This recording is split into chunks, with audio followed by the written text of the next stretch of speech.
A bit unfortunate, but I have to actually, I had to actually restart the stream, or restart my whole computer to get my microphone to work.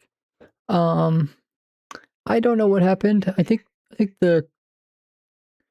seemed like the USB outlets were getting messed up or something because it kept turning on and off, on and off. You guys probably heard all that dinging noises. But let me turn the music back on again. Yeah, I tried unplugging both ends of the microphone and I tried putting in a bunch of different other USB slots. But yeah, restarting seemed to do the trick.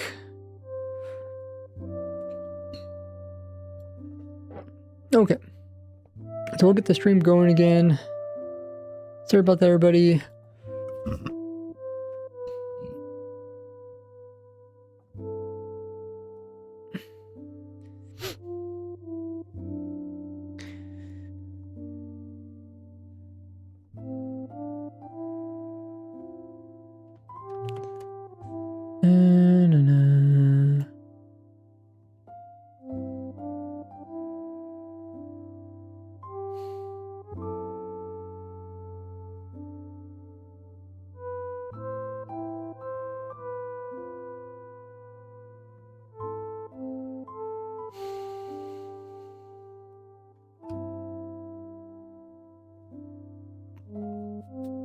Okay, we just finished the video.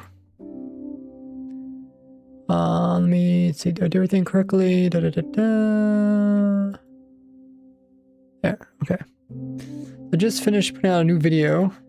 It's the new rabbit farms. Made 3 new rabbit farms. A lot of fun.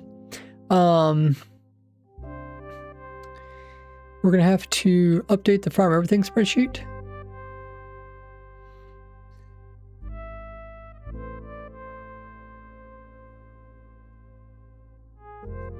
Oh yeah. I couldn't find your username.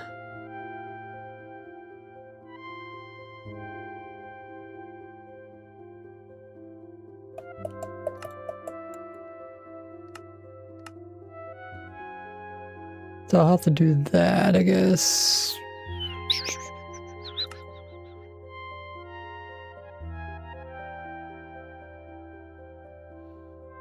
And oh, I need to turn on this thing.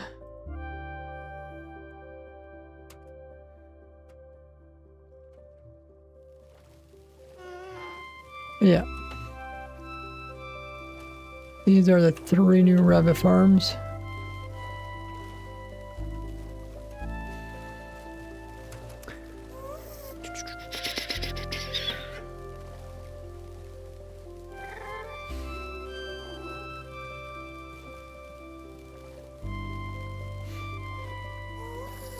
Yeah, let's first update the thumbnail. No,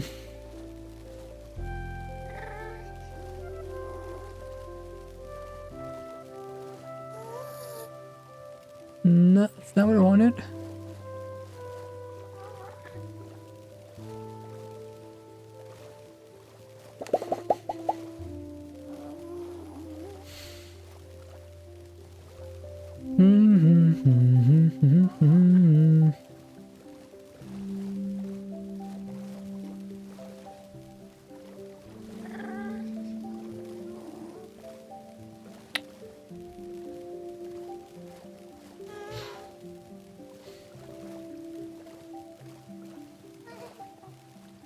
The first thing I think, fix the thumbnail. I did a test on the thumbnail. This one did the best. Did quite a bit better than the rest of the thumbnails.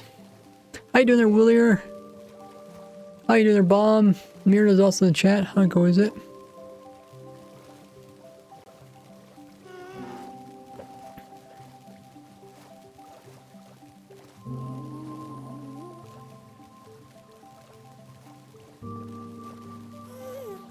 Okay, so according to this thumbnail with this title did the best. Now we will do...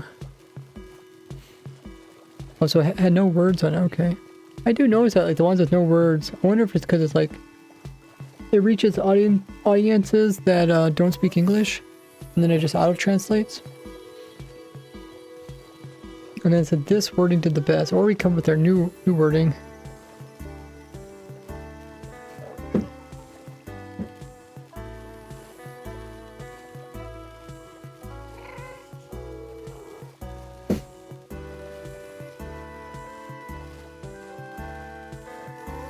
And then this one did second best. So we'll do the second best image with the best wording. Okay.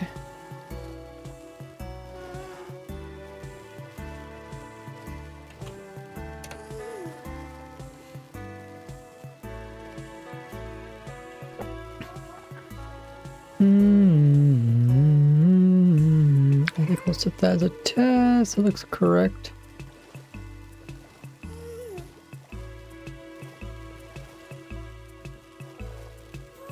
Okay, I want to do that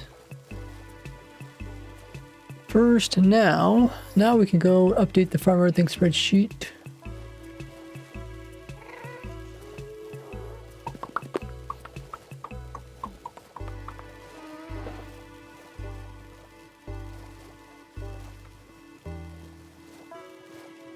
Here's the farm everything spreadsheet.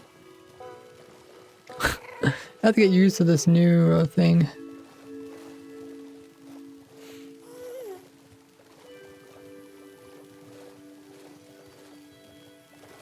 Am I not in the voice call anymore?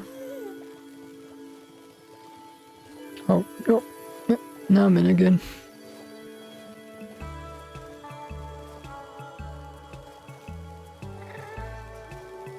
Dev says, what are we working on? So, we're going to update the farm everything spreadsheet.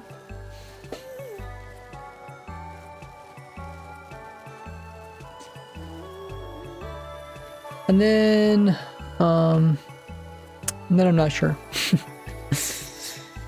I guess we'll figure it out.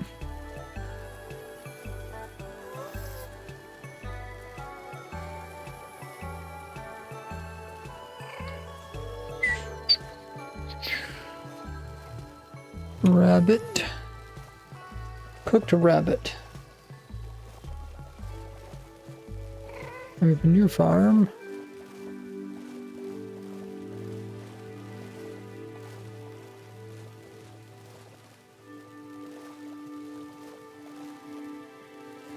Okay.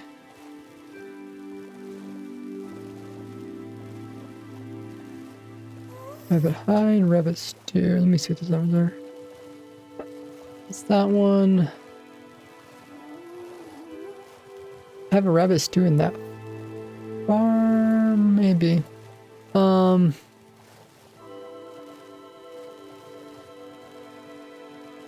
Maybe it's like the carrot farm or something. Raw rabbit. That might be everything. Yeah.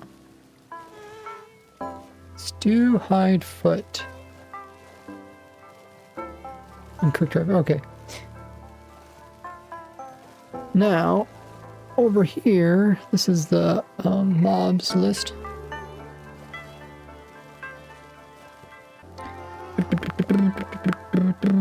R is rabbit.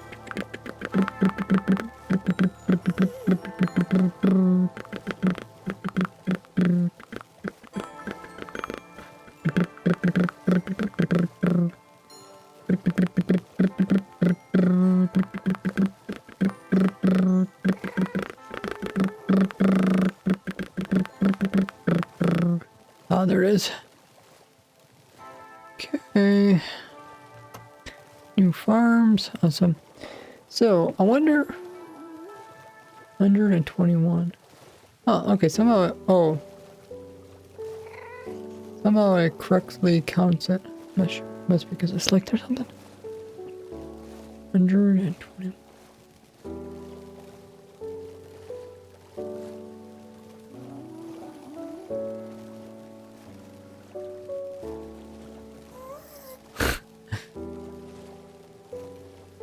I'm trying to see what's going on here. Okay. Oh man, there's no way I'm gonna understand that. What the heck?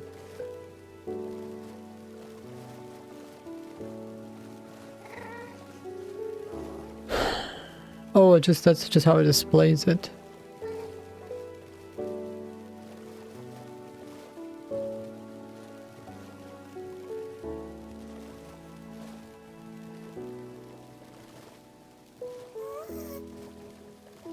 And it puts a little dash. So it collects some information from F2 to F.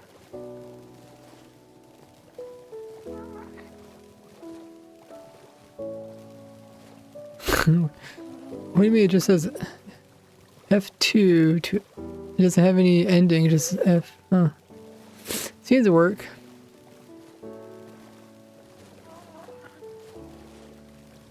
Give us the burr farm. What if ice farm's a burr farm? Burr.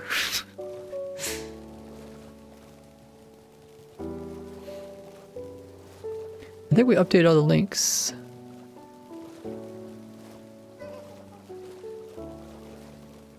So what do we work on next? We already got the world downloads, the schematics for all these farms. And that post says, did you say what we were doing today? I might have missed it. Yeah, I said I was updating the farm everything spreadsheet, but I already did that just now. I guess maybe we're just looking at what farms we're gonna do next, or what video we're gonna do next. I'm not too sure. We could start working on like N99's Pearl Cannon, because this might be a good time to do it. Let me put my controller up for you guys.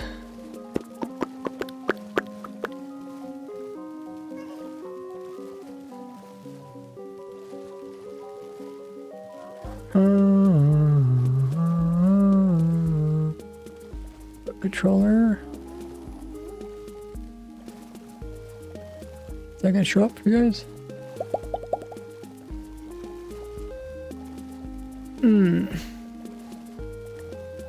Okay, let me first fix this.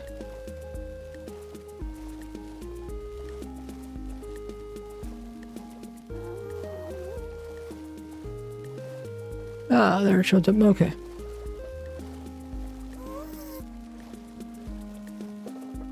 Hey, Slayer.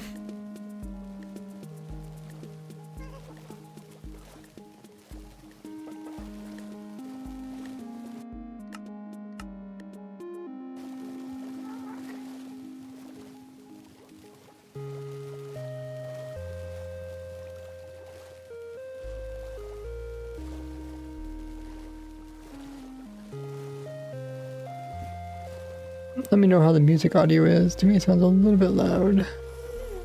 I did get the music moved over to a different player, so hopefully it keeps its audio the same.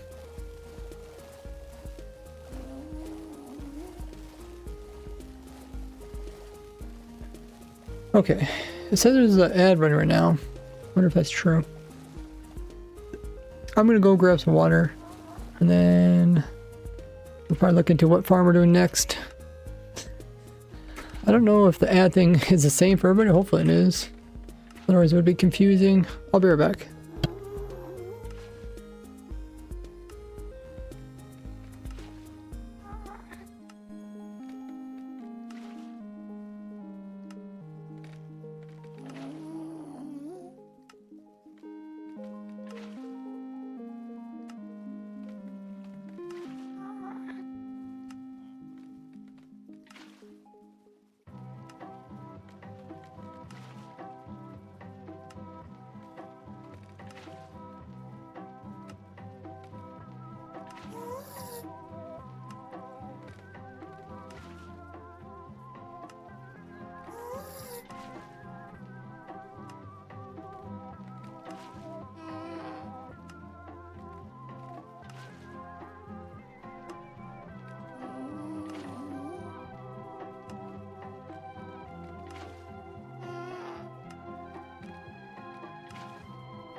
Alrighty, we're back. And Twitch says they finished their ad. Who knows if that's true or not. So we just finished the video at the rabbit farm. Oh, thanks for drink. Upcrafted. How you doing there, fish? I did see your message on Discord. It's always best if you just post those in my Discord community. People will be able to respond to you there. But yeah, like I said, we got the schematics for these world downloads also in the video. Also the block by tutorial, as well as material list. So I think next thing we'll do is maybe try to... We could try to work with N99 for the Pearl Cannon. I think we need to... Actually, it's not... Is it this world? Oh no, I have to get it from other computer. Let's try that.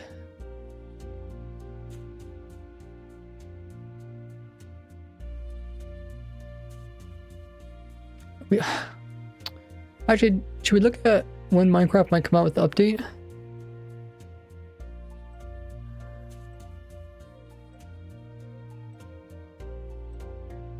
Maybe we should first look at that, because that will determine what we'll do next. So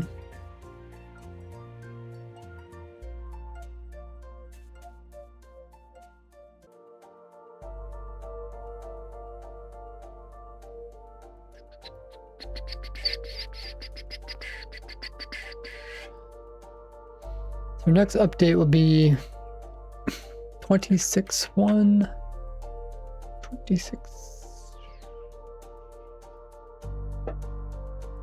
Job edition. This is the only item. The only new item so far. Probably the only item it's gonna be.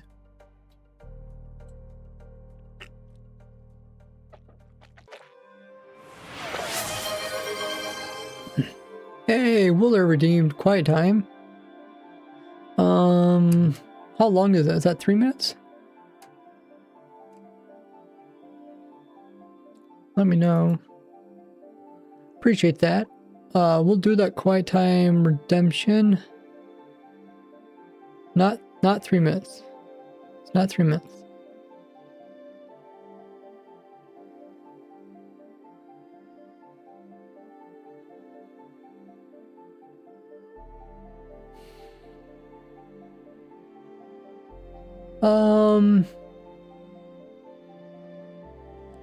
Oh, there's no message pinned at the moment.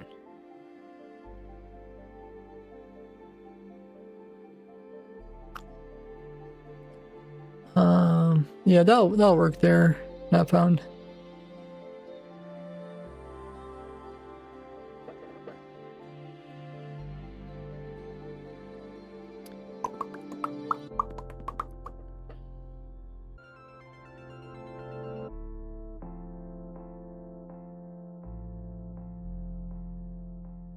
This is everything that changed in the upcoming version.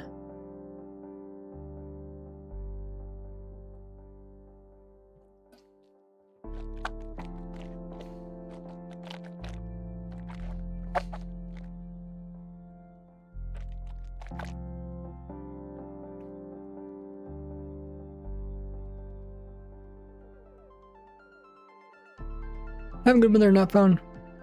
Appreciate the help. A lot of mine. Oh, I guess yeah. We also got the crafting of a name tag too.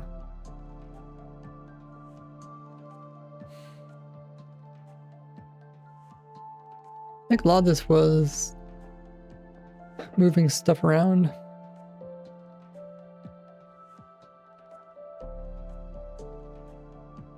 Command format, general. They're just hashtags. They shouldn't actually change in the gameplay. Hopefully not. Drag down and push up. They used to call them ascending and descending, I think.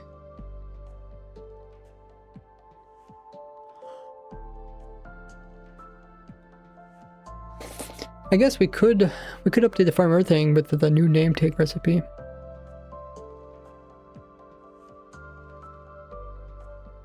Let me just double check that.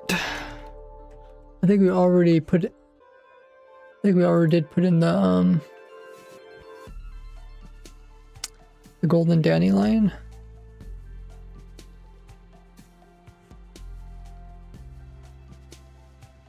Yeah, golden dandelion. That's a gold farm.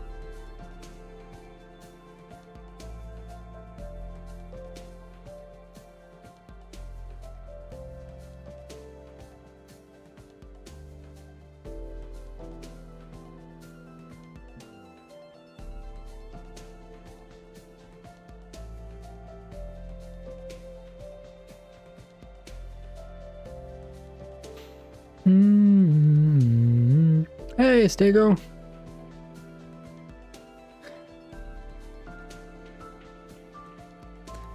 Well, we can add the name tag recipe. Data driven.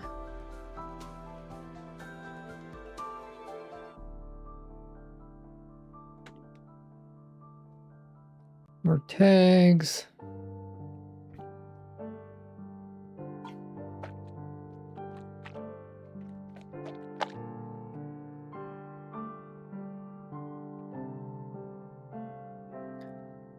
Must have changed something with my microphone. I know my microphone picks up every little small noise.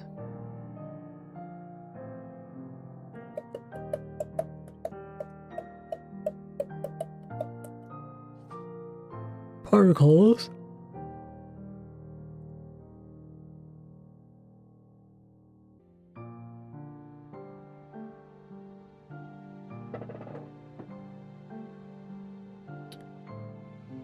When do we think next update's going to happen? By the end of this month? Or end of next month?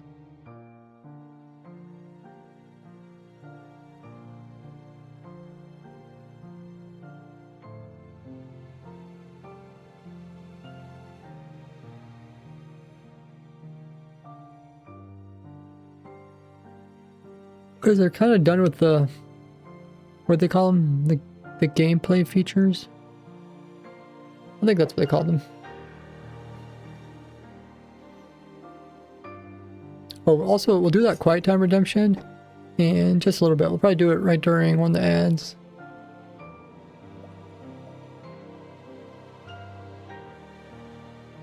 World clock, blocks.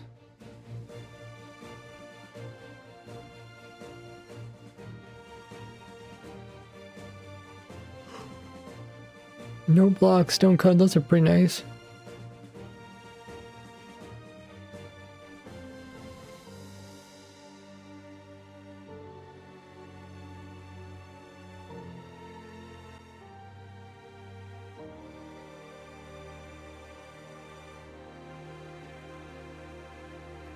Wait, they let you do weight greater than 2 to the 31 minus 1?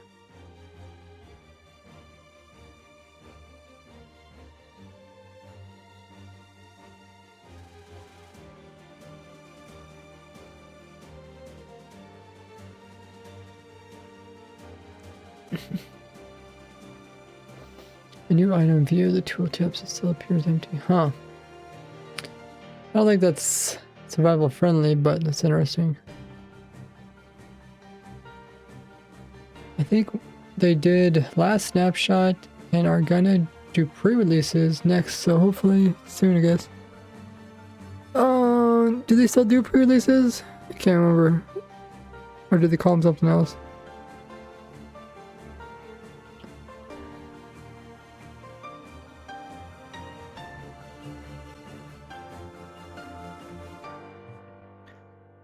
Let me look at my other computer.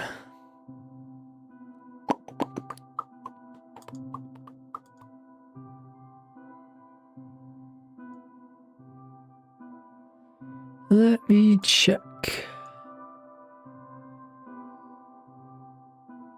Because Crafty sent me that diagram. And I can't remember what it was.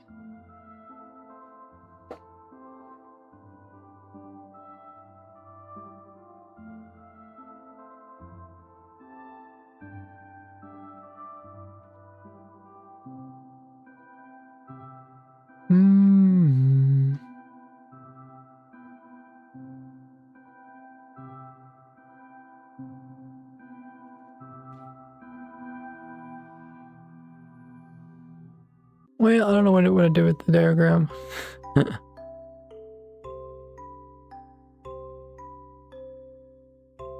Okay, let me check, let me check my Discord messages from Crafty.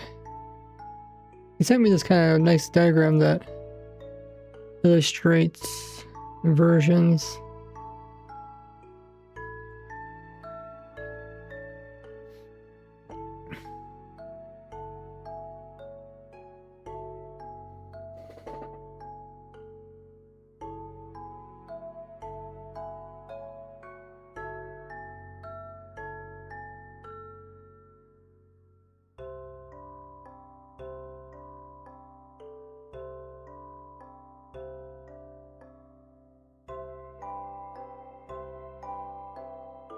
I'll show you guys as soon as I find it. Crafty sent me a lot of stuff. Oh, I found, okay. Open link. Here we go. So this is the new layout. This is old, new, old, new. Oh, this doesn't show the snapshots. Oh, well, well,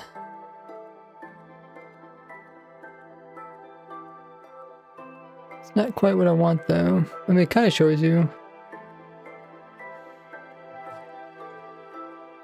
I think there's another maybe it's in my downloads. I deleted it already. Oh, okay, I found the old one.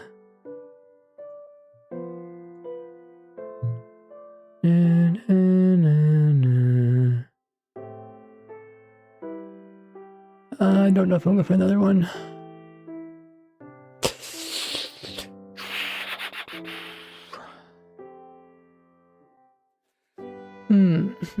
I think I know which video it is. Maybe we can find it.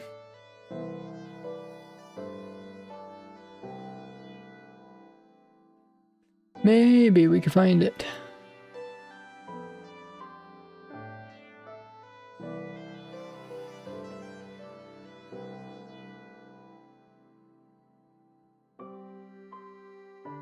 What the heck just happened?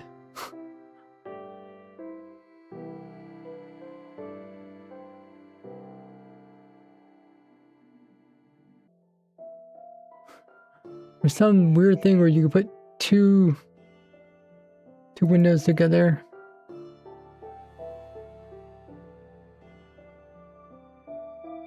Okay. Let me show you guys this. I think it's in this video.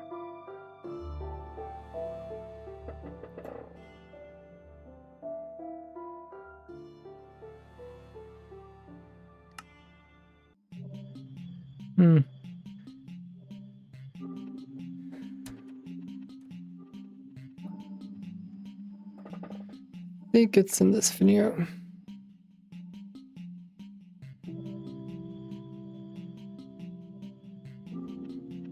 There it is, okay.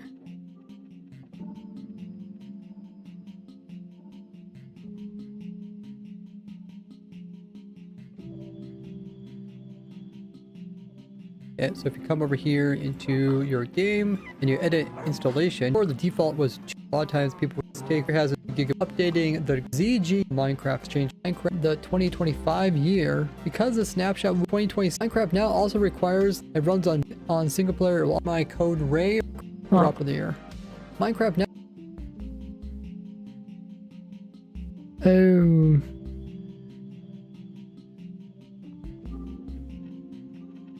No, it's not this one. I forgot. It's in the next one. Yeah, it wasn't put out until, gosh dang it. There's a splitting thing. I don't know what's going on. Keeps splitting.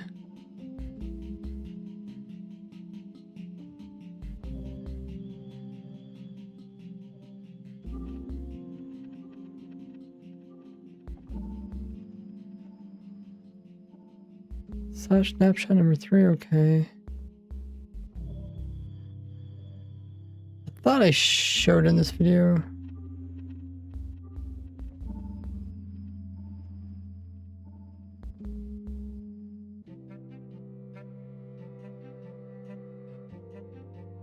Is the music still playing?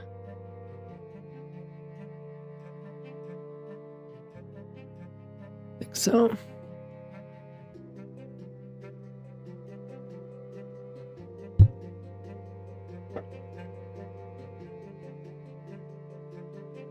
Well, that's actually when they changed the rabbits. Wow. We had to wait a long time before they fixed that last one. Well, that's not in that video either. I think I know. I think it got posted by Slice Live. It was an illustration showing what type of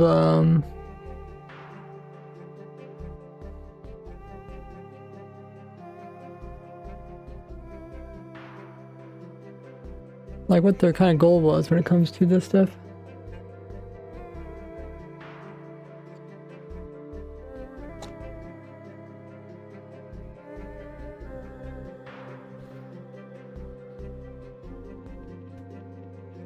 We have to go all the way back to, I think, December.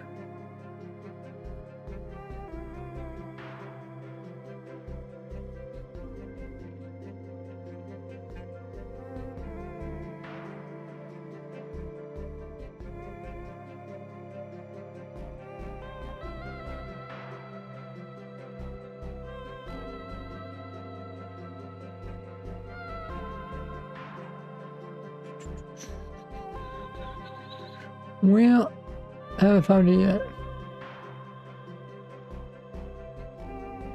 Oh, I found it.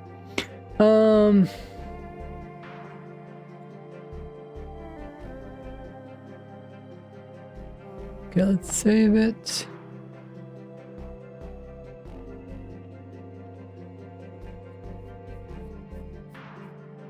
And I'll show you guys what I'm talking about.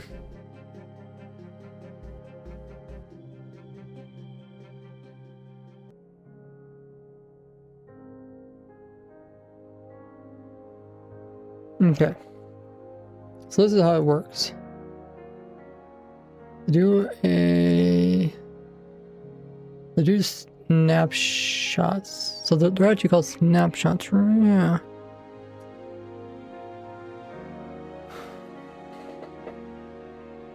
Yeah, they're called snapshots. Okay. And then they do pre-releases. Okay. Pre-1. They do release. Okay, so it is the same thing, just the actual wording of it's a little bit different.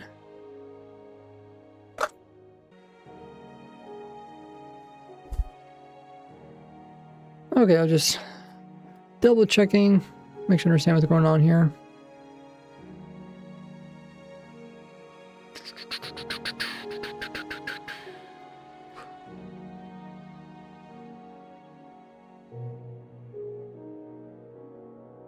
And then, oh yeah, we're looking at everything that's new.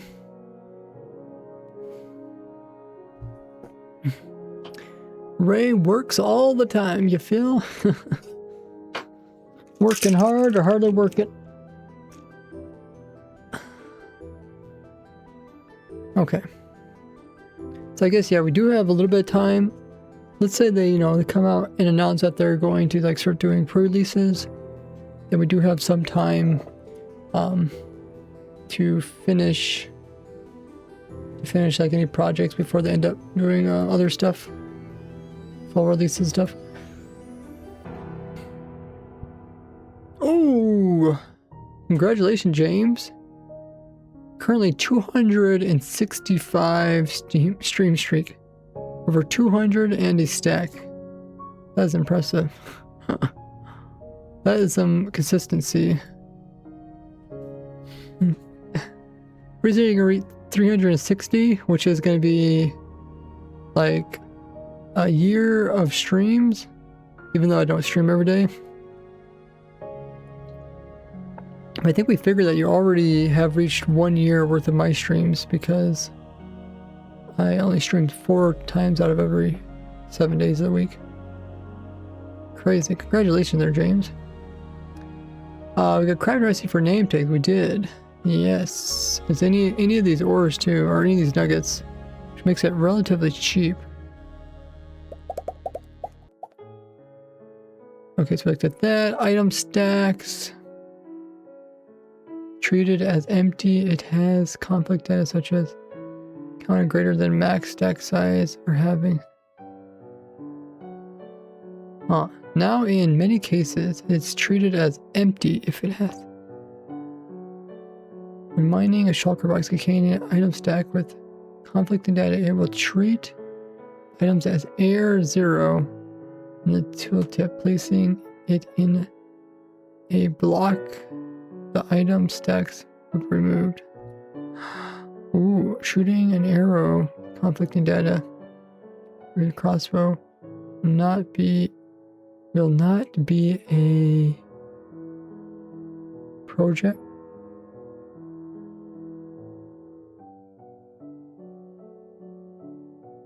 Is that the word project? Project? I mean like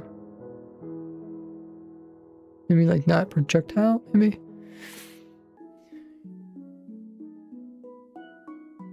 Not be project.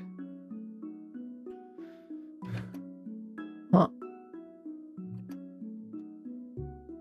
Project. Project? Project. Project. Oh, I guess there's two words. You can say on different words. Will not be project.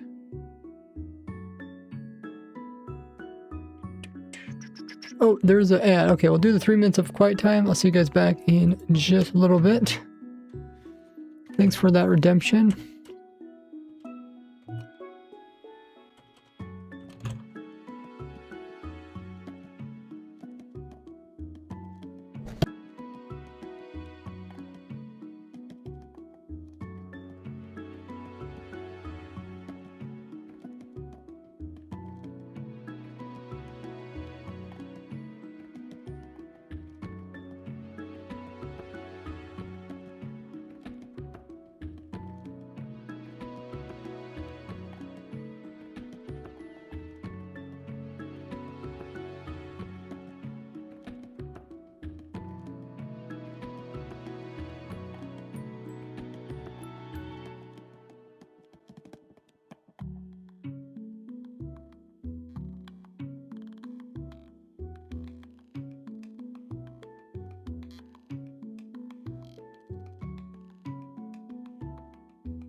Alrighty, looks like the ad has finished for everybody on Twitch.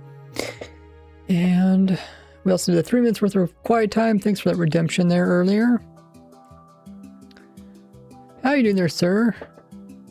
Looking at the stuff that's coming up the next update. Just trying to think what project I should work on next. I think we have time to work on the pearl cannon. Got dust on stuff. But let me just double check.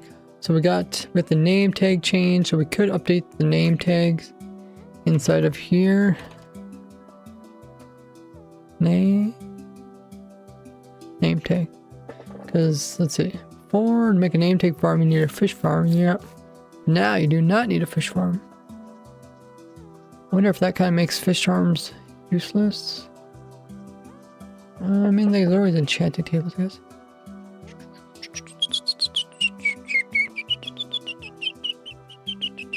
Okay, so I guess it's essentially a paper farm. So let's find paper. P is for paper. O-P... P-A-P... Paper. Okay. Copy that.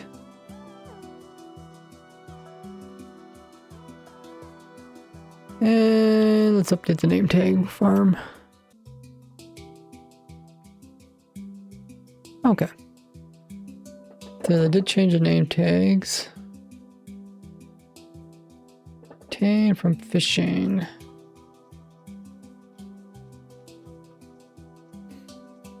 This is under... I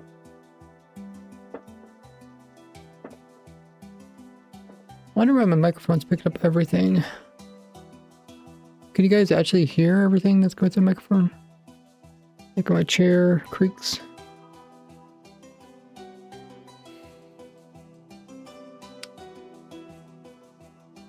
Where's the... Oh, here it is. Treasure. Okay, so... now we can get Nautilus shells from Nautilus.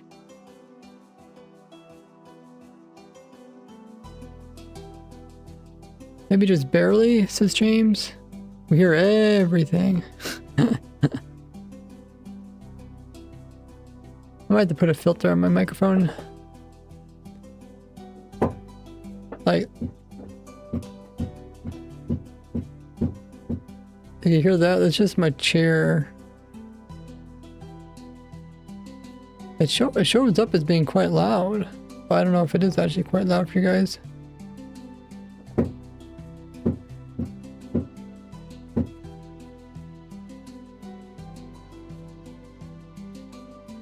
Nice beat going there. Okay, so name tags are craftable. We said Nautilus shells. You also get from Nautilus.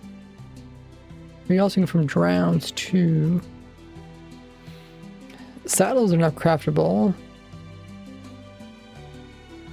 Wow, I really think they're making AFK fishing useless. I mean, not useless, but less useful, I guess.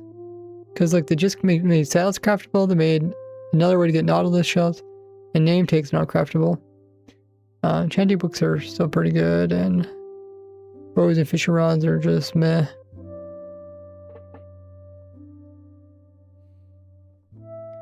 Intriguing. Oh yeah, using a bundle to remove any item stack with conflicting data. No item will be dropped. Stacks with conflicting data. Still be placed in chests and inventories. Huh.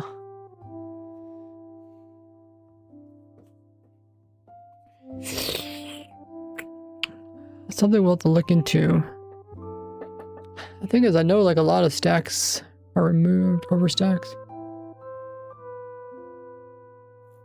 If fishing is already pretty much useless, really. I always thought it was a good way to like get some loot while doing something else, you know.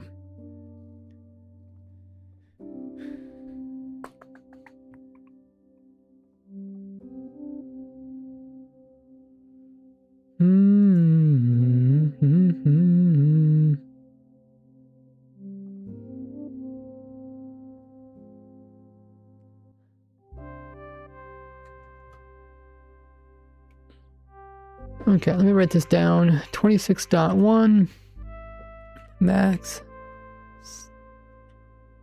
stacks moved.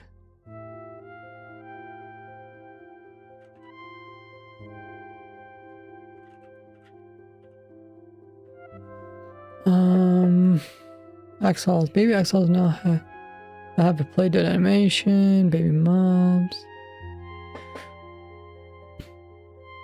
Oh, did I also? Oh yeah, I did write down.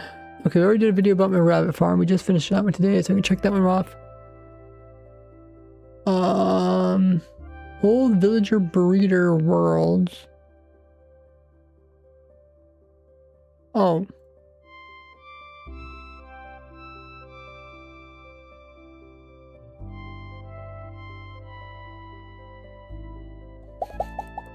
I think we can compare the old worlds to new worlds.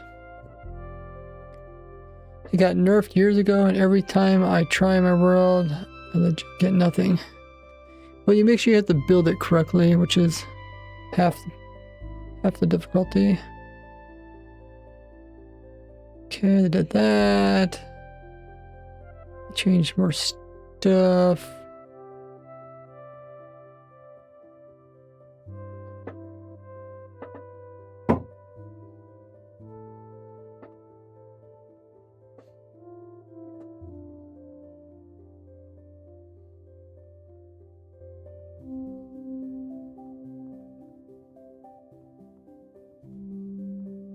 Oh, new texture.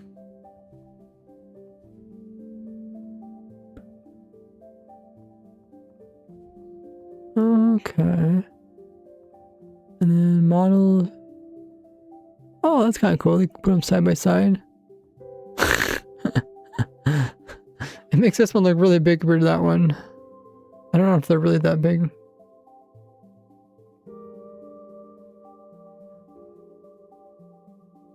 Oh, they show all the different rabbits.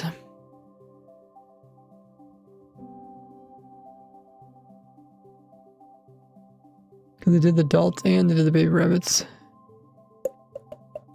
All the different types of wolves. Hey, what's up, Torrent?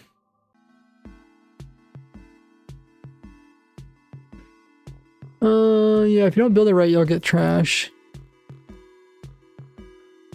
Or junk items. It makes it look like the baby horse got really big.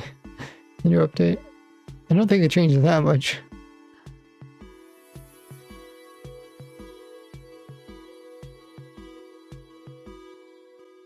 There's a lot of horses, holy muggers.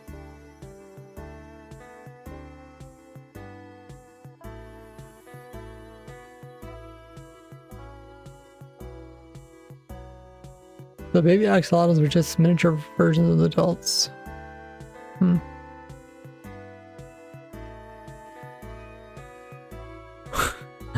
The beady eyes of the fox. I think the goat looks kind of cool.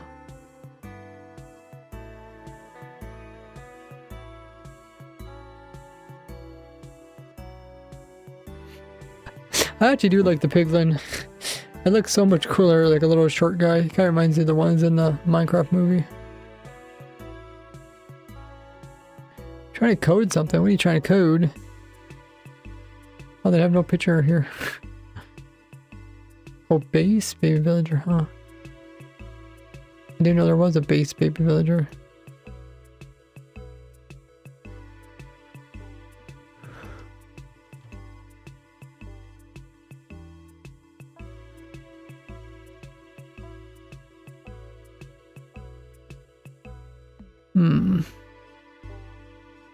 Unemployed. No overlay. Base clothing. The biome without any extra. Different trades based on. Maybe just unemployed.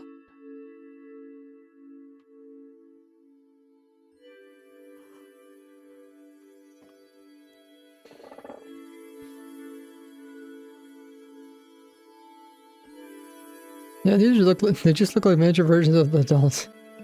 Yeah, it probably was overdue that we had babies, so that's a pretty cool one. It's like wearing a little like leopard skin hat. This is wearing a leaf on his head.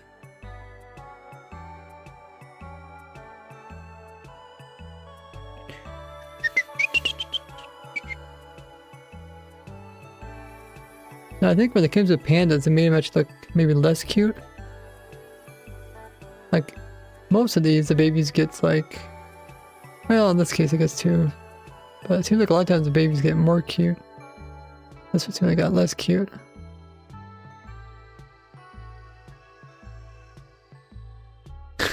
Yeah, watch my video or anything. Just like try testing out a world, because especially if you can test out your farm by giving yourself like an OP fish run.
Oh, they didn't categorize them.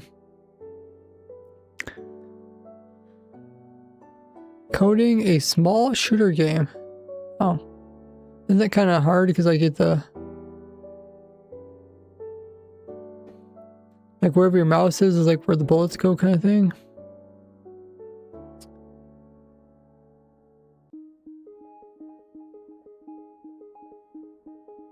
Stiga says, I did not know that fish farms could be that depth these days. Gotta go try it out. Yeah. In order to get treasure, that you do have to do a bunch of extra stuff than a normal one.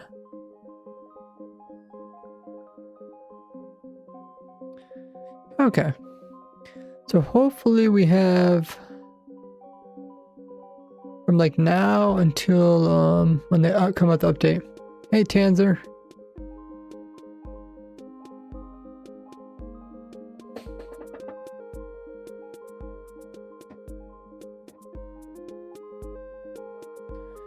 resources again. Good smelter. I mean, I do have a smelter, but it works best with the infinite source. I think you want one that maybe makes sure that there's a certain number of items inside the smelter before it will use up the coal. That way it uses it to its full efficiency. I don't have a design, but I think you could make one. Although I mean, you could definitely make a single one pretty easily, then you just make more of them if you want to. I have a computer that reads the output of the furnace. 2D1, a program called Greenfoot, where aim your mouse and move the water to shoot with left click. Okay, that's pretty cool. All right, I think we're ready to move on to the next project. I just wonder if I have to make like any other farms. I think we're caught up pretty much. Don't think I need to make like a name tag farm because I already got an iron farm and I already got a sugarcane farm.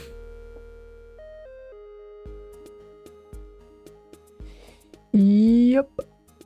So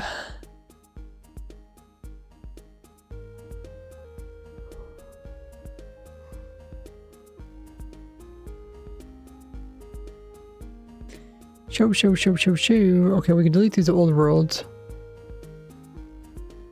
These are just for thumbnails and images and stuff.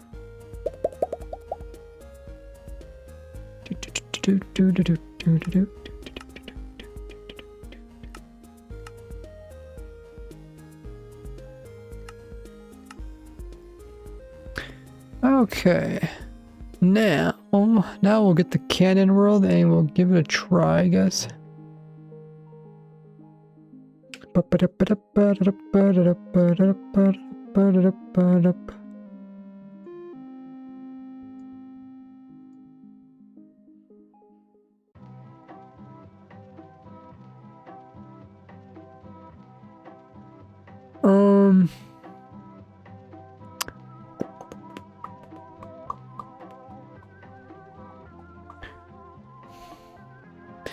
I'm gonna have to move this file over.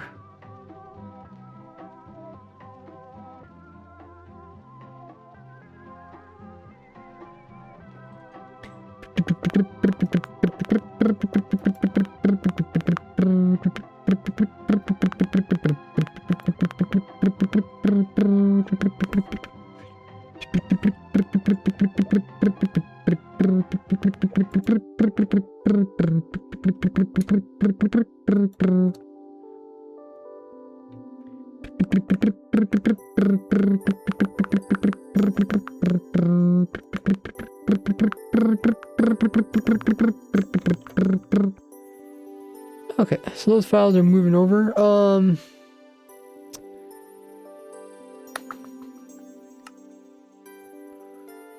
Can I delete any worlds? This world, look, you can delete just for looks. We have the rabbit farm. Keep that for now.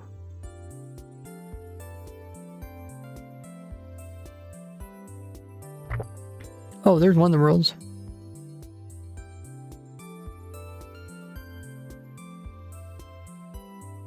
We have a green screen world, we have the simple rabbit farm, we have the mobs and block sizes. A new world, I don't know what that world's about.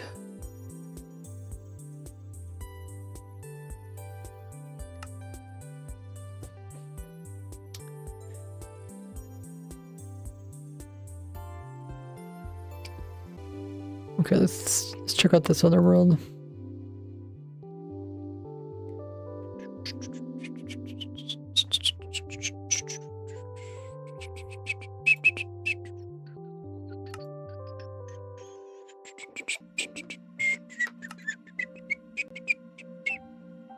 What is in this world here? Oh, okay, this is just my Snapchat testing world.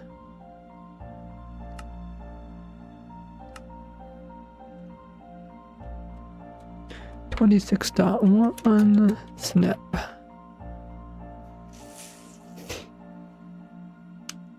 Save. Okay. Okay, so some of the canon worlds are starting to download. They'll take a little while. Oh, I think they're actually done. I think there's supposed to be 3 of them.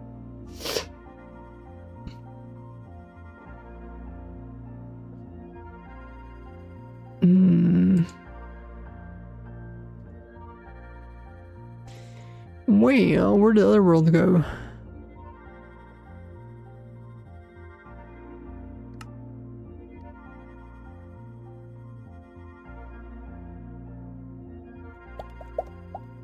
Twitch says that there's an ad going on right now. Let me ask chat. See if there's actually an ad.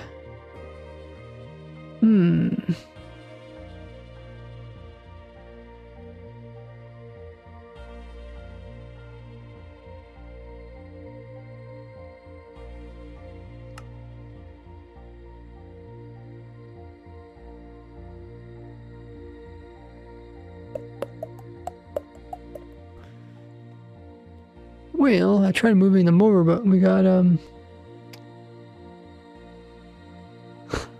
know what we got, I thought we moved over 3 different ones and only 2 of them show up.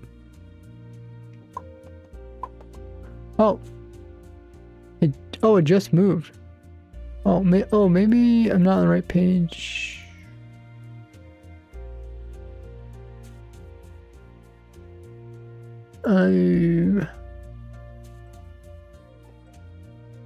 Okay, I think it just got moved over.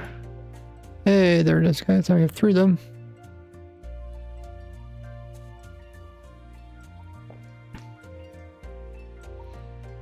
I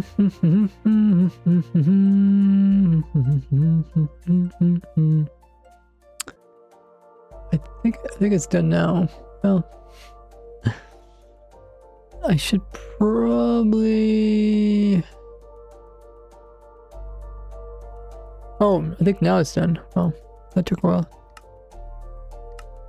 Yeah, okay, it is done. Okay, so we have 3 different worlds. I think this is the one with the extra stuff in it.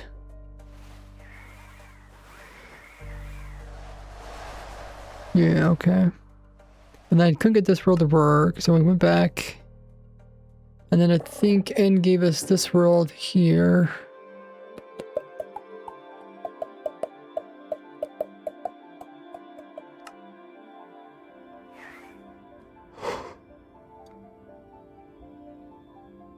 Yes, because this new world also has this cannon.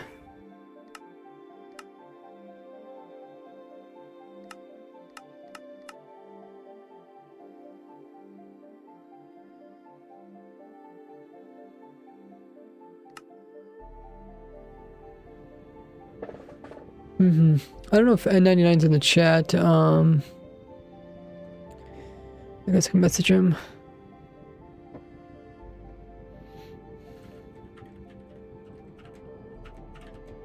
Do you happen to get the prison into the world? Oh yeah, we did download the prison. I did not do the prison yet. Oh, okay. But you said you got the calculation. Yeah. Gotcha. Do you have the math behind that?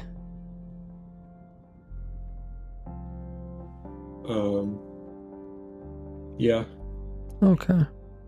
I can explain it. So, I think next thing we need to do is move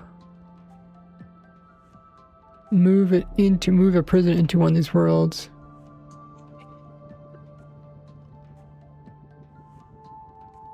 It ended just now, says Magma. Oh, really? Wow. Oh, that's quite a bit different timing.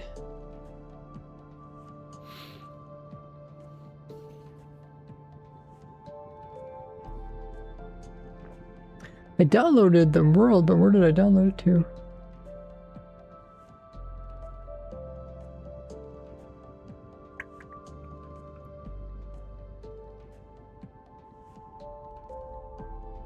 Maybe I downloaded my other computer.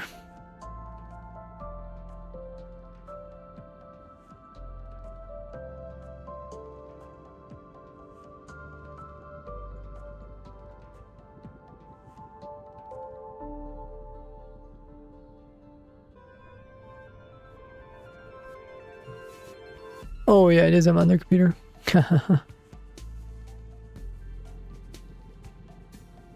Alrighty.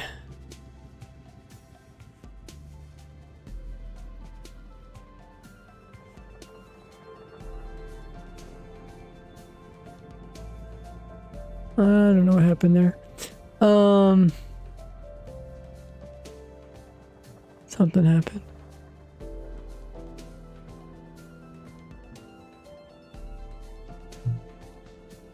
So I have to move this to my new computer.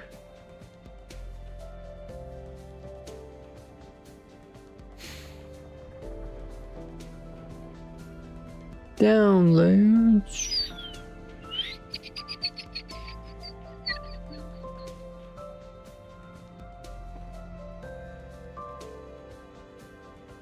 Called Gaia's Prison.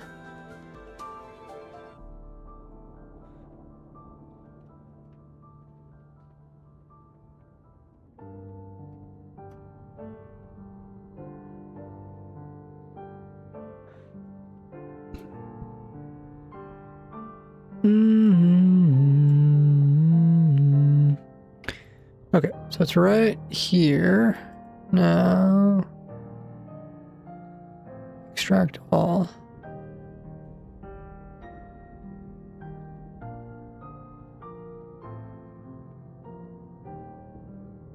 Oh, let me move this up to here.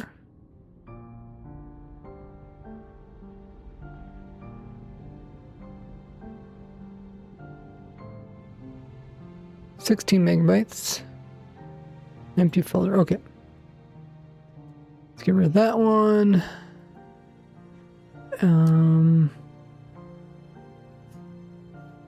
Hey, Letcher. How are you? Right now we're working on an improved breeze cannon. And we're trying to make a cool illustration of it blowing into a prison. I guess they call it a vault.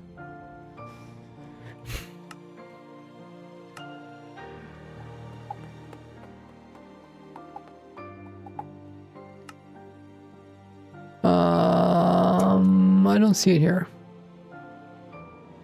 Oh, and so that world is another world. Read me. I think this tells you all the rules about the prison.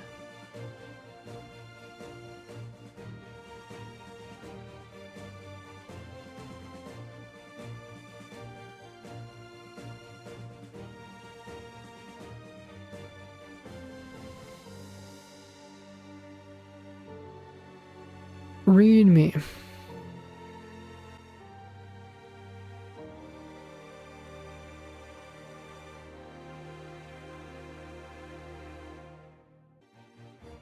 Oh, he actually gives his viewers explanation how to do it.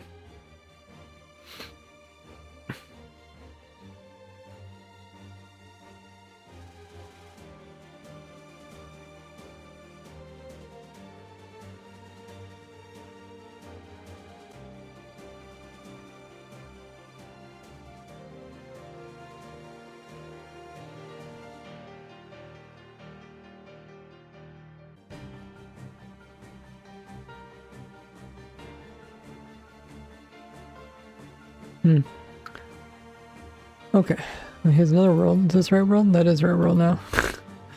So many worlds. Okay, put that one up there. We don't need a schematic, I don't think.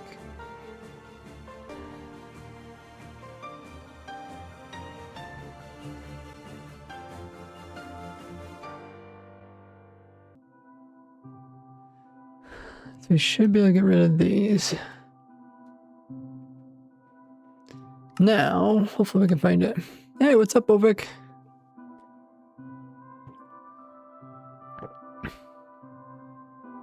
Ovik says, as a programmer, seeing readme is painful. It's usually readme. Oh, is that how it's spelled? Readme. Oh, there it is. Even put a unique thumbnail. Yeah, I'm much too lazy to do this in my world downloads. Okay, let's see if we get chunk band immediately. Oh my goodness. These are all his chunk bands? Oh no, these are... no. Jeez. Key cards.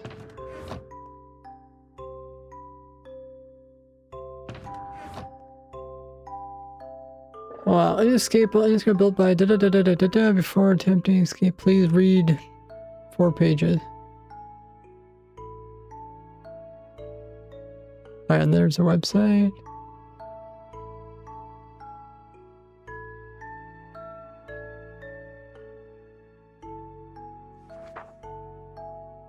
Top slab labeled as stasis from activating while offline in a different dimension.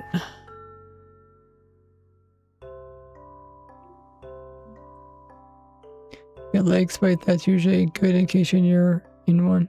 Make sure escape works in survival. Wasting too much luck, well, you can technically course from room to guard room. Ignoring trunk bands, it's impractical to do so. Every item used must be obtained in 1.16 survival of God sets. Oh, escape involves using items inside the prison. Make sure you can actually get the item where you're trying to use it. Make sure you're at least easy, but fairly normal or hard. And just switch out of survival once you start your attack. An only exception to this, if you misplace a block and you being trapped, you can break that. Return anytime. Time set to noon. Game rule is time false.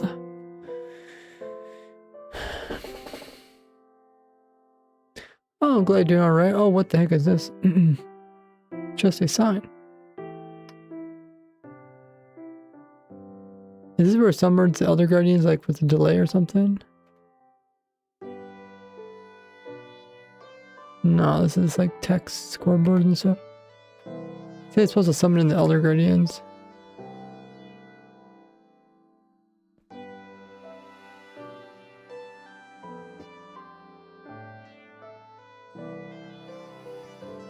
Disable, down, enabled. What is that?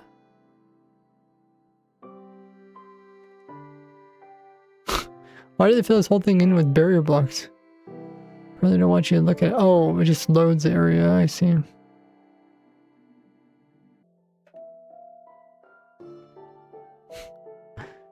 Yeah, they don't want anybody playing with the command blocks apparently.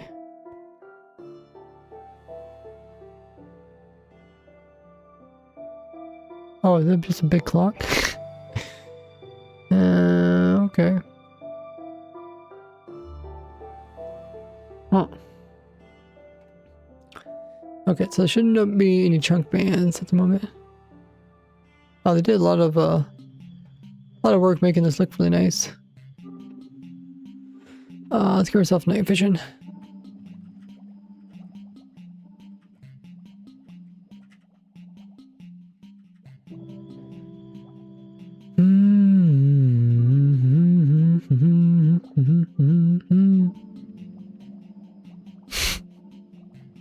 How many invulnerable inner crystals do they have?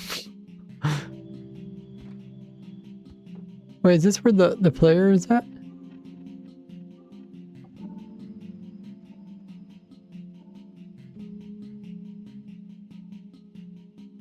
Or what are these things? Oh, no, these, yeah, these are the prisons. They must have changed more stuff because I don't think this is in the video. And again, I did remember seeing these in the video, but Then we'd have to kill the player with like wind charges or something. Like, or something you can right click. Yeah, I mean, you could do. Or does sweeping edge work when you're in there? I can't remember the test again, but like, you know, maybe poison potion or damage potions. I know you could place water inside these things. Like you could place a bucket of lava, pretty sure.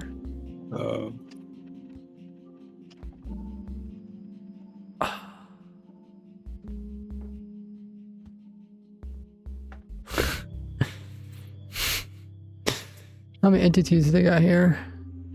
Don't know because Minecraft keeps changing the F3 screen. Entity spawn counts. Did I click the right one?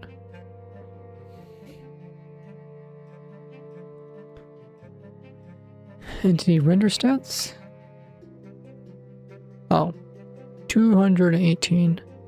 Okay, it's not too bad.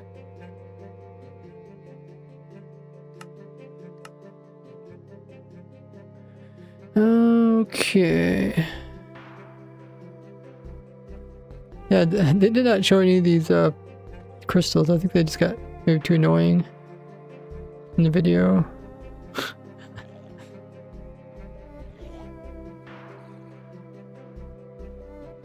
They put signs everywhere so you can't place your own blocks.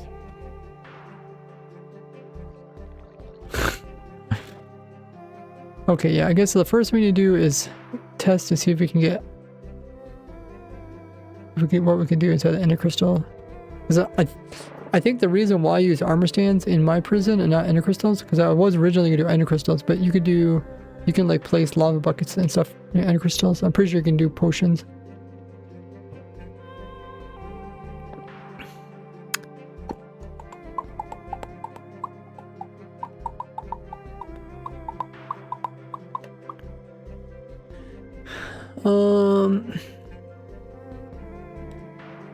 I don't think it matters what type of ender crystal we use. We should be able to test this.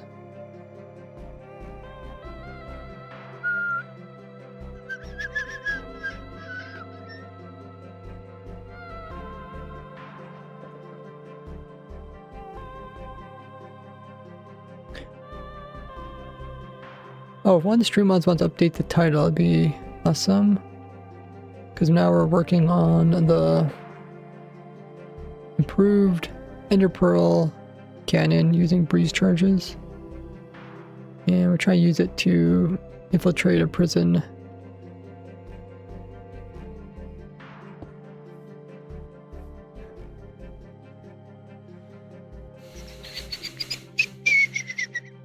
Thing is, you can even like drink.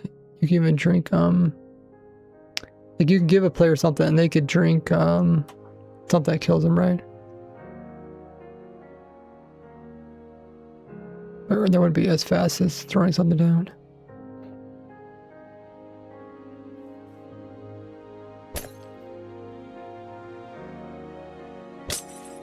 Yeah, you can definitely throw stuff inside there. You just can't mine blocks and you can't place blocks except for water. So I don't think that really affects us. The main thing is like the chunk bands. I don't know if the chunk bands even work in this version.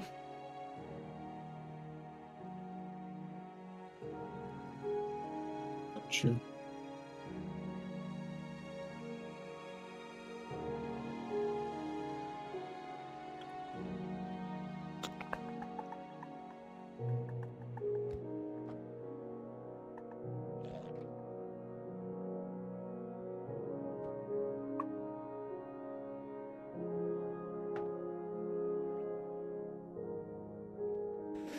I think everything snapped to a chunk.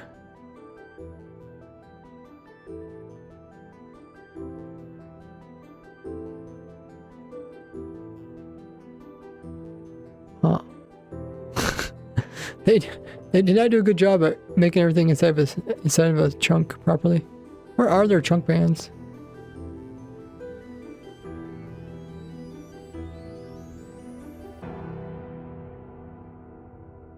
What was all the redstone for? Create a bunch of lag?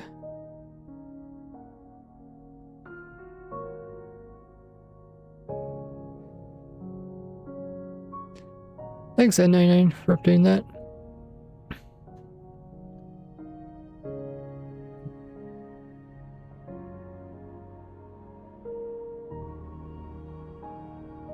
Oh, it detects if you break the bottom.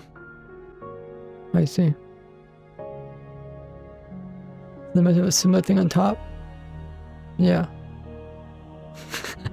Well, we're not gonna break any blocks from the top or the bottom.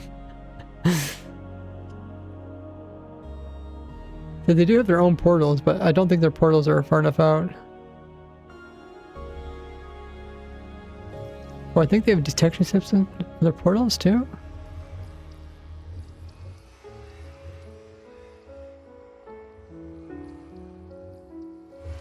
Yeah, something where they automatically break them and place them. Oh, maybe when you break them, then they automatically relight themselves or something? I don't know. Nowadays, you can actually break the obsidian without breaking the portals. Oh, here's the chunk bands. Oh. I think they said they had to do one for every chunk. So the chunk band...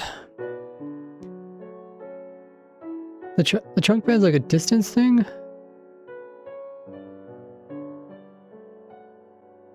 Like, if you render those items in a chunk bands here. Why do they have so many chunk bands per chunk? That or they pasted the world in the wrong location.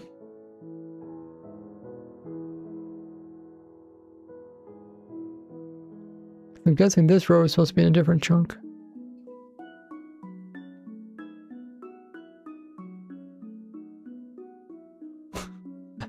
That just looks absurd.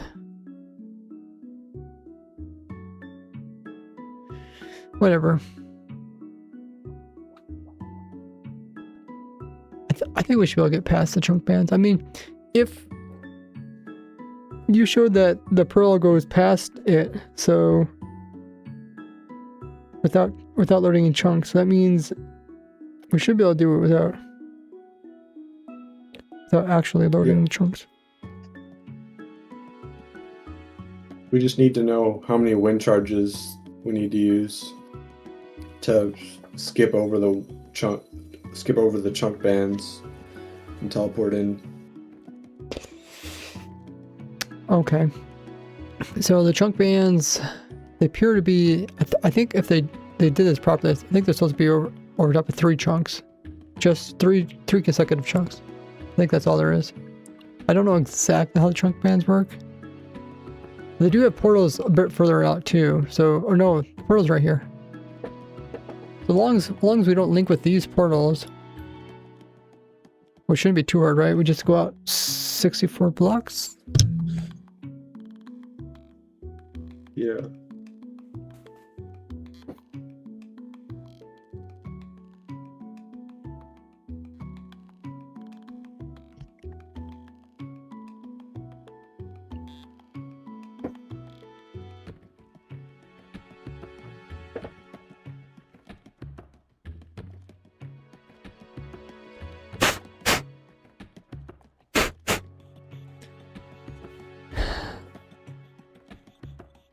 So like, we're gonna shoot it in the nether, and it's gonna go through the portal. This is where I get a bit confused.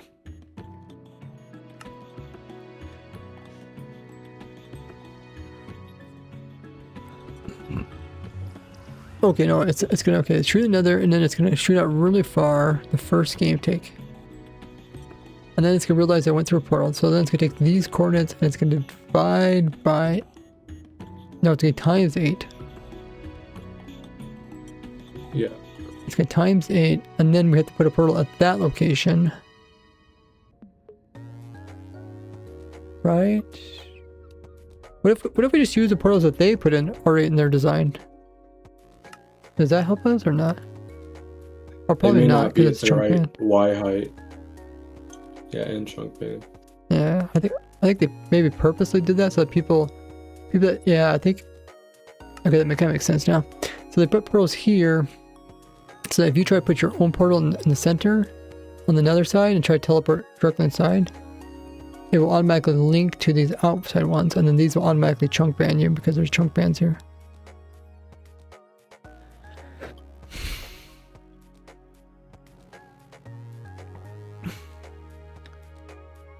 So we do not want to use those portals. So we put our own portal. That has to be. It has to be 64 blocks away.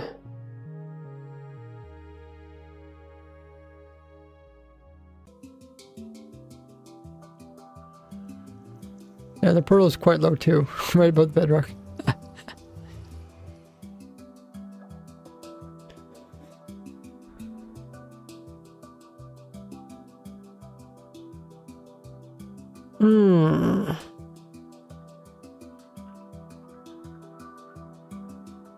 They actually use real invulnerable ender crystals rather than just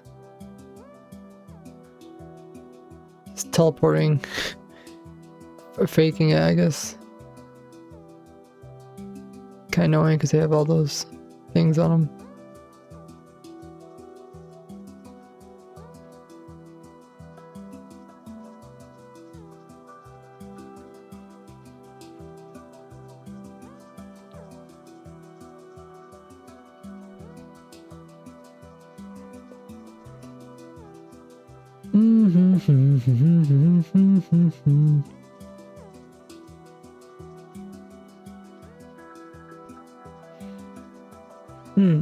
Okay. What was this thing? Oh, the Elder Guardians.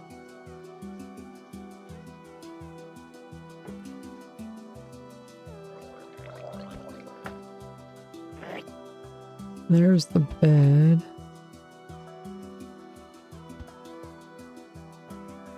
Oh, yeah, they got lava underneath of it.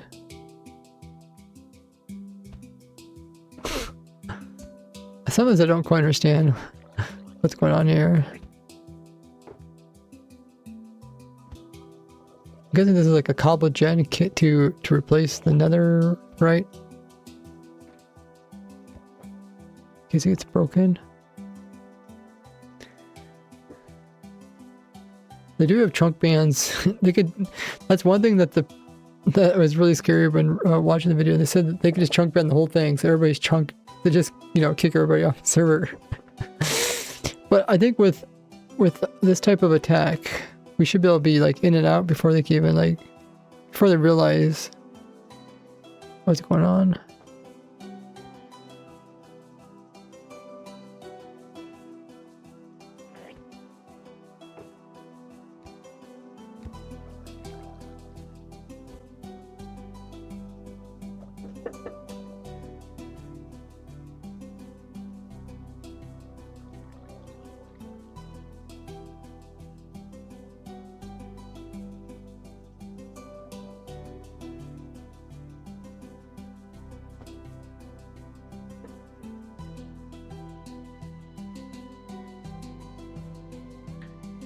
Okay, so what do we need to do? Need to find the coordinates in the nether to put the machine. I think I know where. It'll be about 200 blocks away from where the bed is in the nether. So if you get the coordinates of the bed and convert it to nether coordinates. Okay. Should be 200 blocks from that. Let's see, there's 4 beds. Let's just use this one.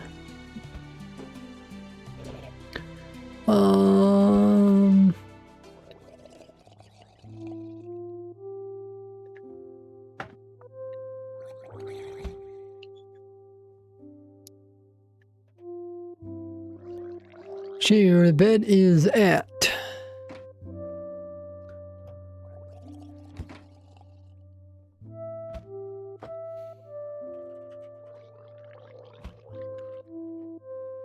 Okay, I'll send these to you.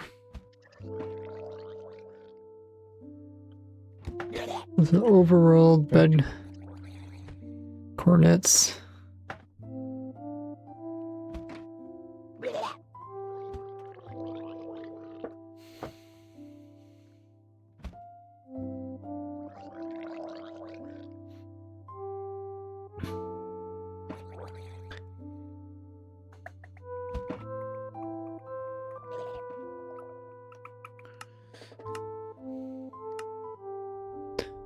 Okay, so like we said, the machine's gonna first launch you really far out here. Then it's gonna take those coordinates after one game tick and times 8. And then apply them to the overworld.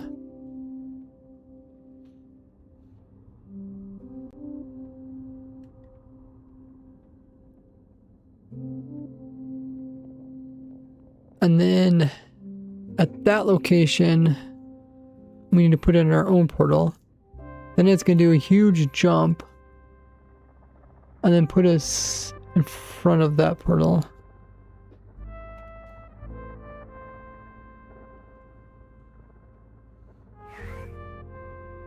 Portal of the machine needs to be at 0, comma 154 in the nether. Okay, can you send me those? Yep.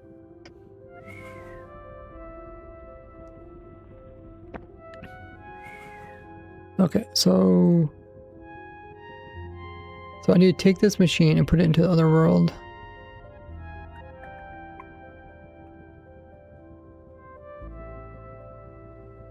Nether cannon. Save.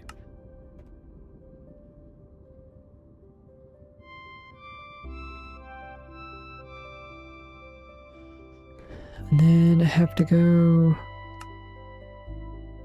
here.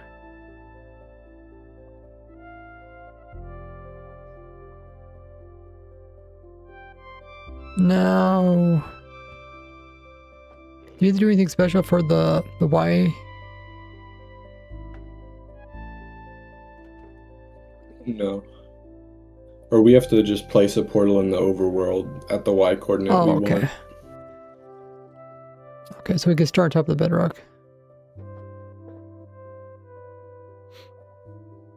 Let me see where their portals go to.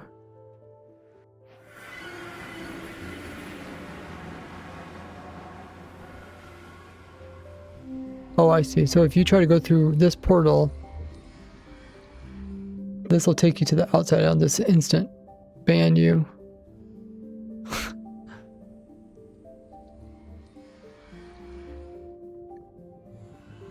That's kind of cool.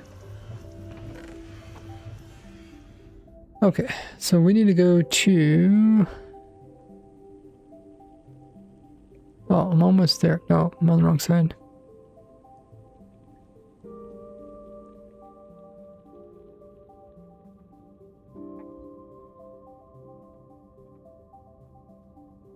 $155.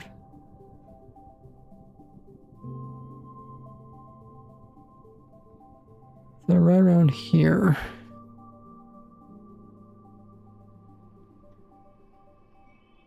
Portal of the nether machine needs to be okay. Okay, let's try.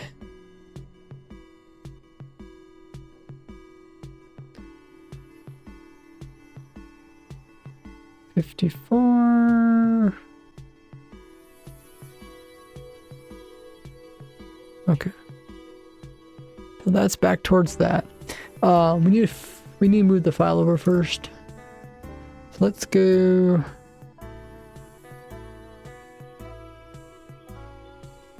And you grab the file from this world. Put it into this world.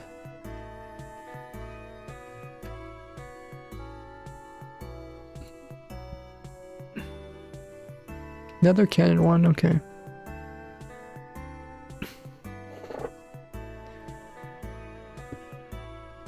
Oh, okay, so it's been that side. I probably want to move it like over here, maybe. Nether can.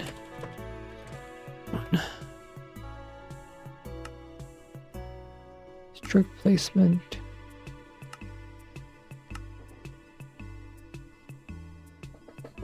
Okay. Load. And I guess... Oh, okay. Let me figure out where the actual spot's at.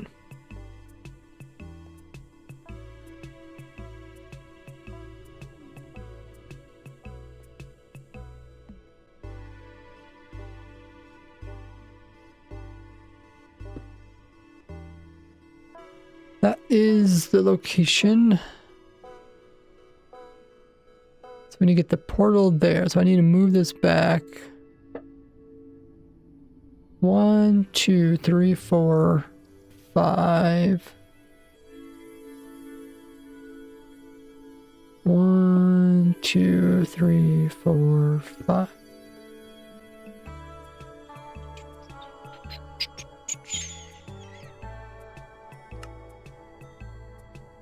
Okay. Might not be lined up the direction now.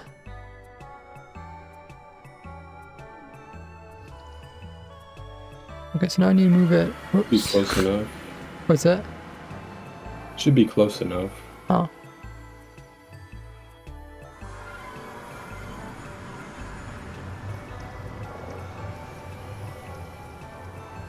Let me just move it over just to be double sure.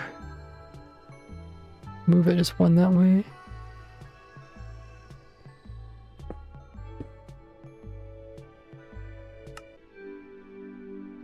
Cool. Now let's delete this.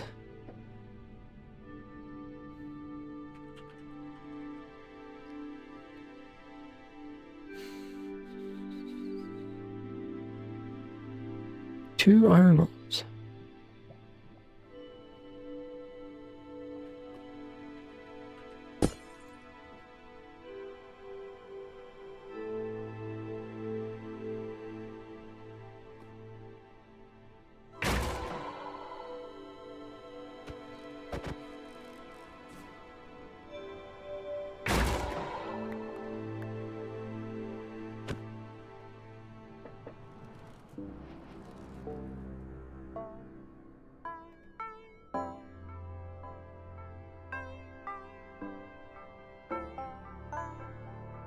Were you trying to compact this by chance?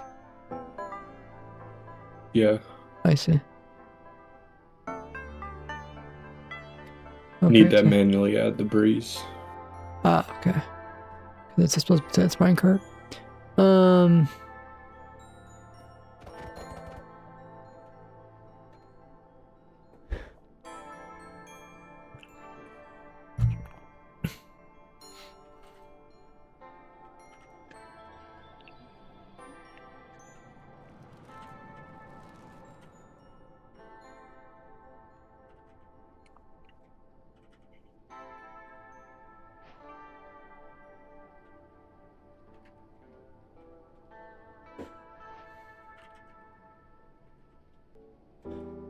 Okay.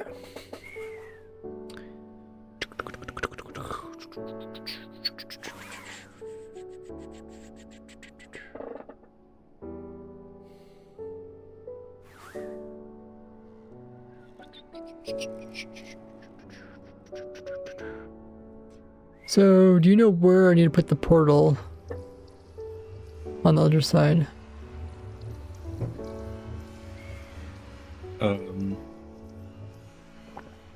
You go through that portal. Mm-hmm. You need to put it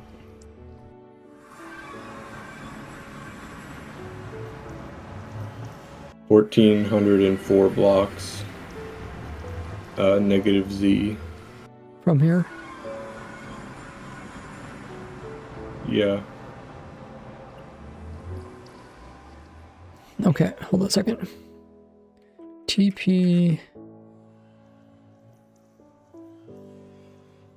That'd be 1400 or negative 1400? Negative 1,400. 1400 Z. And 4. Is that right? 1,404. Can you say again? 1,404. Okay.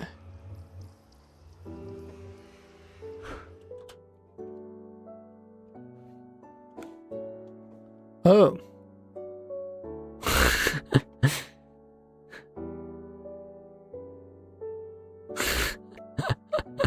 it's actually pretty close to theirs, which is funny.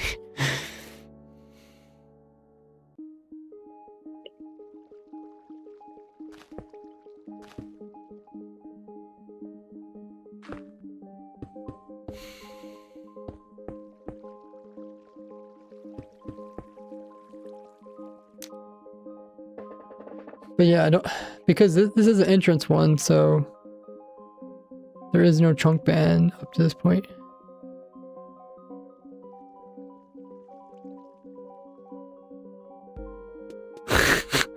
It's so silly we make our own portal.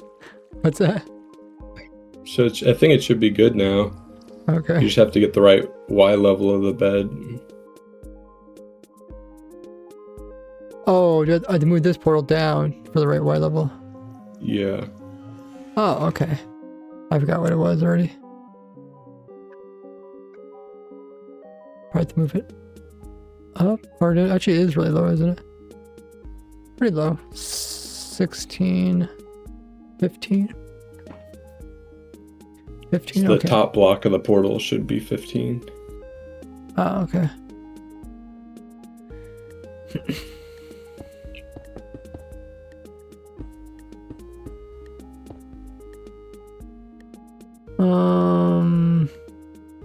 What did I actually send you? Oh, I wrote 16, okay. So, we have to do this again. Look at block. 16 right here. Okay, so this is where the top portal block goes. Right there. Yeah. Look at target block 15. Oh no, it's up here.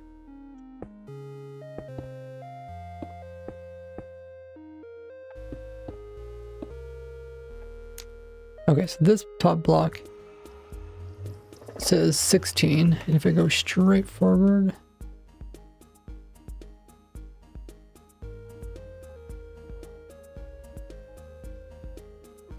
oh,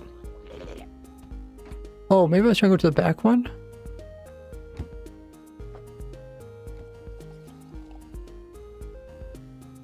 Which coordinates did I get? I gave you -3. Oh, we're trying to go to this back one. Oh, okay. Maybe we should try to go to one of the closer ones. We don't have to have our portal so close to the.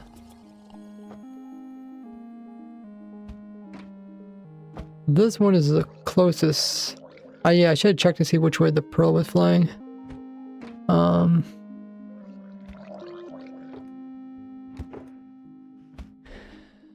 Set block. Okay, can you calculate for this new location? This is where the bed's at. Okay. It's actually in lot. Oh no, it's a 10. Okay, it's close though. Yeah, it's probably gonna make a lot of difference, but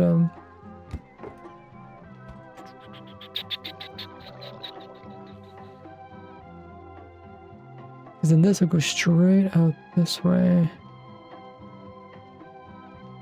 And this is the door, right? Yeah.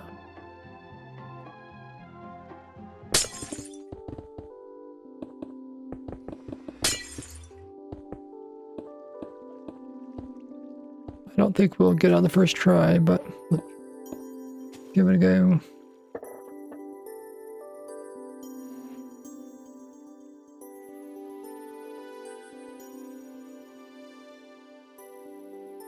So they built. Yeah, you need to move the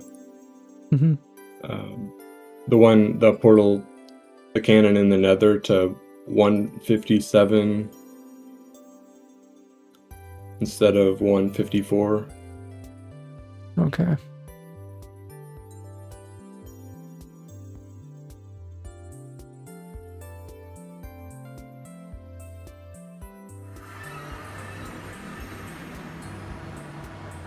Oh. Positive.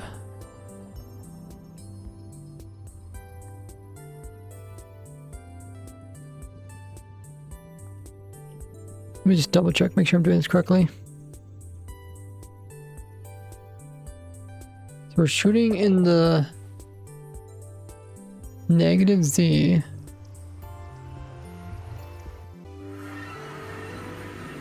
Oh yeah, we got put out thousands of blocks. And then we're gonna jump a whole bunch of blocks.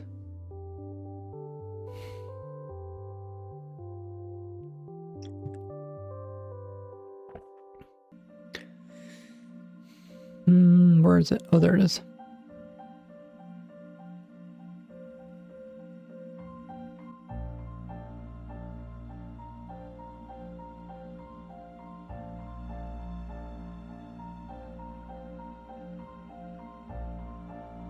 After we jump a bunch of blocks, then we'll come out of a portal, and then we'll be teleported in a few bits. And then we're choosing the bed that's closest. Let me just make sure we're doing the right bed.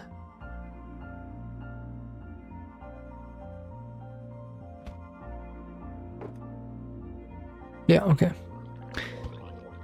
Okay, let's move it.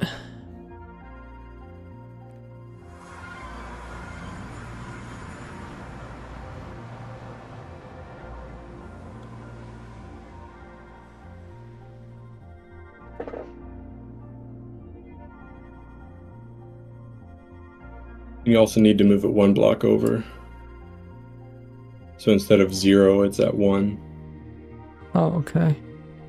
Can you send me the numbers? Yep. I should have left that block in.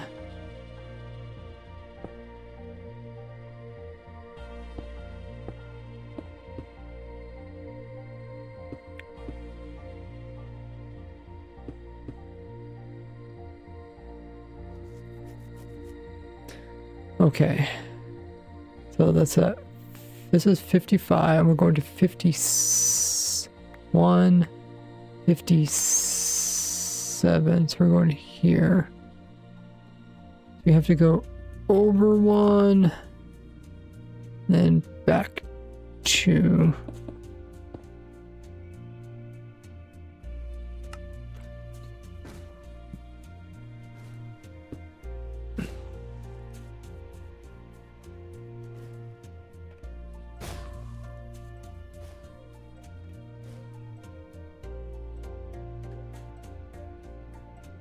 $157, that looks correct.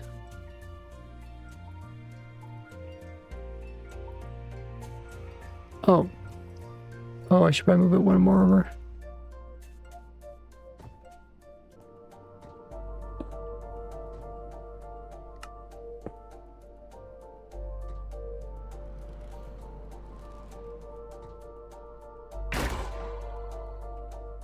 Okay.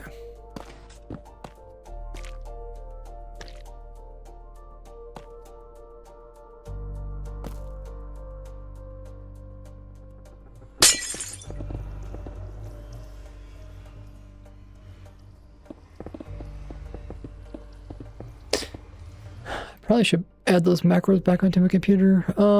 What's going on here? Oh, I see. I got moved over 2 directions. And I still haven't got my foot controller working yet.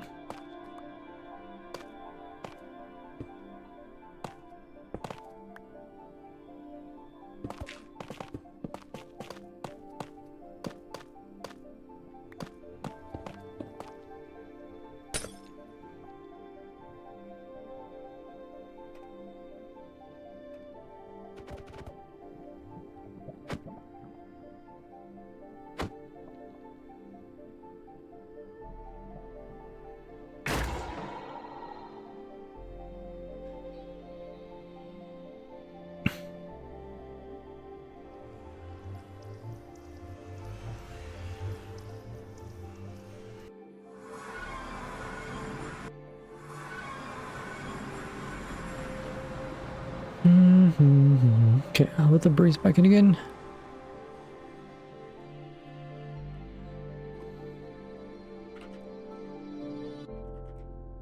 Hey, Fire Crust.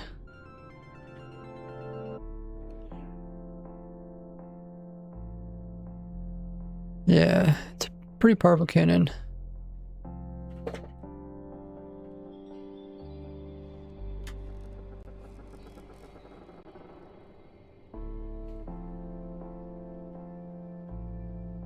Did I do it wrong? Oh. Click on freeze.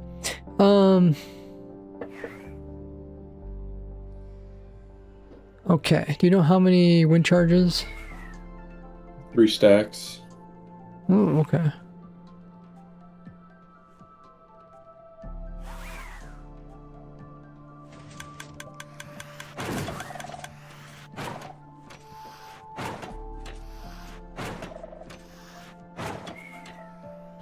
I guess we could try my new computer and see how fast it is.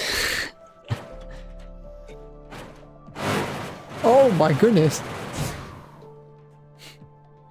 What? Wait. Okay, I did not expect my computer to be that fast. That was like... It was like 50 times faster than my old computer. And it hardly moved my CPU too. I think you still have a more powerful computer than mine, right? My GPU is better, but we have the same CPU. Okay. And CPU is what Minecraft's using, so maybe we do have similar results for Minecraft.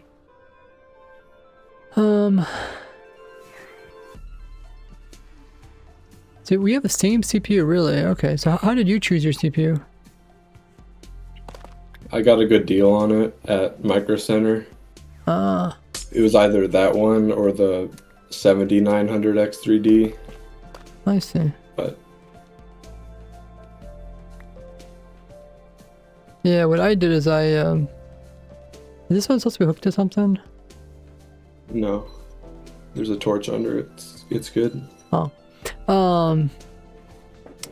What I did is I looked up the best CPU, like that can do, I think it was like a single thread or something. Like, because Minecraft only runs like on a single thread, right? So I was trying to figure out which one had the highest stats for single thread. I think I chose one, and then someone said, no, try this other one or something. So I can't remember if I switched or not. Okay, I guess we'll give it a try. I think we have some extra breeze charges in there at the moment. Do I have to put the other portal in? I mean, you can see where it makes the portal and then just move it up. Or move it I would just test it. Okay, well, see how close you are to the bed.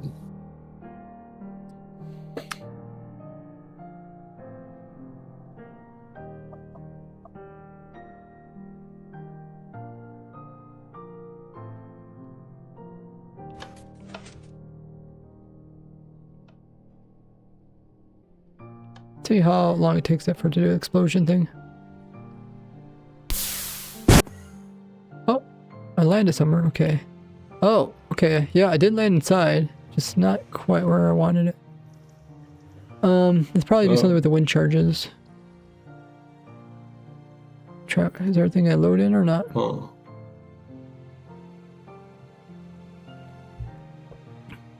You gonna load in or not? Oh, there it is. Okay, so I landed right around here. Oh, I think I go too far. Yeah, I think I did have some extra wind charges in there. Yeah. Okay, we'll try again. So where's the portal?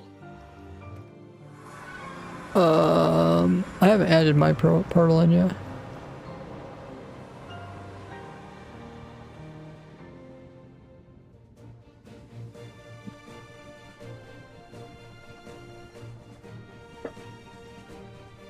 You said exactly 3 stacks. Yeah. Okay.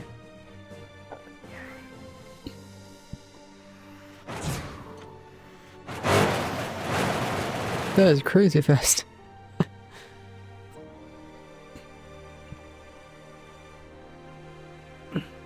Like usually it doesn't. Oh, I someone messed up. It fails sometimes. Oh, okay. That one. Like usually once your computer gets so fast, it's not really needed for Minecraft. But it's nice for the tick sprinting.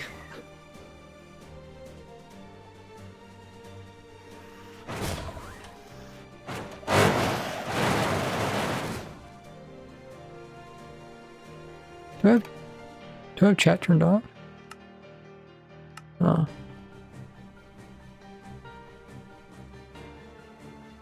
Oh, I didn't mean to push that button. Oh, did I activate? No. Oh.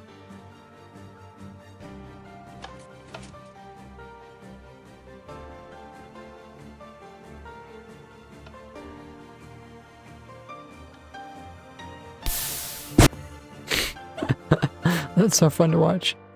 Okay, so it looks like I actually did put me in the same location. So I either put something wrong.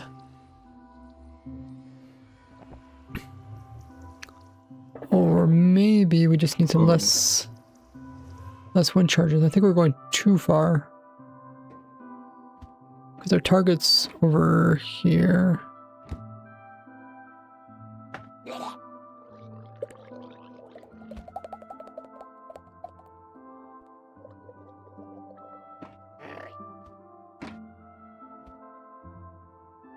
Or it's probably finding those portal. You think it's finding a portal and then it's putting me so far in front of the portal? I think that might be it. I think you need to manually create your own. Yeah. So should I find the portal that's making somewhere? Or it might not have made one because it's just going through those. Yeah, that would make sense. Okay. So we should be able to calculate what the portals can be, right? Yeah.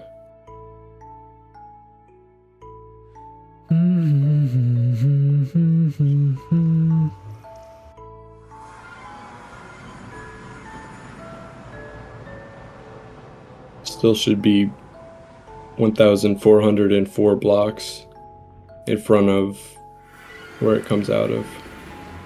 Or out of the original. Yeah.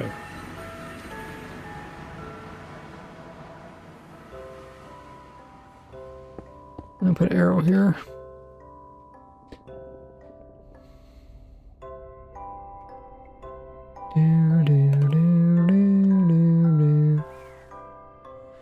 Okay, let's do a TP command. So we can get back here. Let's make a new portal. See where it puts it.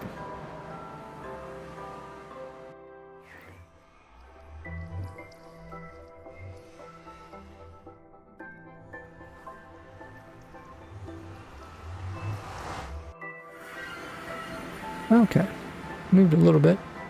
Now you said we'll do the 1400 block thing.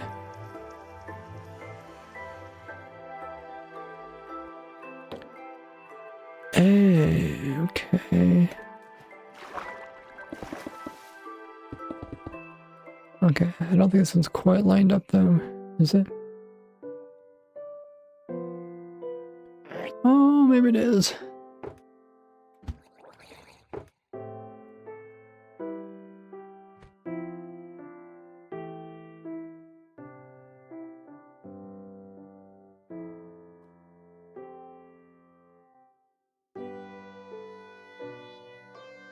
Wait, where? Oh, it's over here. Oh, it's at 16. I guess I can see that. 16. You also want to move it to the right X coordinate, which was 10, I think. Oh yeah, that's what I was looking at. So it's this way, and then 16.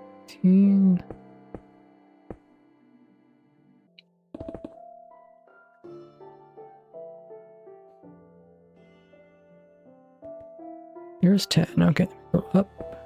Here's 16. Okay.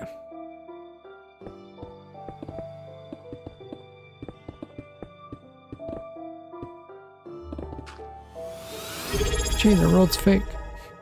Hole underneath of it.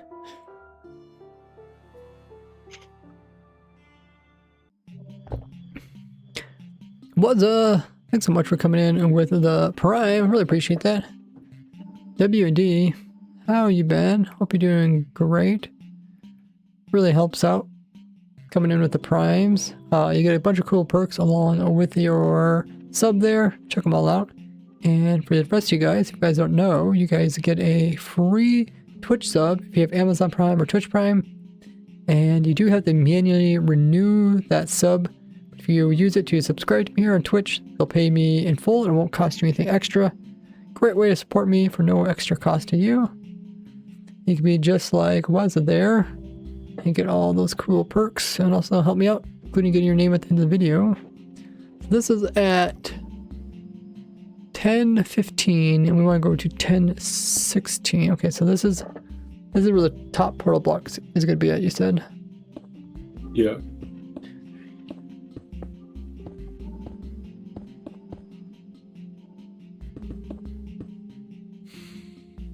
Okay. Now if I go through here, it's going to make a portal down here. That shouldn't matter. That extra portal. Oh yeah, because it's coming out of the overworld one. Wazza says, love your videos, thank you so much. I appreciate that. Glad you're enjoying them. Ooh, we got a hype train going. Noise.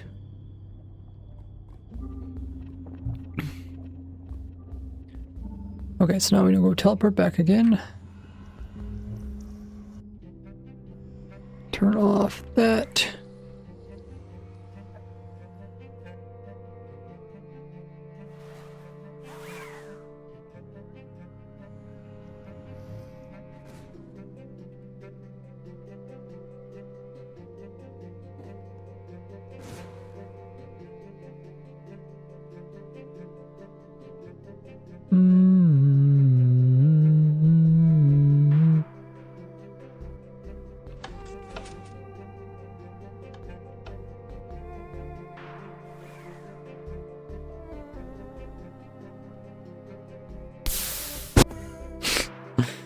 That's what, oh, well, we got pretty close.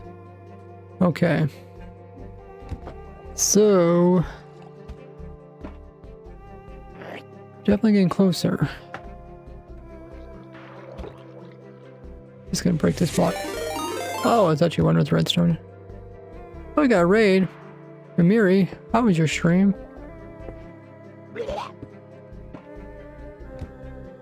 Just hoping to break something important. Oh. Looks like that's just for the piston thing. So we're somewhere right around here.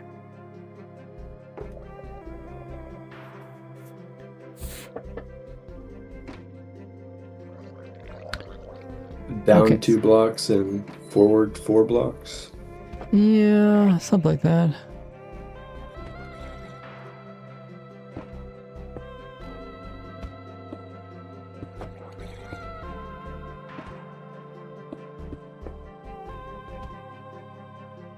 Let me just put glass in here.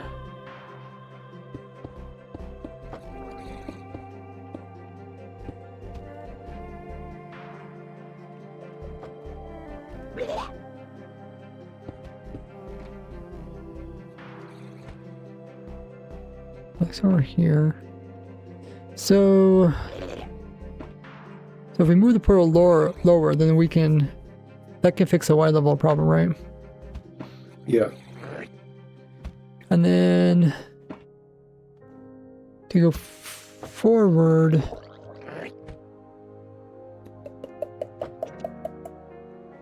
we just move Should be able to just do the same thing. Move the Just portal move a it little bit. forward in the overworld. Yeah. So I think I was like right, my head was like right here. So like move it down 2 blocks. 1, 2, and then move it forward. Oh, it's so hard to see with these type of blocks. 1, 2, 3. Okay, so down 2, forward 3. Down 2, forward 1, 2, 3.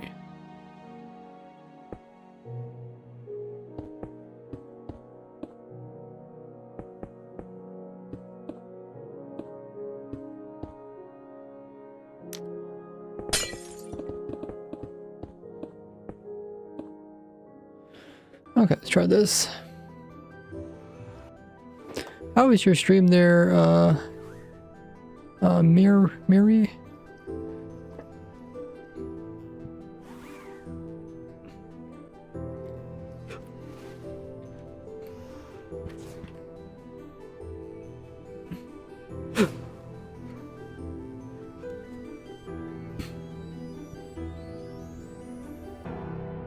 Look at those times go.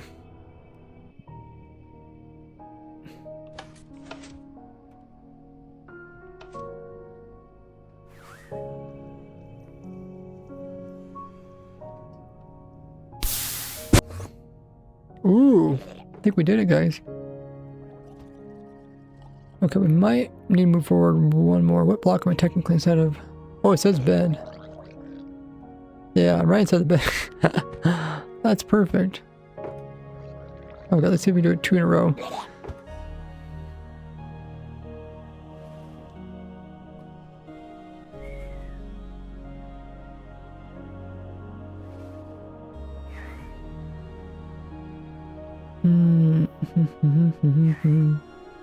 Oh yeah, there's a shot at Mira. Doing Minecraft. Let us know what you're doing in your Minecraft world.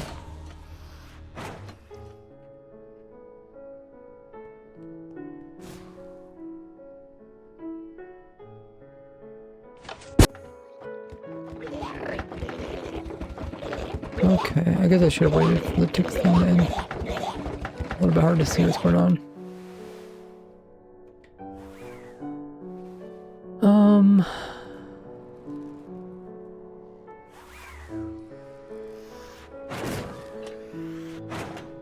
This one.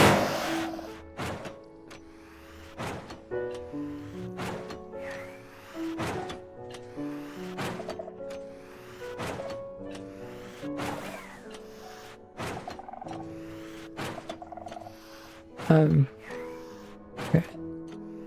That's a minute.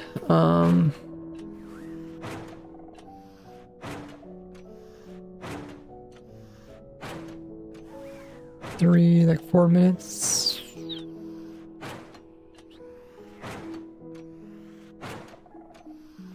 $600, $300.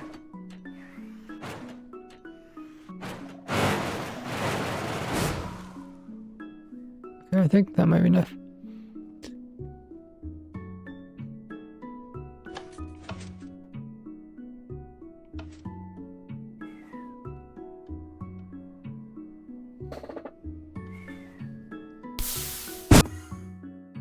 Oh yeah, okay.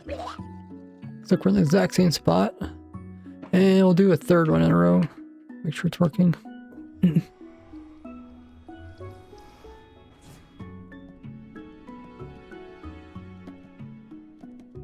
Oh, that's sprinting so fast now on my new computer.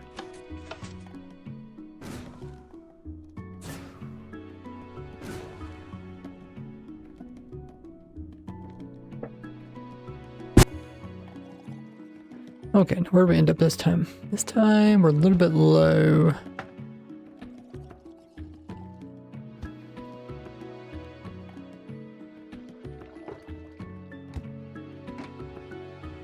I wonder if it's better to be low or high.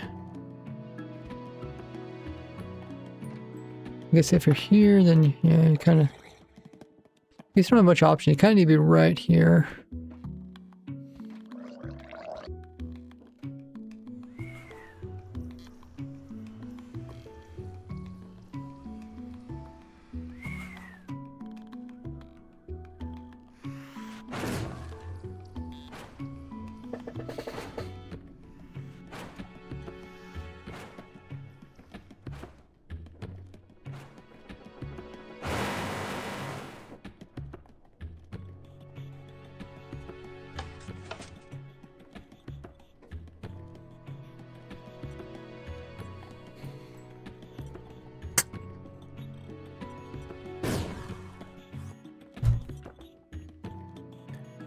Oh, what happened there?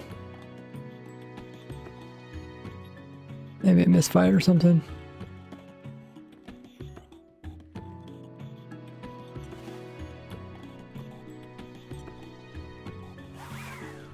Oh, I think...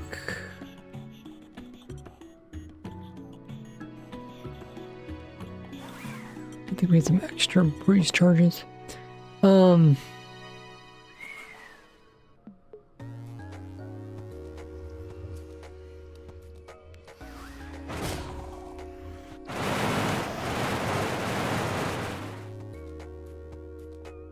guess let's see if we got rhythm. Oh, it actually needs more than 300. Oh.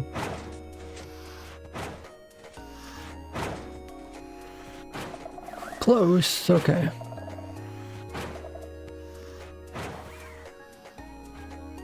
That's our problem.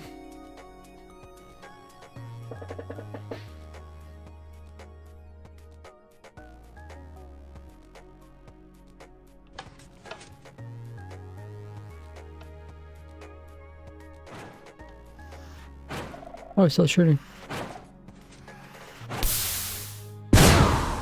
Well, maybe I should have waited.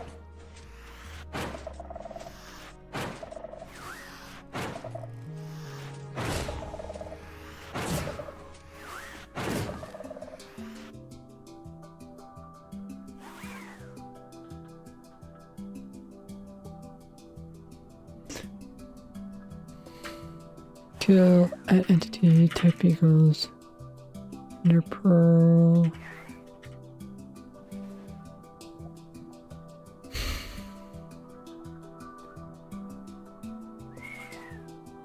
Also takes a while to reset. Keep that in mind.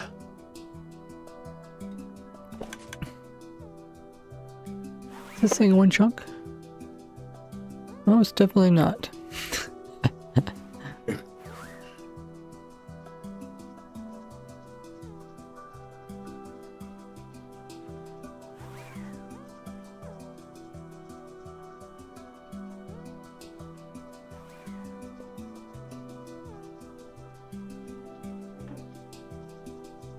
Alrighty. Let's get rid of these and then we'll try again.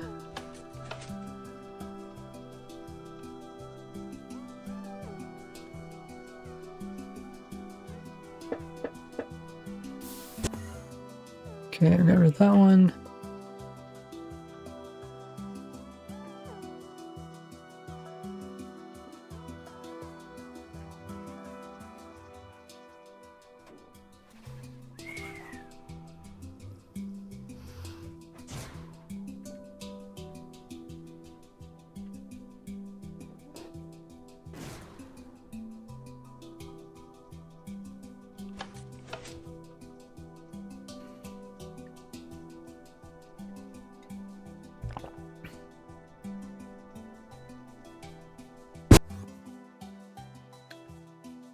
Okay. Am I doing something wrong?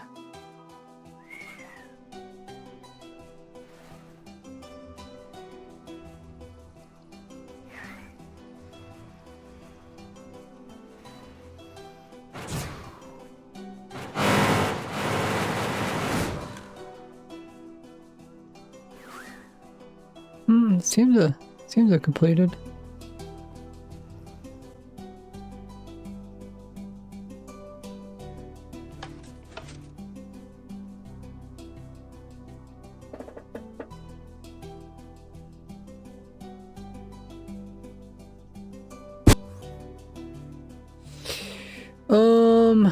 Where are we ending up?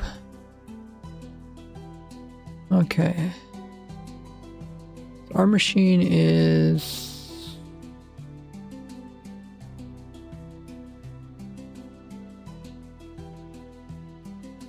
The portal's over here. Oh, we made a new portal. Ah, that's why.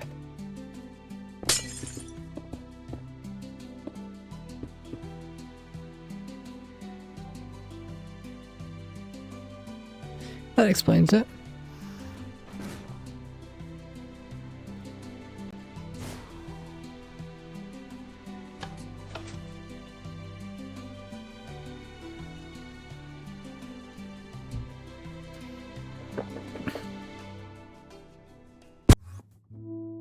Okay, must still be another portal or something.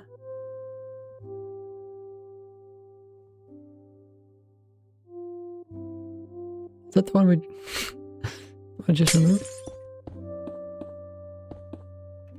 A different one.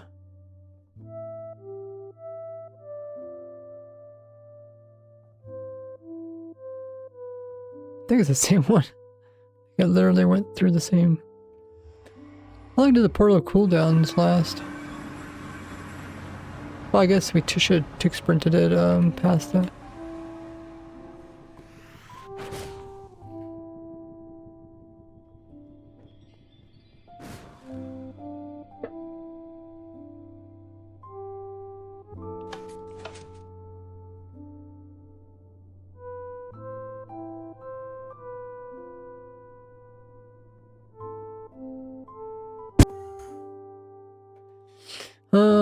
Do you have any ideas? And let's make the portal exact same spot.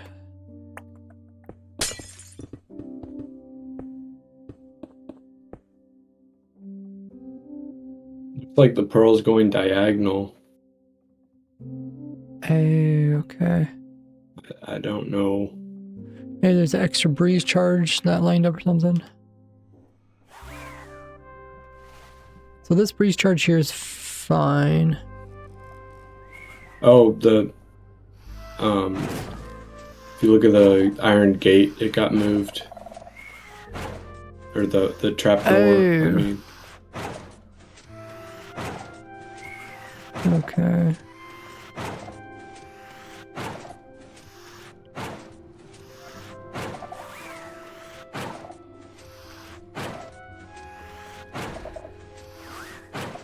Hey, trickster.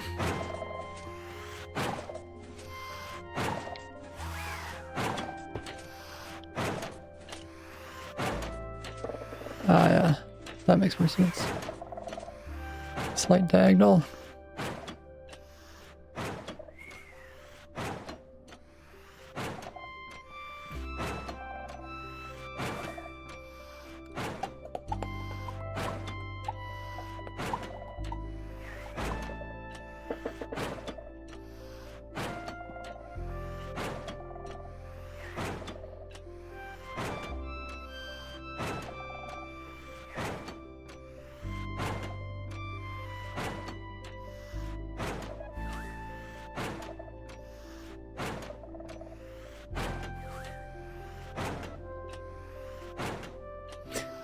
Okay, looks good. I guess this will be a little bit broken.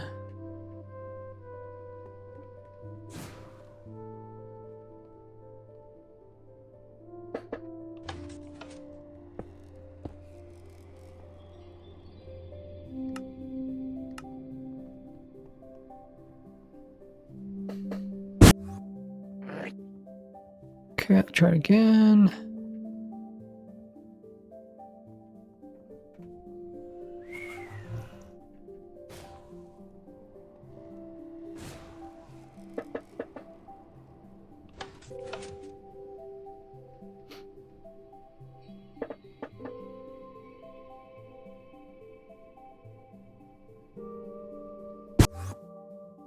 Okay, so I was up in the bed and then I fell down.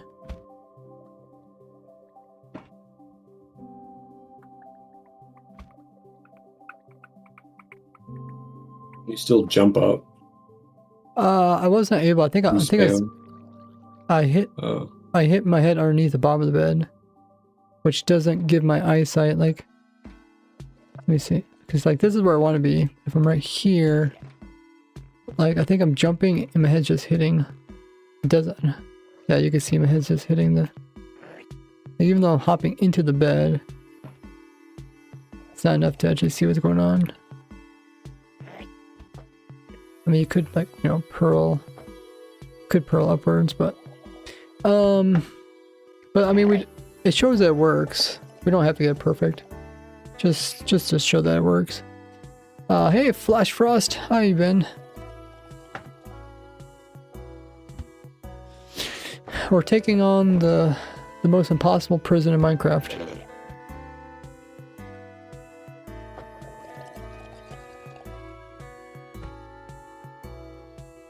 Let me just try it one more time.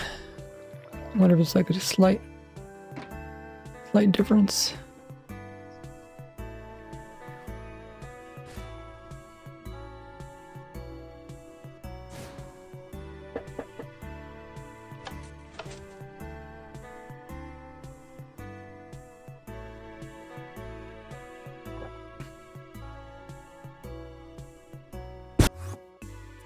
Okay, I think if I just move myself up one block, or move the portal up one block.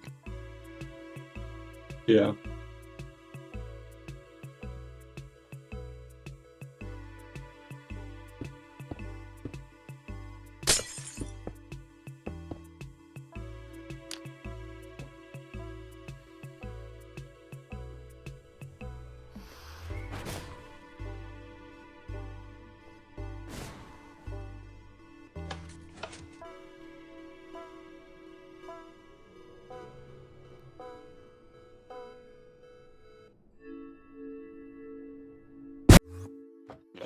Oh, that's perfect. Yeah. So I was up high and then I fell down into the bed.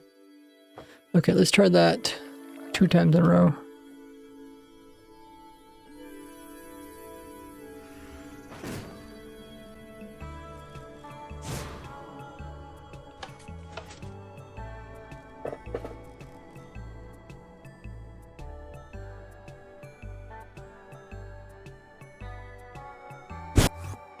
Yeah, it's good. Okay, I'll try 3rd.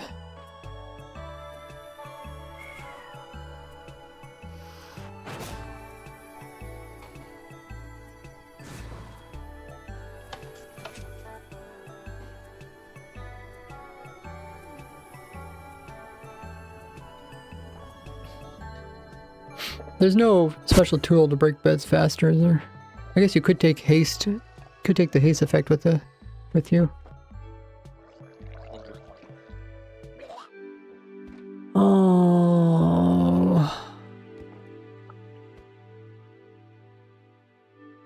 Mineable pickaxe. No, I don't look like there's any tool.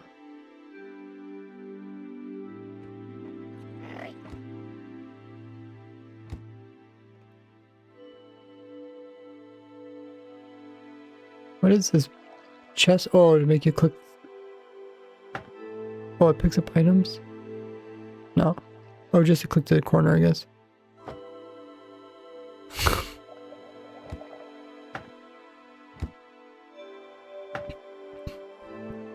Nice. Okay, and then we just have to do the same thing for the player in the player that's taken or helping the player get out of the prison.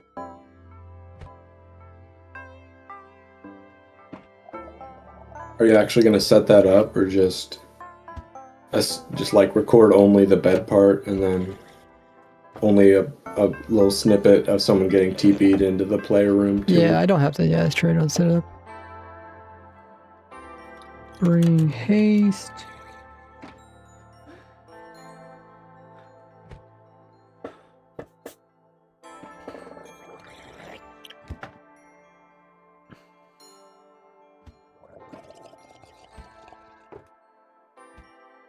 It's just gonna be essentially like we can even fake it by just teleporting like or summoning someone's pearl there and just immediately teleports them.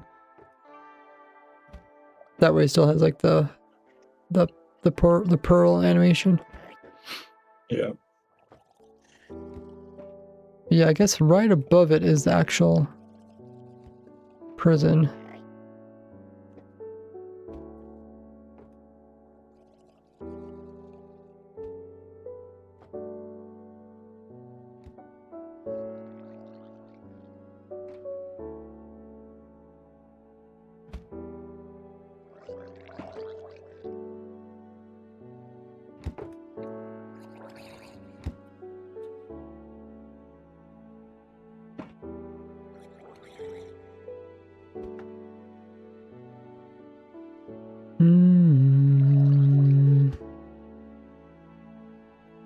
Okay, I guess I could fix this.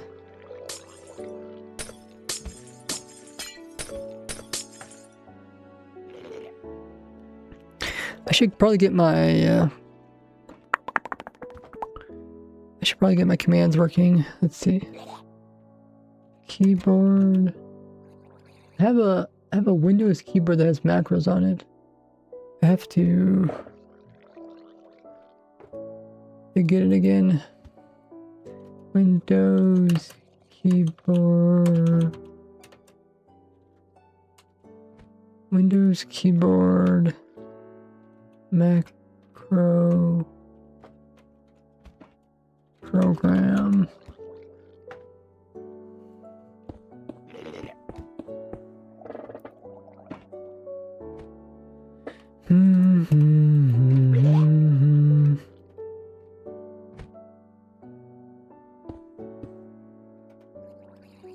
Okay.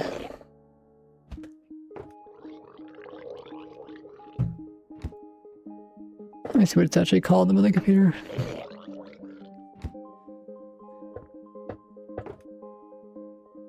Microsoft Mouse and Keyboard Center, okay. Microsoft Mouse and Keyboard Center.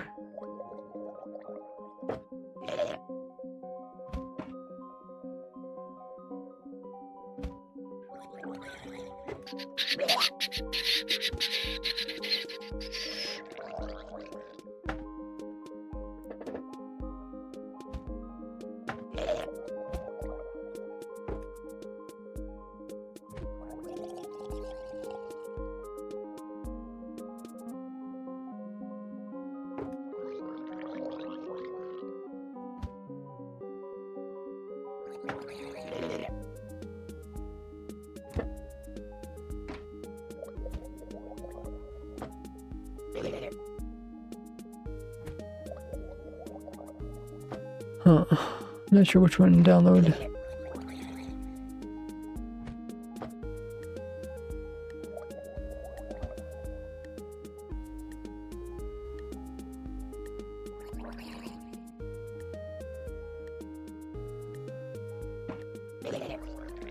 I'll try this one. Or you know how I do the macros that will like change the daytime and stuff like that? It's the macros on my keyboard. I'm trying to set up like more macros so that I can be more efficient in doing stuff rather than constantly like typing out commands. I should just probably get a completely separate keyboard that's just macros.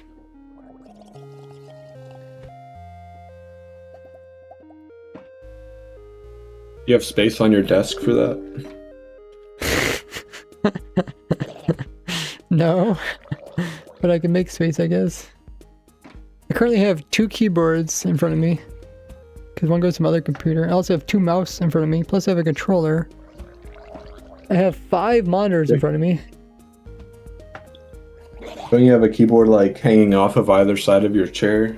Yeah. Let me see, do I have that on this? Let's see, do I have it here? Oh, I do have it, yeah. I have this. This is my chair. I have upside down half keyboard on both sides of my chair. That's underneath my chair, but strapped to it. Get dynamic content.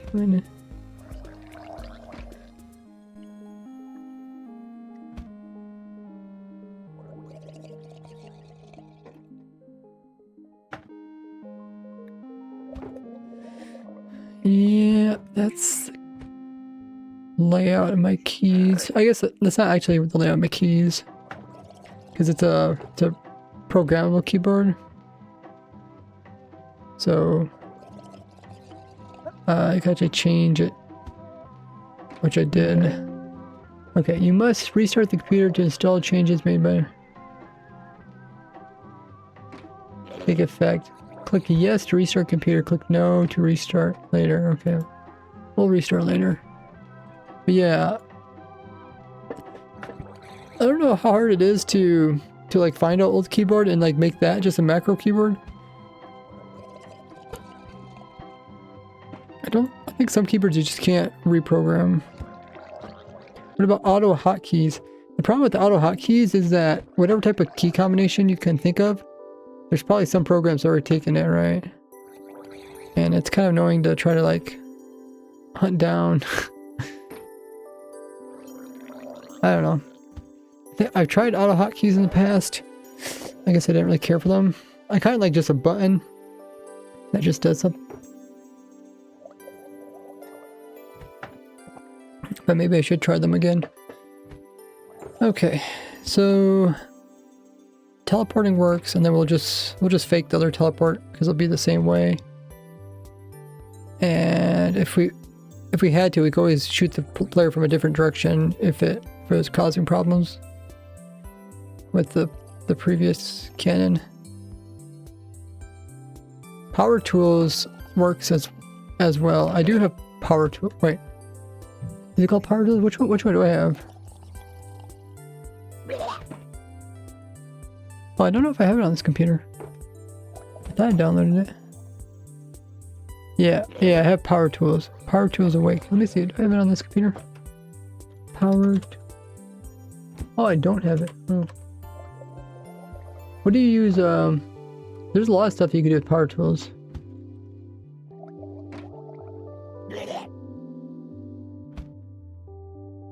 I actually haven't looked at it. I was really surprised. Or Power Toys, right? They're called Power Toys? Yeah, Power Toys. Not tools.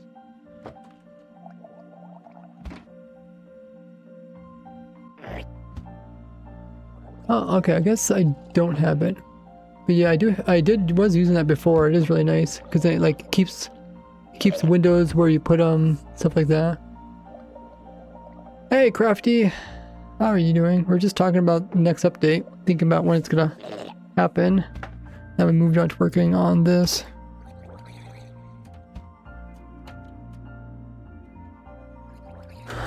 I mean, we're not really working on it, we're breaking it.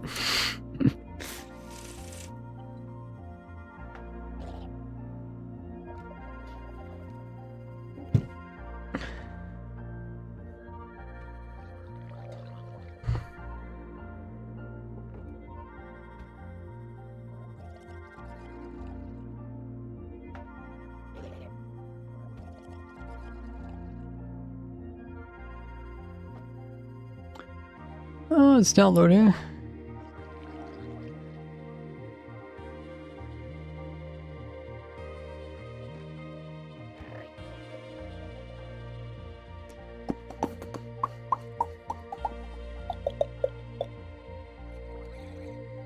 What do you think about summer update? Oh, I guess we didn't really think about summer update. At least I didn't.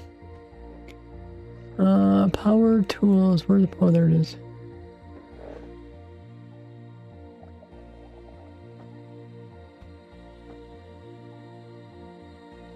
Yeah, you can do a lot of cool stuff with Power Tools.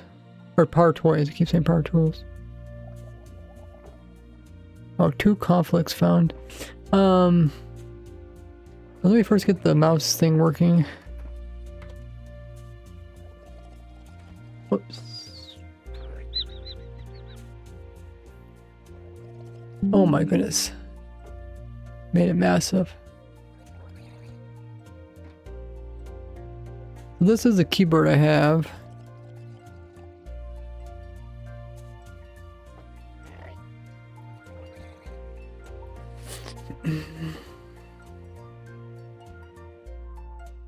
And then you can change. How did I do that?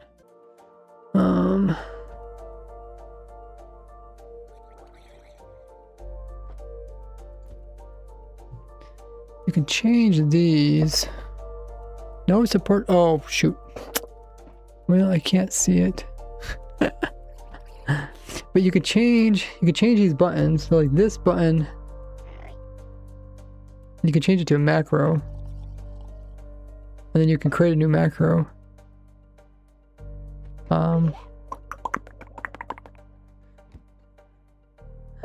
Oh, I really don't want to manually put all these in. I wonder, can I easily copy them?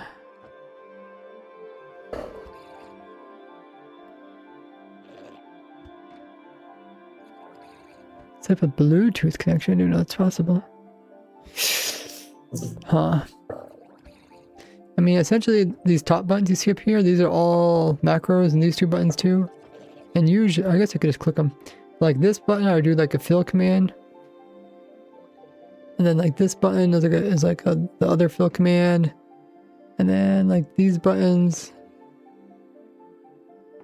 this like makes it different times of the day and stuff like that.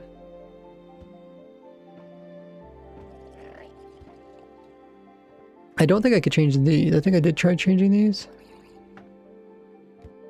No, but you can open different programs, which could be nice. So I can just open up like my editing. Open items on task, open program, web page. So those could be useful.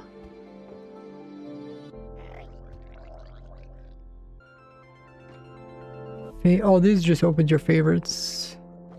One of these is, oh, you can't do those. Oh, those are the audio.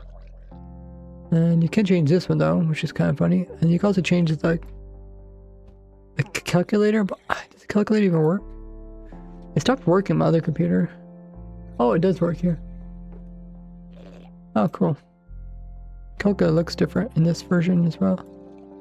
Probably just as crappy as the other one. Why there's a keyboard and gaming chair? Oh. Oh, you guys can't see what's going on. I forgot to turn that off.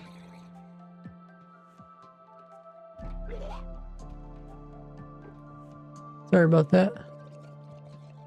Thanks for the reminder.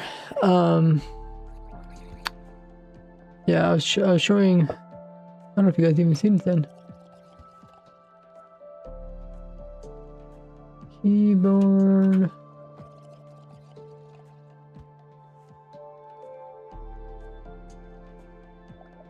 Oh yeah, this is the keyboard I have. This is what I was talking about. I guess it's covered up.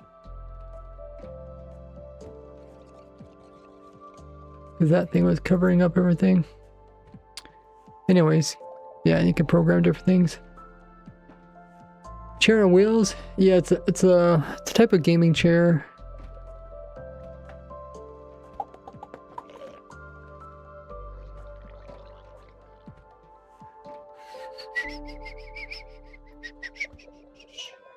Yeah, I kind of want just a completely blank keyboard where I can put a whole bunch of macros onto it.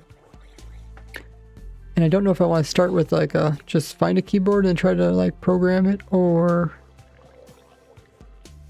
maybe make something that's, or just purchase something that's already dedicated to that.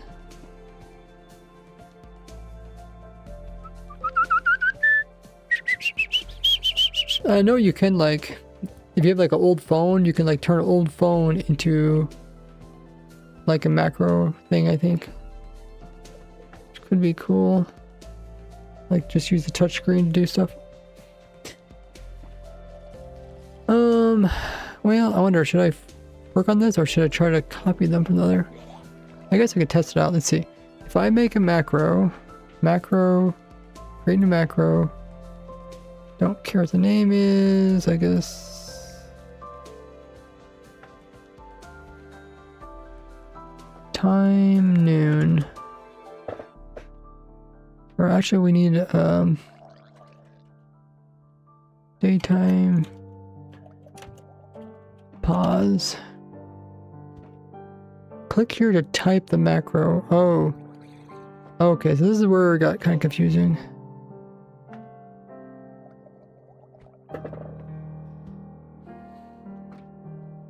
Essentially what I want to do is do slash game mode tab space tab enter. Did you get that, guys?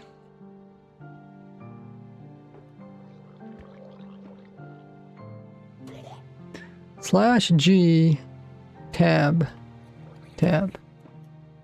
slash G tab. Oh, it won't let me do that. Special character tab. Okay, and then space tab. Okay, that just tells it. Space tab. Space tab. Space T tab. Or you can do space tab enter. Space tab. What is that, the enter key? No, it's backspace, right?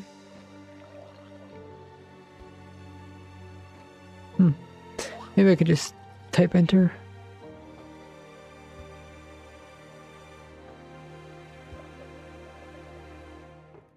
Enter. Oh, it's a line with the thing pointing back to. Not that one, okay. Okay, now how do we save this? Did it save already? I don't know if the... Oh, we can copy it. Huh. Yeah, let's see. If I go back, I can delete it. No, it's there. Oh, you can copy it. Okay.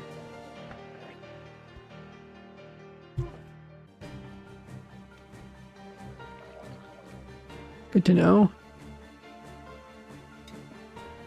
Now, let's see if it works. So it's that button up there. Yeah, I think it might be typing too fast at times.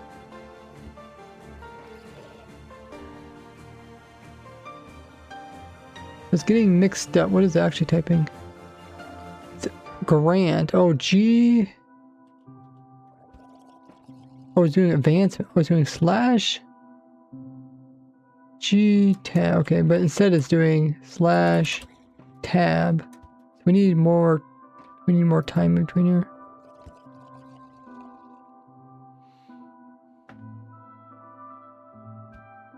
Slash. We need more time here.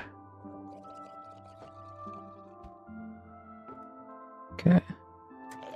Whatever is saved automatically.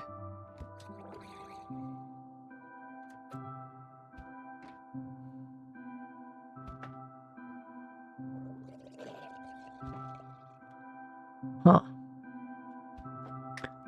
Advancement. Somebody's missing the G. Maybe I need to put more time between here too.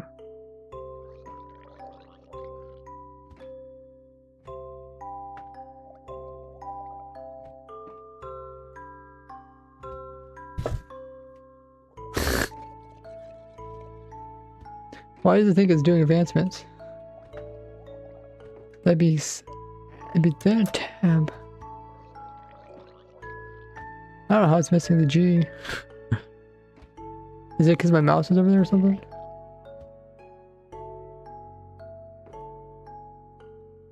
Oh, maybe that's what it is. I think my mouse isn't really ever. I don't know what's going on there. It must be hitting this here.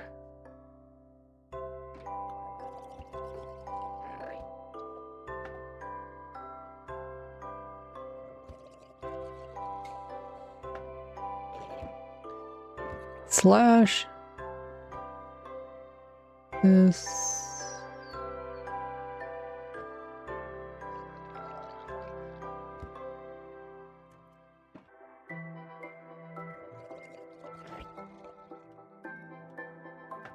Oh, maybe that's what I needed.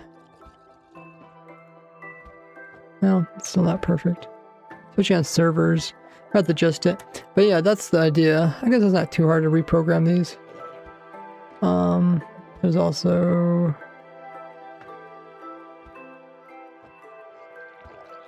this one. New macro. Slash T time.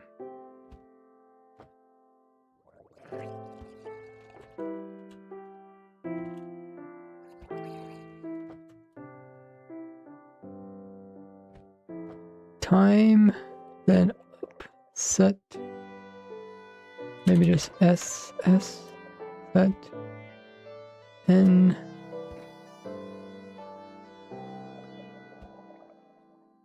O, tab,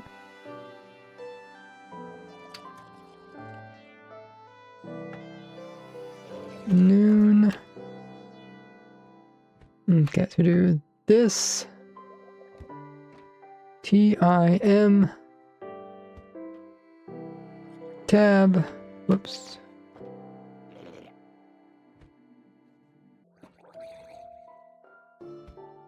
tab, space, S, tab, space, NO, tab, enter.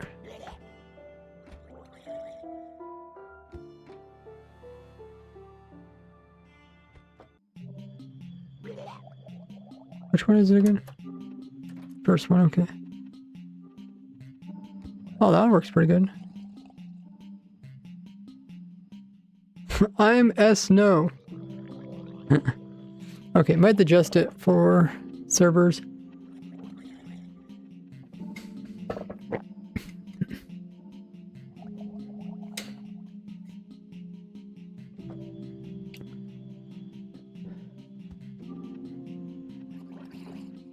Which one's next?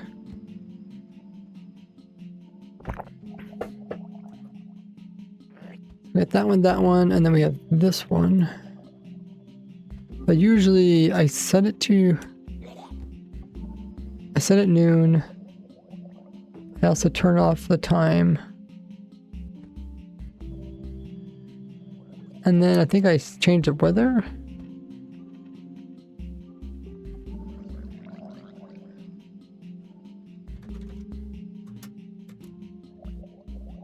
Slash weather WE tab space tab space tab space tab space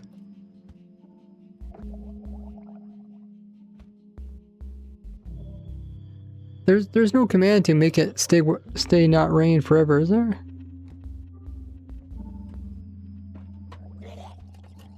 I couldn't find it. Game rule. Should we go through all these guys? Oh, advanced weather. It's the second one. Advanced weather. False. Oh, I guess we should do that one. Okay. Slash game. So G tab.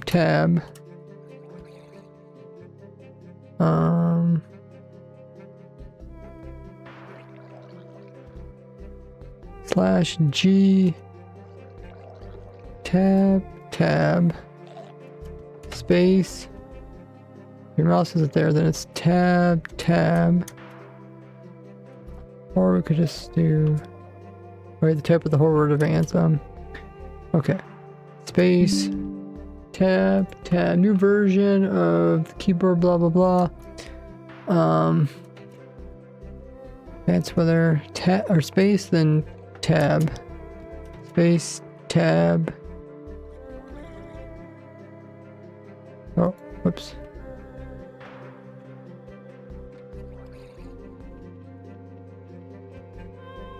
Space. I didn't even click in this area. Oh, there it is. Space, tab, enter.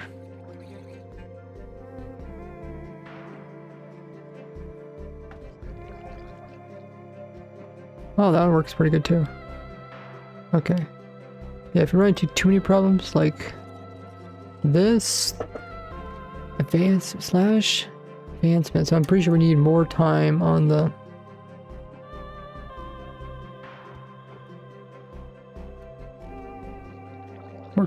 G.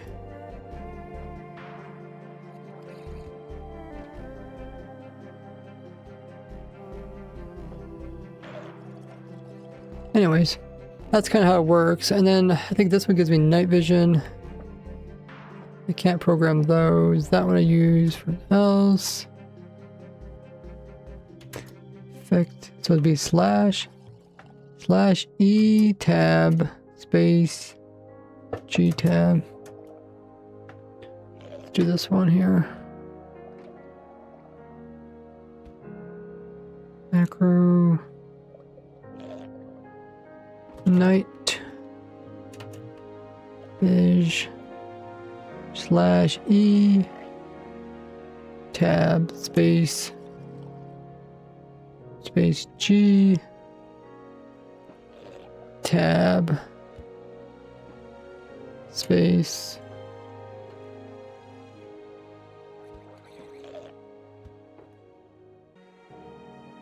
R A tab.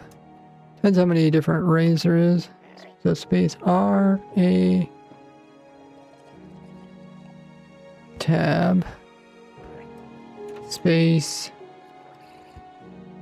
NI space NI tab space tab space space tab space.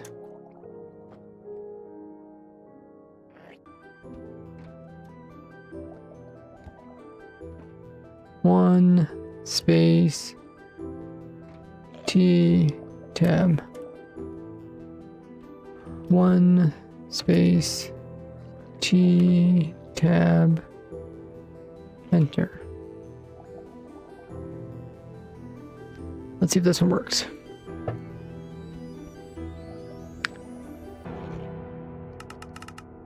Oh, yeah, I think it did work. Wow, that's such a pretty cool.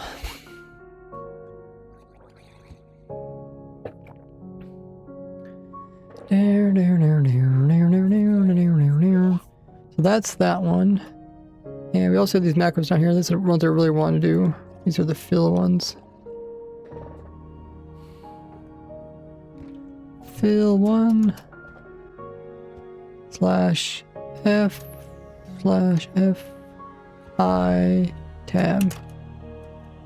FI tab space space up tab space up tab space. Now they could just enter. I guess I don't have to do a space.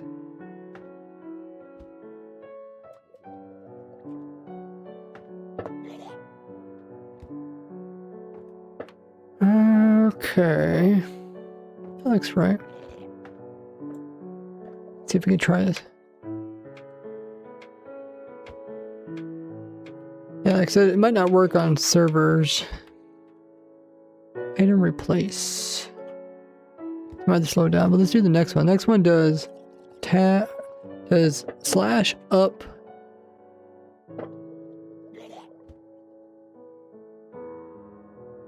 space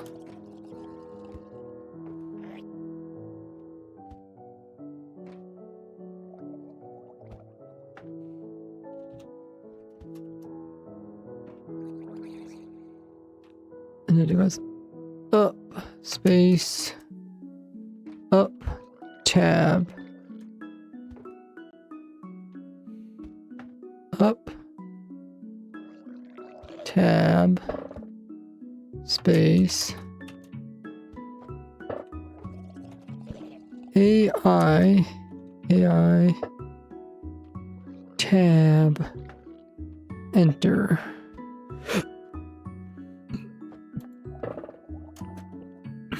So first we push this button, then we did this one, and it makes air there. Pretty cool.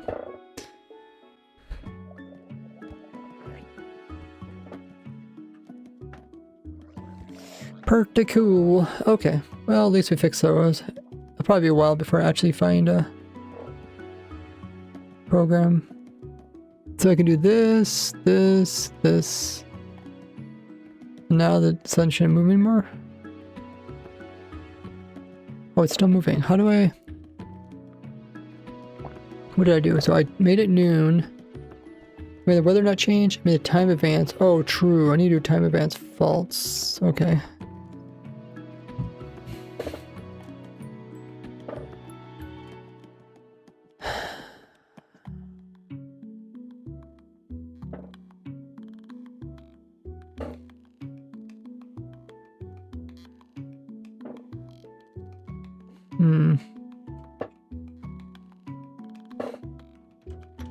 The space, then tab. I just need to get rid of these tabs.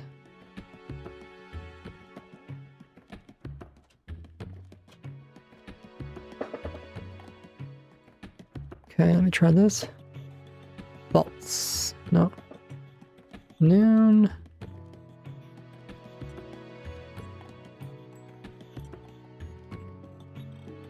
But yeah, that doesn't make it false.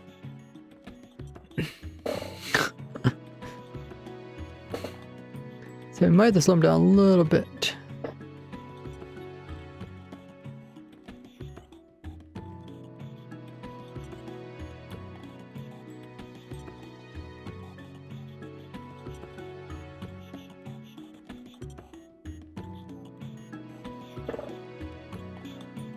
Okay.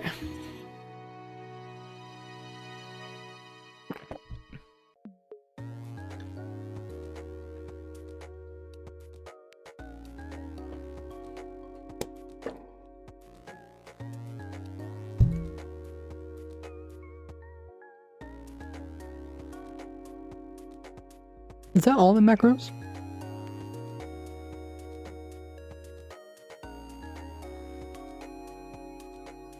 I think so. There is some that go here, but those are just for programs.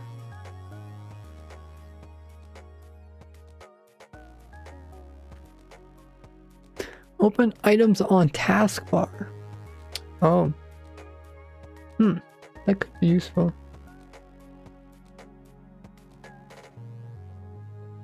Probably not, actually. But yeah, someday I want to get more macros.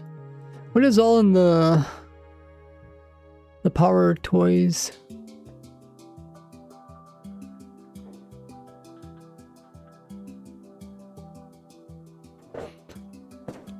Power toys. Always on top.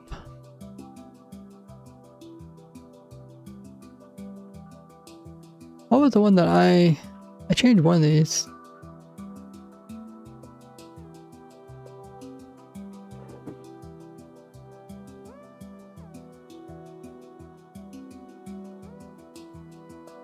Image resizer.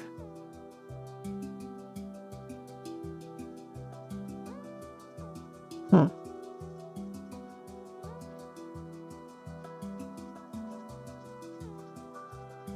I want one where when you, oh, wait, I think it's fancy zoom. Oh, it opens up a completely different thing.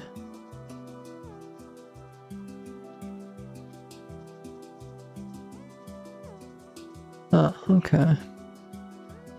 Fancy zoom or fancy zones.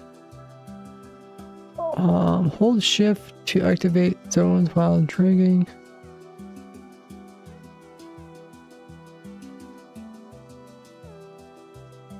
That's how we keep windows in their zones.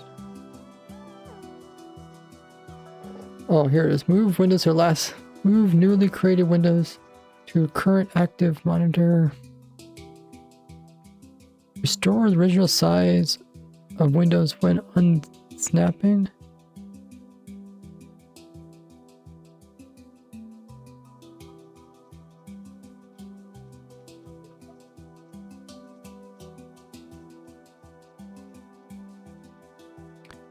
Something like that.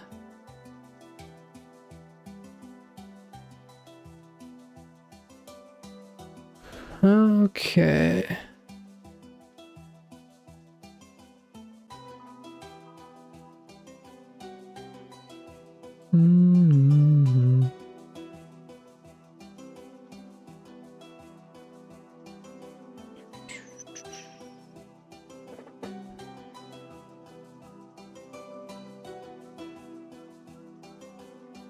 I guess I don't really like the... Does this turn off every... Oh, it turns off everything? What the heck?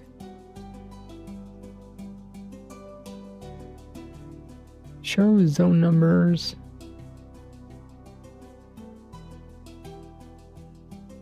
Guess I don't really care for the zone thing. This other one? Is there one about macros?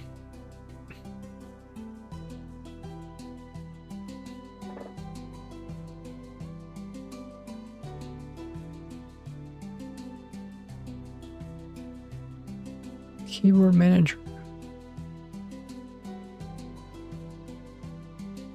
Keyboard manager. Learn about remapping limitations.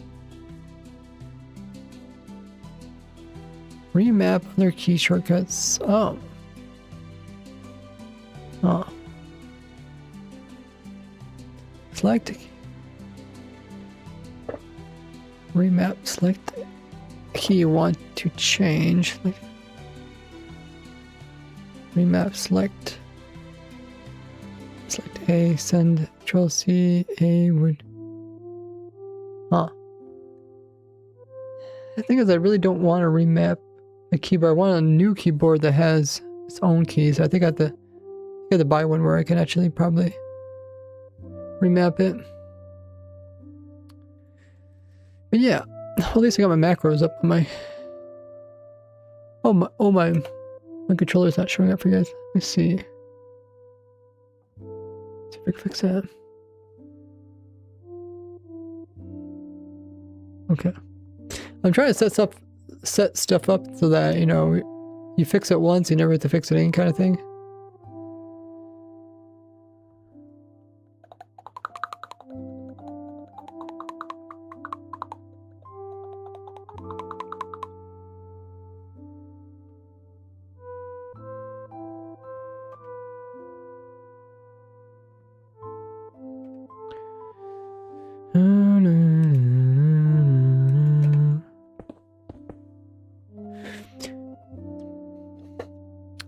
I guess for back to this thing, probably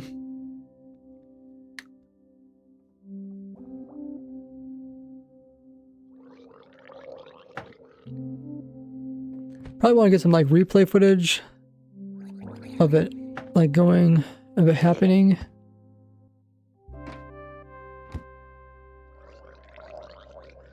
The only thing I might run into is the Elder Guardian.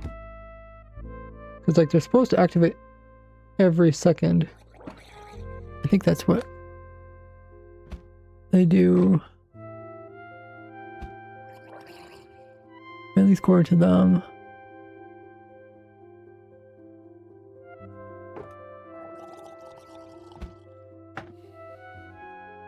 I think he has a command that puts the Elder Guardians back in again. So we could actually test it. Because like the bed breaking is the only actual breaking we have to do. Up, command block, down, Elder Guardian. So he puts them in at a certain time so that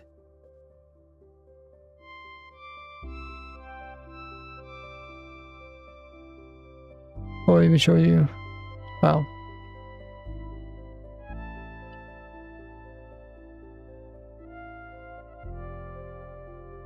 Oh, did I just unload the command blocks?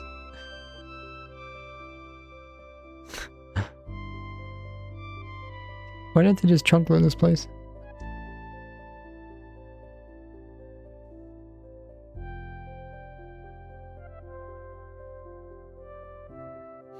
I got all these fancy command blocks.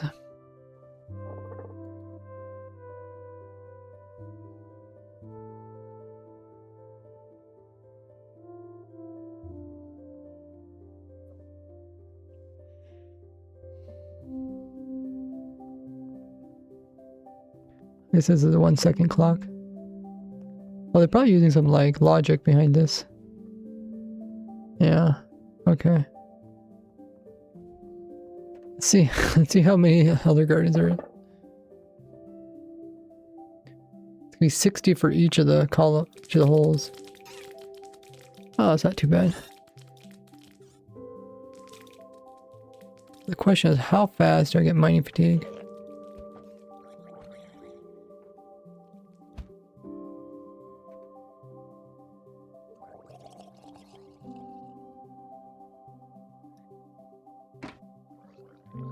Oh. Someone's got mining fatigue or something?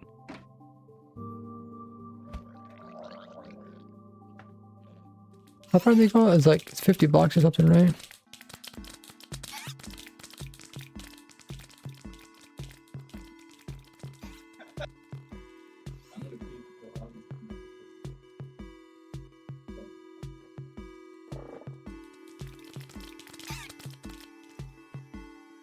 It should be definitely close enough.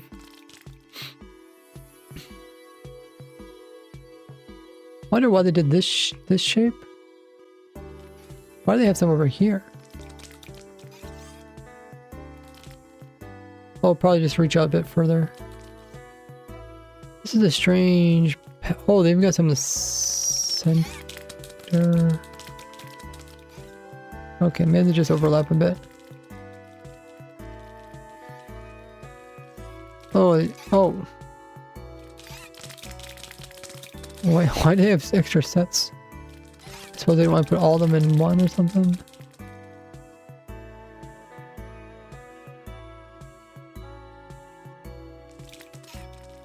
Or is this more than 50 blocks tall?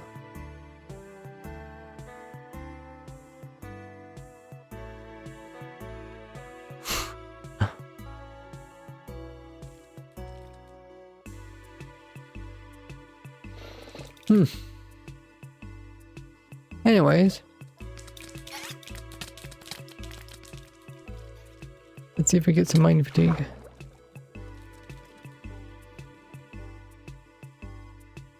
Well, maybe this place wasn't being chunk loaded.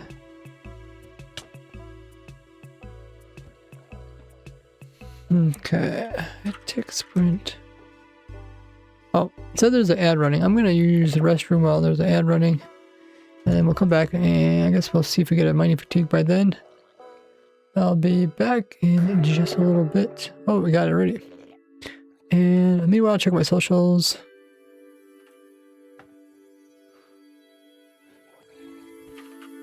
Okay.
Okay, so the ad just finished up.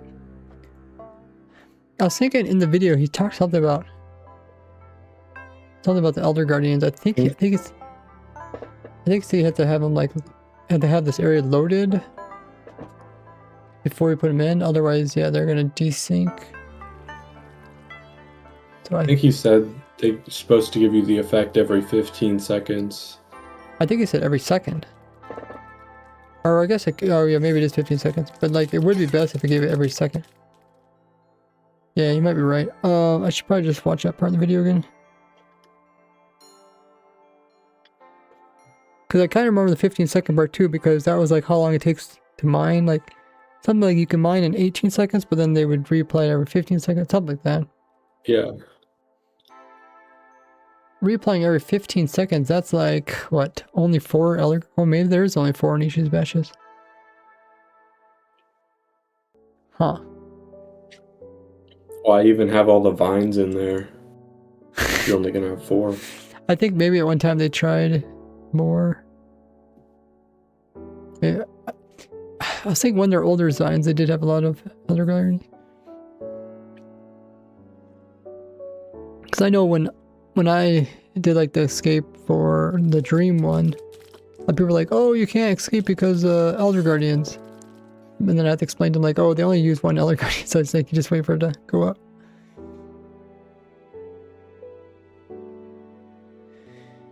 Okay,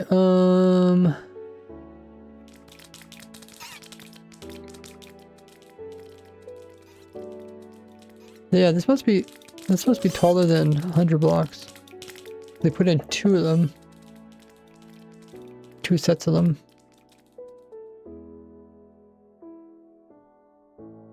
Except for here in the corner they put... I don't know why they did this weird pattern.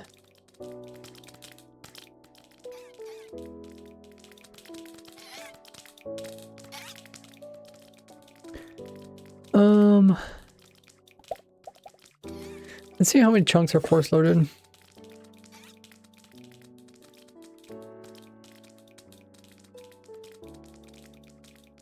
Oh, they force loaded a whole bunch of chunks.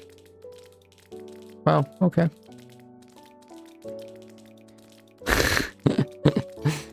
So I'm guessing all of this is force loaded.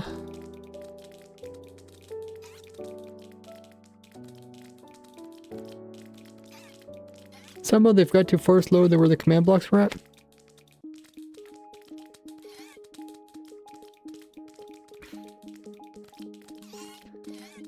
Why would they be force loading this many chunks?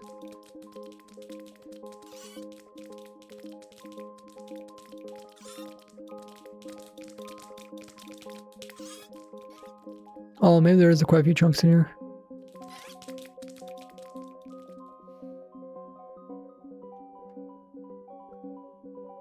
Yeah, okay. Could just be all of this, I guess. In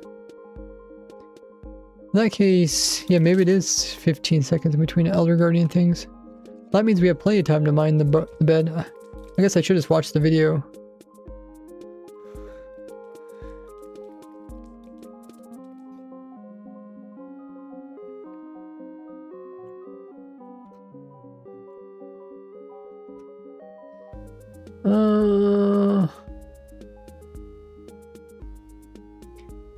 Minecraft.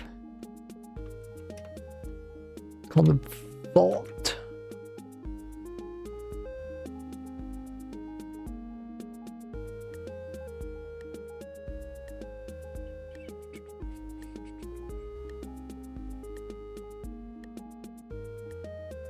Oh, there's like 2. Oh,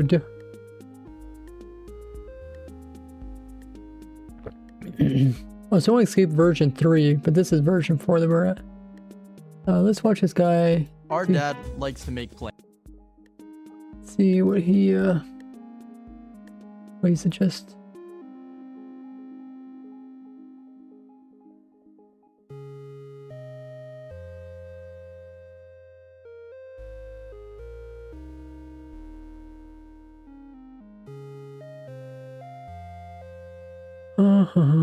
Okay, I'll load this up and then we'll see what's going on there.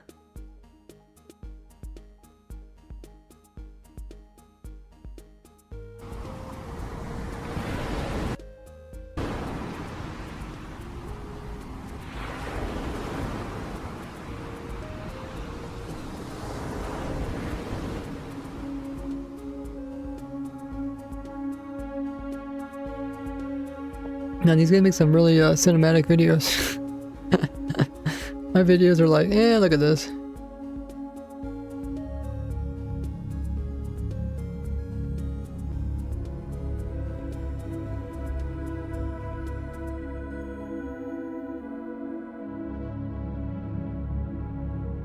Famous prison, it is.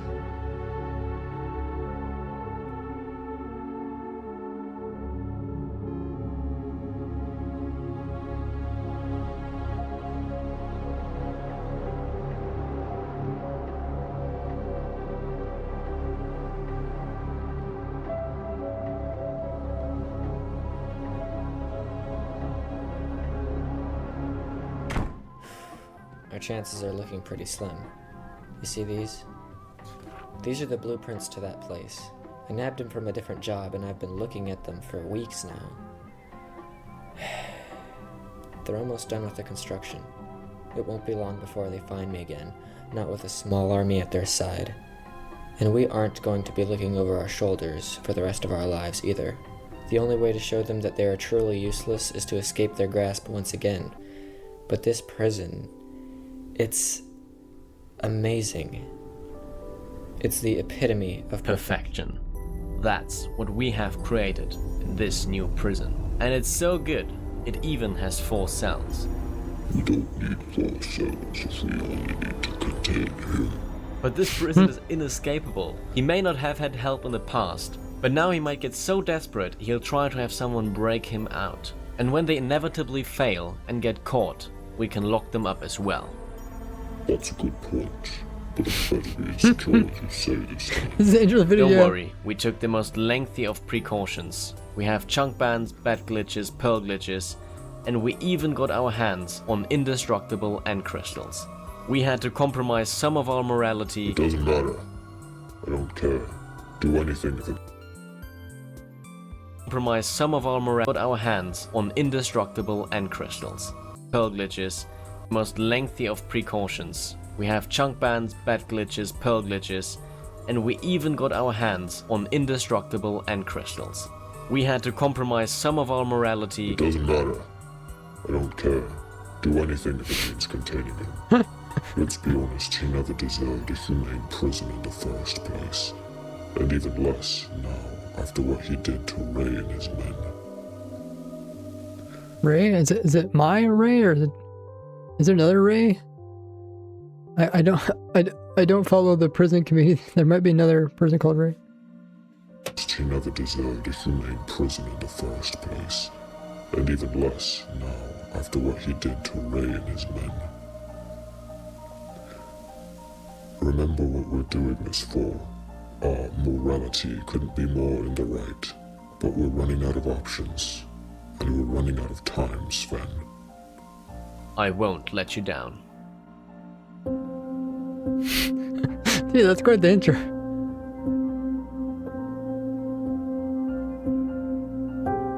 Your goons, hello, 100% Let's get sure. straight to the point.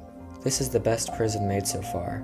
For solo escapes, this thing just can't be contested. Go ahead and argue that the most inescapable prison is Vault 36, Apollo's Vault, Guardian's Vault, Vault's Vault, or whatever other amateur prison that has been made since this accidental trend started.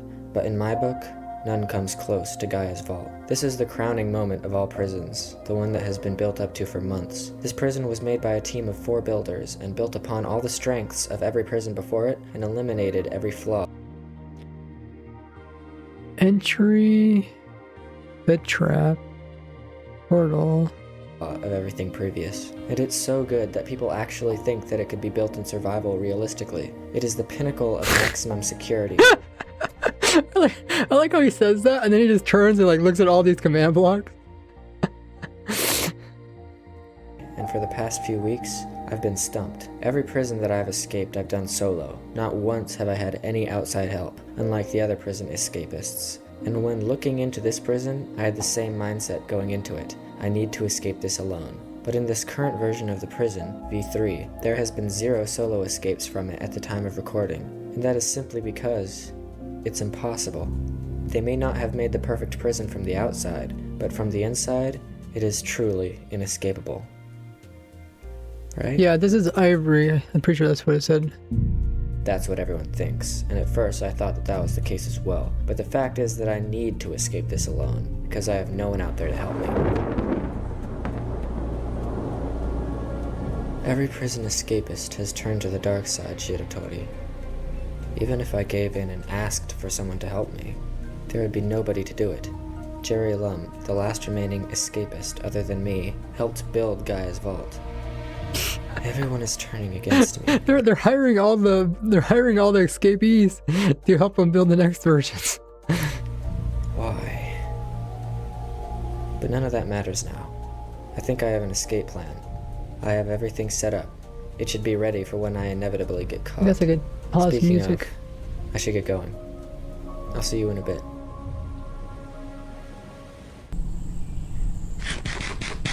This is like a whole story mode going on here. Took you long enough. You don't talk. You're coming with us. And what if I don't come with you? What are you gonna do? Kill me? I set my spawn at a bed 100,000 blocks away. You kill me, I'm gone for good. I don't think so.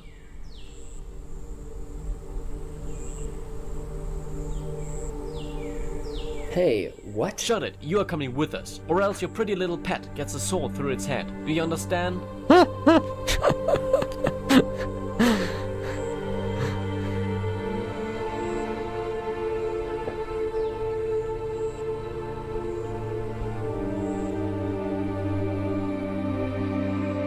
Why am I so addicted to Heartopia? It's all Heartopia.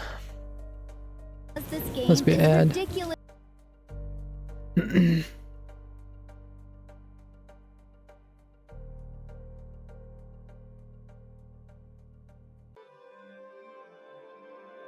Okay.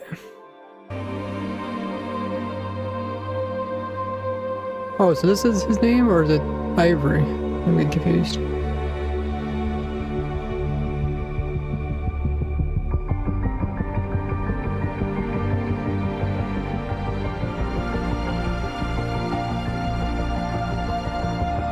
Man, if each of my videos was like this, it'd take me a year to edit it.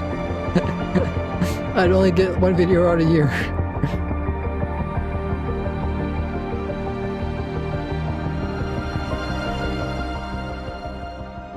For those of you who somehow don't know what Gaia's Vault is by now, let me give you a brief refresher. Gaia's Vault is the third and most inescapable prison built by Sien Sven. The prison stands at about 140 blocks tall, and it has a 22 by 22 chunk perimeter. It has the prison classics. The outer walls have water and lava, the interior of the prison is filled with obsidian, there's trapped portals and elder guardians, and the cell has a regenerating cobblestone wall, and there's water, yada yada yada, and so forth. Oh, so they did change it. So our version 4 has netherite?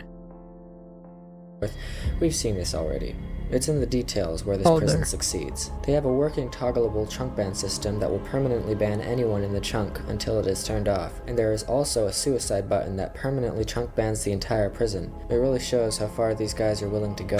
And also, the bed respawn trap is new. It uses a glitch where the game thinks you're in a block when you respawn, so it teleports you up until there's sufficient room for you to spawn. This makes it very difficult to smuggle items in. The guards have composter glitches to x-ray through the walls of the prison and to see where you are at all times. There's also a lockdown system which turns off every chunk ban but the middle one, locks every door, turns off every portal, and makes an alarm sound. This lockdown can be triggered by the prisoner doing literally anything that does not align with the guard's handbook. And speaking of, there is an entire handbook that they wrote for this thing, going over every scenario and every protocol that should be taken in case of escape attempts. You can find this handbook on the Gaia's Vault website. They made a website for this prison. The last and arguably most polarizing thing in this prison is the indestructible end crystals. Indestructible end crystals can be obtained in survival by respawning hey, I know the that person. Ender Oh, it looks very sus though.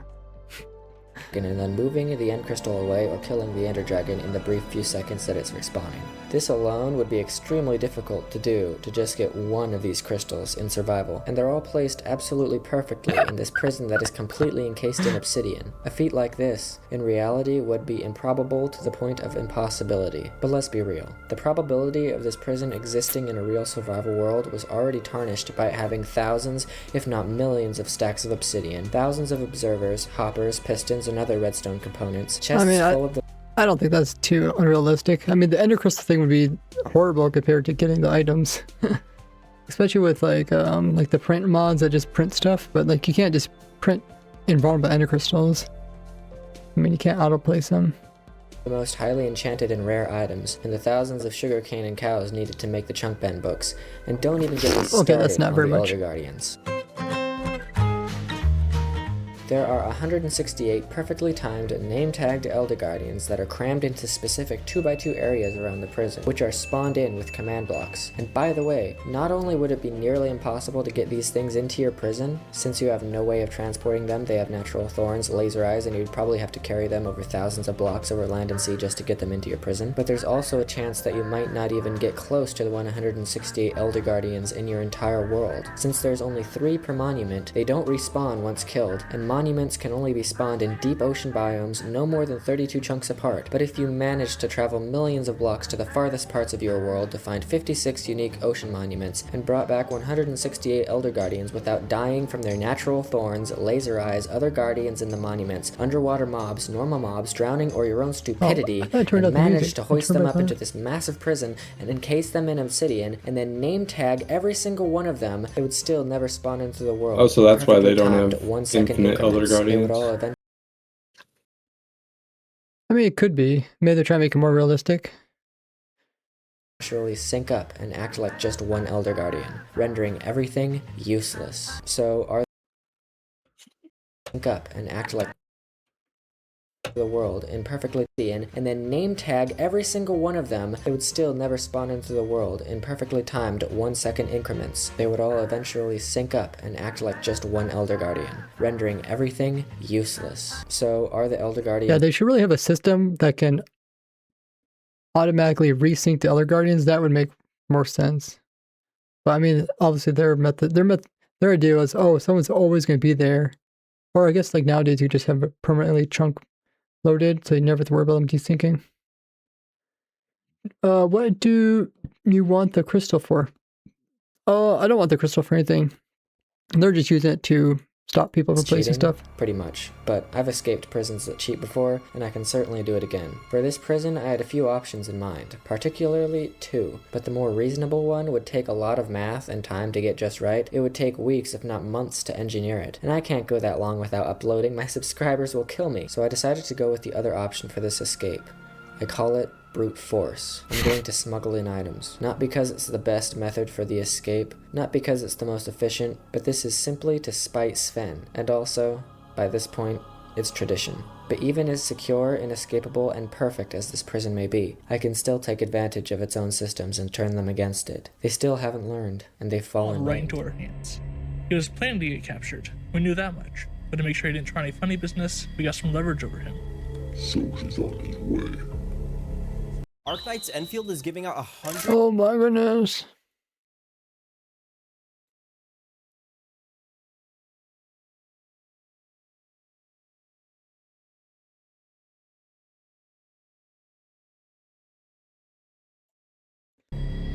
Yes, sir.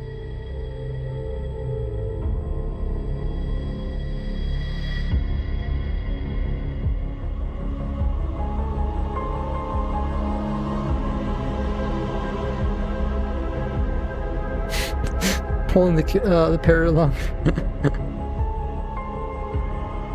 Now remember, if you Why are try you interested in this? Because we're gonna escape it in 1 second.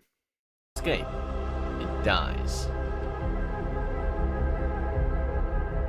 Well, that means he has to save his parrot too.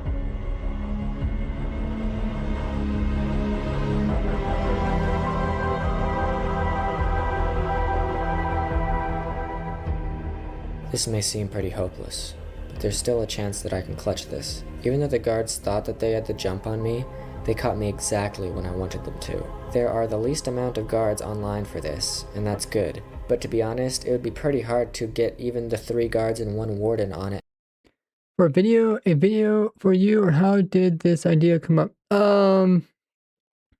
Because the cannon, the pearl cannon that I showed earlier, I guess it was actually last year, because it has a glitch where it can send you into blocks.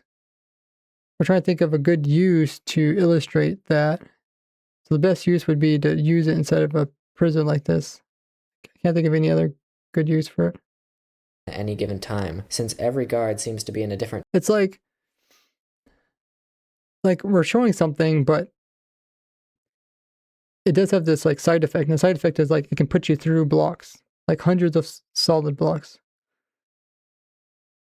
Yeah, we're watching Ivory's video on how he escaped. Time zone, and believe me, arranging that sort of thing is nearly impossible. Almost everything went according to plan, but now they have Shiratori. I need to be extra careful.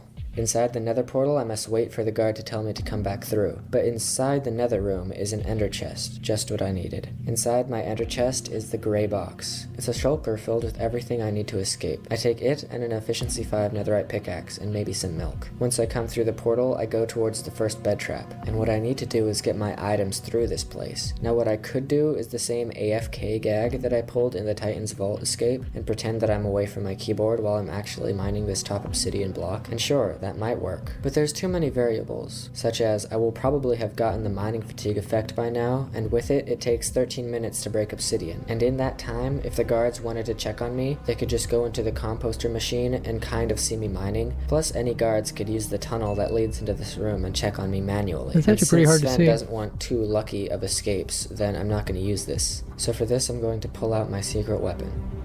I'm going to chunk ban the guards. You see, while the guards were so preoccupied about the inside of their prison, they neglected to have anyone outside. And what I did was attach a little device to the top of the prison in a specific chunk that chunk bans anyone inside these chunks. And all I did was connect a few hopper timers to this thing and boom, it can switch on whenever I want to. But for ease of use, I attached it to a death switch that would turn on once I died. This is like the simplest one. I could have used something with dogs, I just decided to use this because I'm lazy. And right before I got caught, I killed myself. I was completely bluffing about my bed, but it seemed to have no effect because they still have my bird. But Mithridac, how did you get to that specific part of the prison? Aren't there outer chunk ban walls that would stop anyone from entering? Why yes, but what I used to bypass this incredible menace was I built up a bit and then I right-clicked.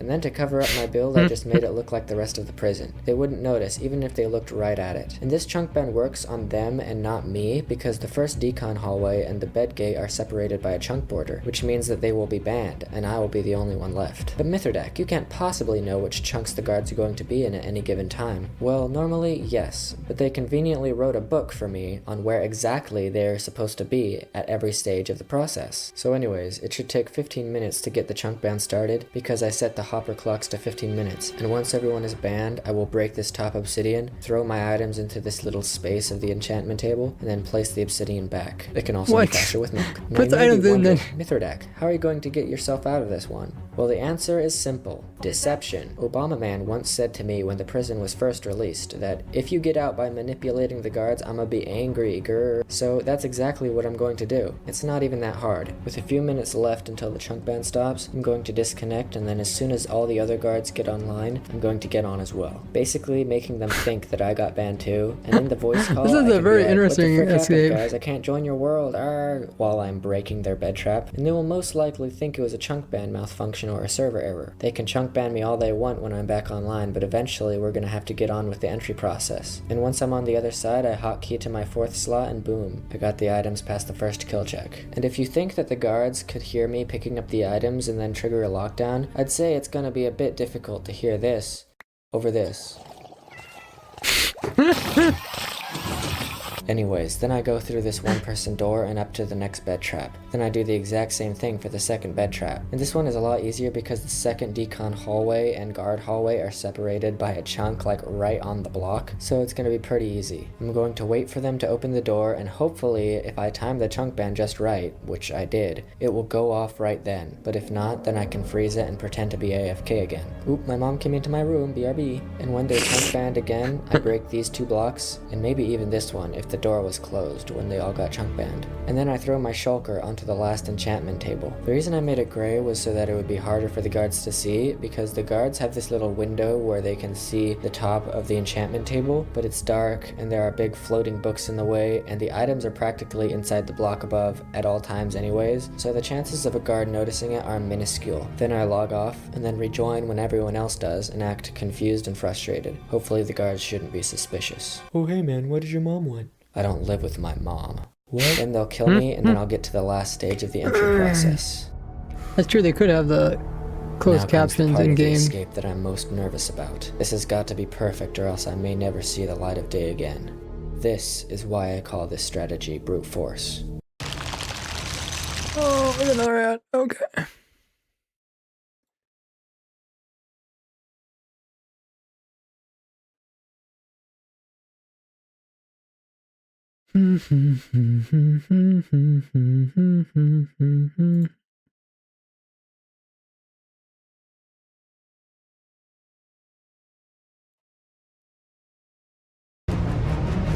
Phase 2, disruption. They had a lot of like deception and disruption stuff going on. Here's the situation. I'm on my way to the pit. There is a guard waiting for me, and the guard doors are closing behind me. And there's probably a guard in the room above me just to keep tabs on me. And if anything goes wrong, they can simply walk into this string and fall down immediately and try to stop me. Now I need to pull the stunt. On every prison that I've escaped so far... I can't remember why there's a guard in here with them. or whatever. I have gone politely and smoothly, but this time I'm gonna go down kicking.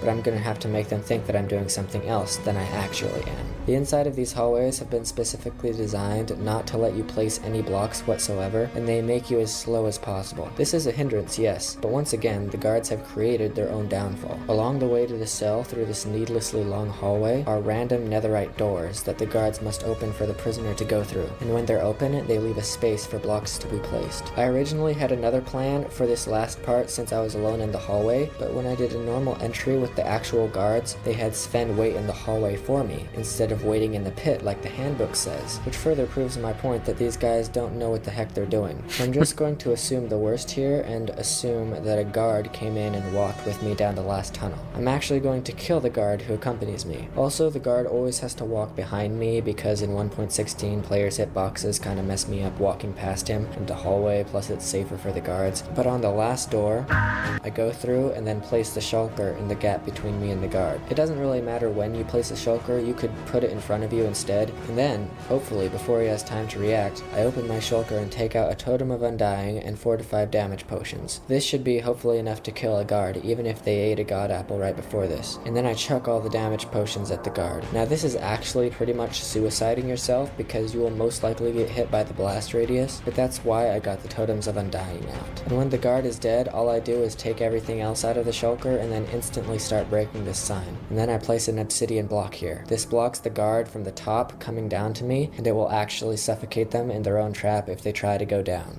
Then I break the next sign down and put water here and then swim under the obsidian to right here. Now I need to do a clutch. If I mess this up, it's going to waste a lot of valuable time. But right before I fall down, I flip down this trapdoor and then I flip it back up and stand on the side. Then I place obsidian at the visitor level of the pit, then I put obsidian up here and then break this sign and put obsidian here. Now the guards can't get to me from either side. And what I do is use the trapdoor to go into the east cell shaft. Then I drink milk and break the netherite block. Thankfully, I can pull this off in time, because the guards once again have created their own weaknesses. The Elder Guardians don't only give me mining fatigue every second, but they also give every guard mining fatigue every second, which means that it will take them just as long to break blocks as I take. And they will have to mine 2, if not 3 obsidian to get to me, and I can break 1 netherite block a lot faster than they can break 3. And no matter how many handbooks you write, and no matter how many orders that every guard memorizes, you simply cannot account for every possible action taken by the prisoner. And the guards will have no idea what to do because the specific situation isn't in the handbook.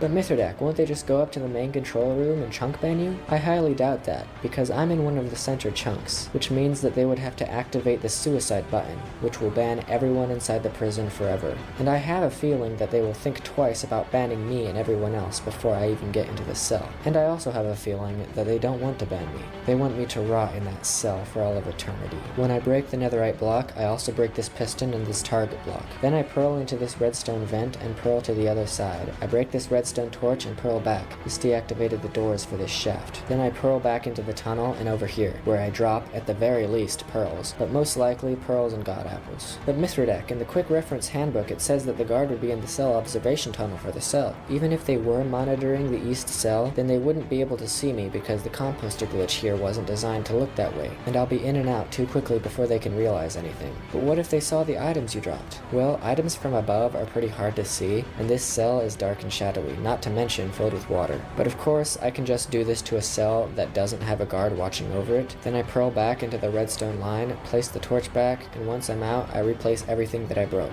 And immediately I start mining the other shaft door. Once the guards get to me, they'll find me breaking the west cell tunnel, and then they will most likely kill me, replace the blocks that I broke, and destroy the ones I placed. And then my plan goes into motion. They will most likely notice me breaking into the west cell, and they will probably put me in the exact opposite cell of the one that I wanted to go in. But the east cell is the one that I've been banking on this whole time. But I could really just place more obsidian and do this to every single cell just to be safe. Or I could even set up yet another chunk ban timer and do this all when they're offline just to be safe. There's literally so many options for me to do, but I just throw them down. And once the guards have thoroughly killed me 100 times, chunk banned me, guilt tripped me, and spat in my cereal, then I finally go down to the actual pit, and here I need to get killed to get into the cell. The video is too quiet. Yeah, I mean his escape, I mean obviously he has to do something that's kind of out there, but it does seem like I mean, I guess he is trying to do a solo escape too, so it's not like your average one. The blessing of life. And here I need to get killed to get into the cell.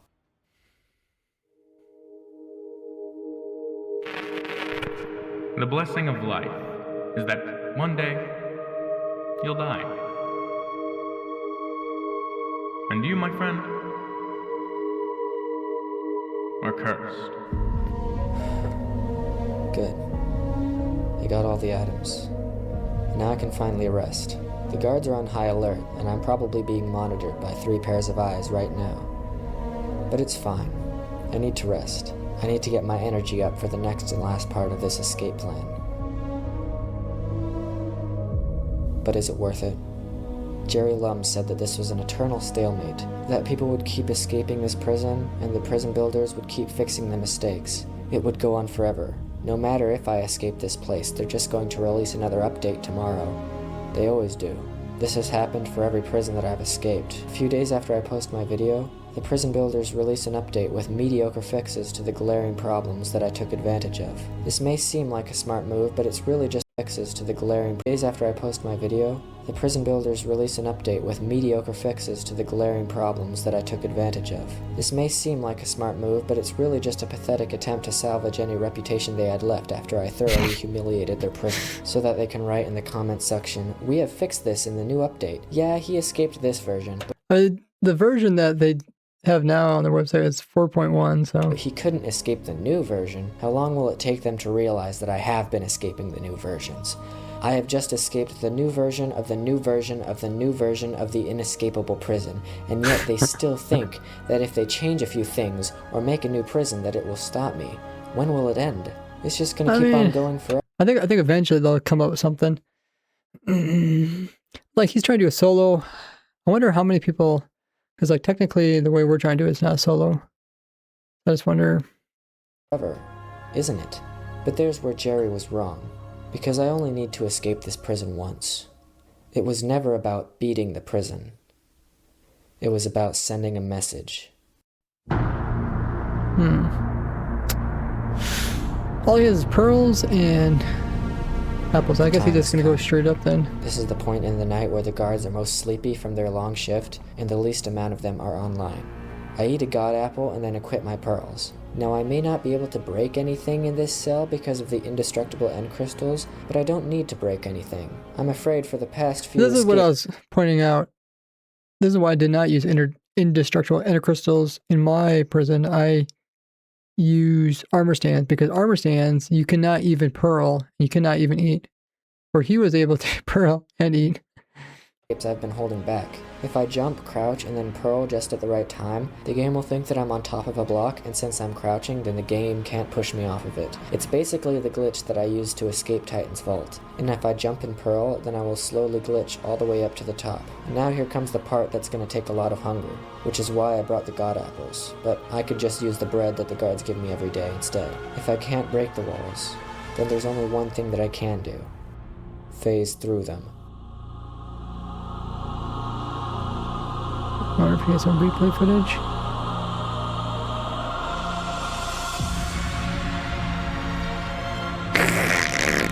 He's literally in their base now. I ran to my ender chest or to the warden gear station to get fully stacked and ready for battle. I should be ready to face 3 or 4 guards. Realistically, I'd just click this bed and then kill myself to get outside of the prison. But I need to teach these guys a lesson. What do you say? Click the bed and then kill himself. And then kill myself to get outside of to face 3 or 4 guards. Realistically, I'd just click this bed and then kill myself to get out. Click the bed and kill us. Outside of the prison. The bed must not allow you to set your spawn or something? But I need to teach these guys a lesson. But where are the guards? Huh. But first things first. Where's Shirotori? They must have a bunker for him somewhere outside, but that means that I can get to him before they can, or before whoever is there gets orders to kill him. Maybe I should turn on some of these chunk bands before I go out. There should be an escape portal around here.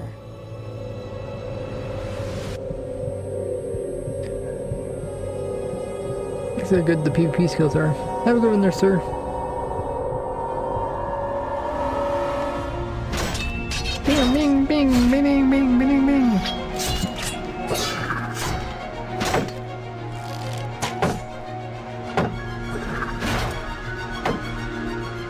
back in your cell.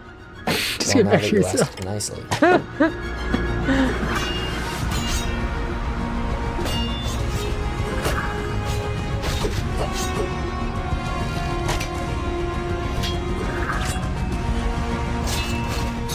You have no idea what you're doing. I know exactly what I'm doing. You can't win. We'll patch everything that you did to get out.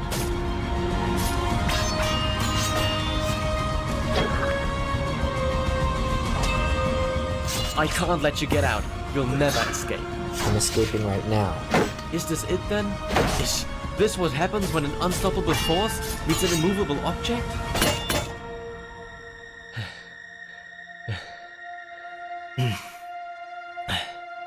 Oh, Mithridac, you have no idea what you have just done.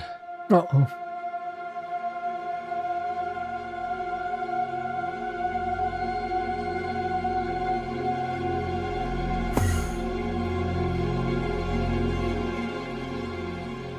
What was You- he talking about? Curled out. It doesn't matter. We need to get Shiratori before he does.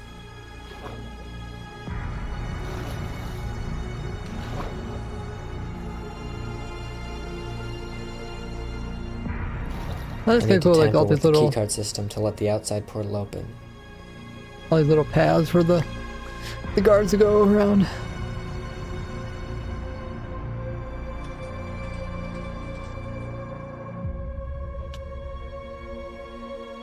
I thought he was just gonna pearl straight up, but I guess he's trying to save his parrot.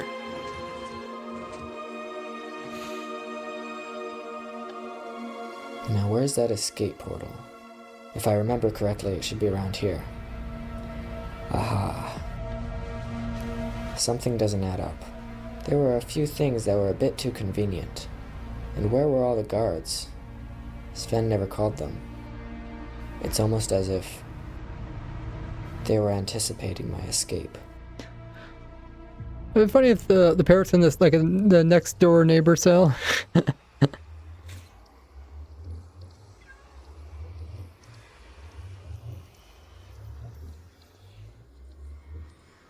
Let's see if they're all waiting over there while he has no armor on.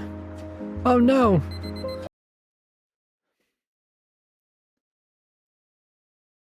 Another ad.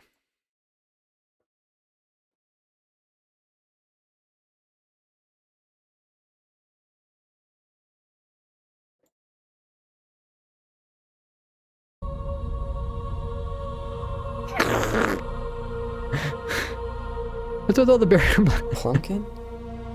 We told you not to escape, Mithridac. How could you... I'm sorry, but this is for the good of everyone in this world. The pumpkin's the bad guy? What do you... You need to be contained forever. We know about your plans, and this is the only way to stop you. What do you mean? You've hurt so many people. It's time to hurt you back. No, you don't touch him.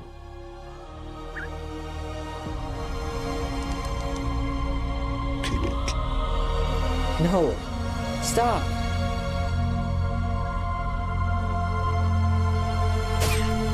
Jeez. Brutal.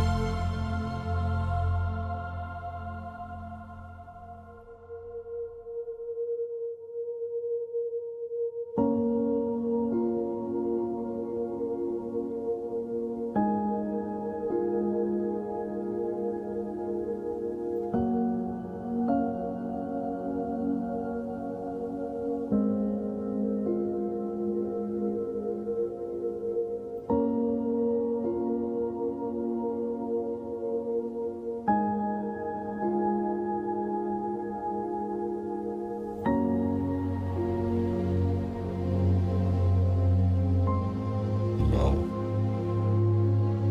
I'm afraid that I must trap you in the one place you can never escape.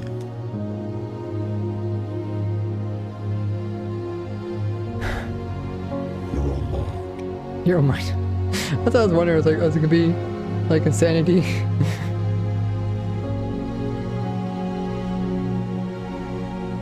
Goodbye, Mithridac.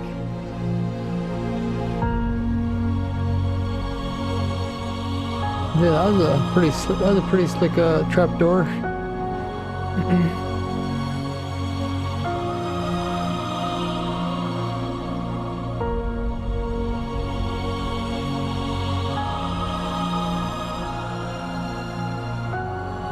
That's the real prison. The real prison is just as a trap door or outside the door. Hey, stole this.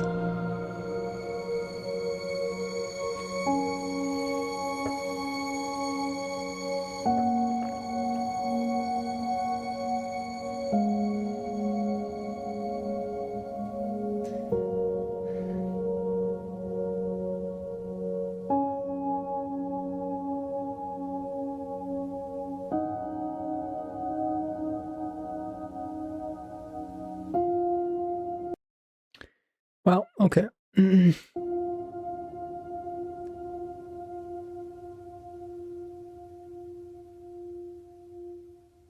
So I guess that was a solo escape, so it was a little bit different. You had to kind of Dad. smuggle stuff in to make it work. Ba-ba-da-ba-da-ba-da-ba-da. Let's see if we can find the original.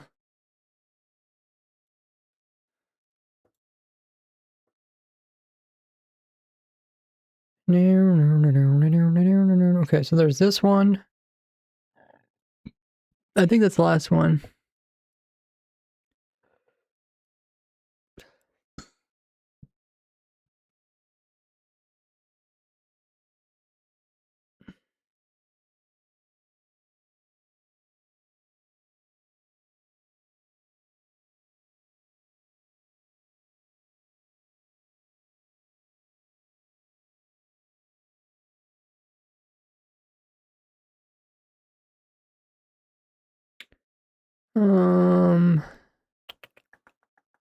Yeah, it seems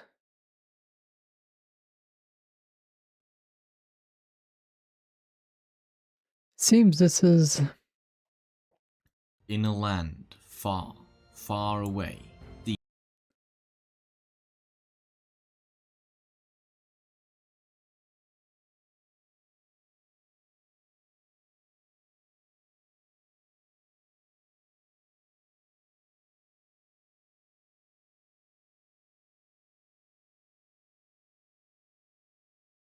Let me see if I get the transcript. Okay, so if we... This is the whole video's transcript. The video is only 9 minutes out. So if you search for... Elder...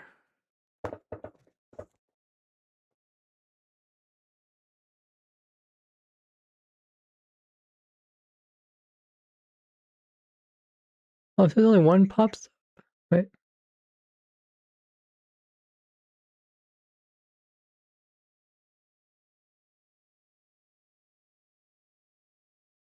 Look at them. This would normally not be possible.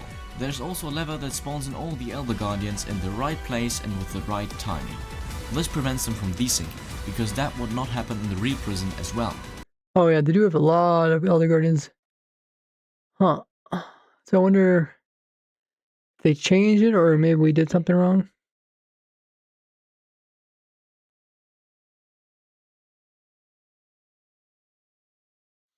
This be technically a 398 in one farm, judging by the list. If you could put those all into one, is that how it is? There are 398 separate individual farms. I never actually counted them.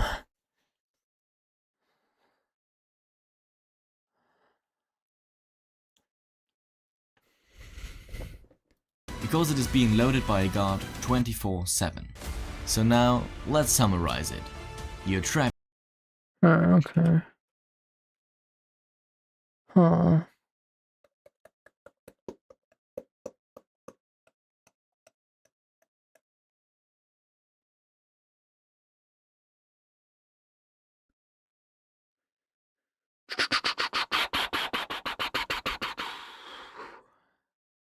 Yeah, I don't know. I mean, if the Elder Guardians really do go off every second, yeah, like you can still make this escape.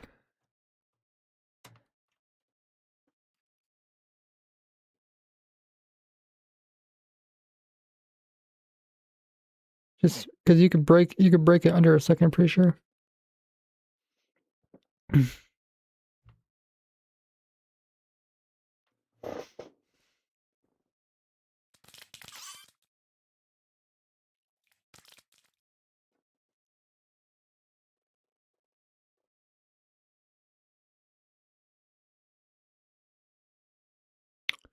But in their example, they don't have that many.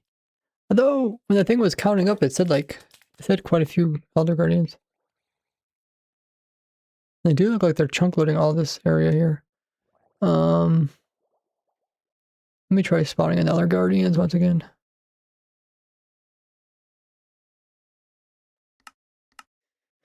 Render distance 3 bajillion.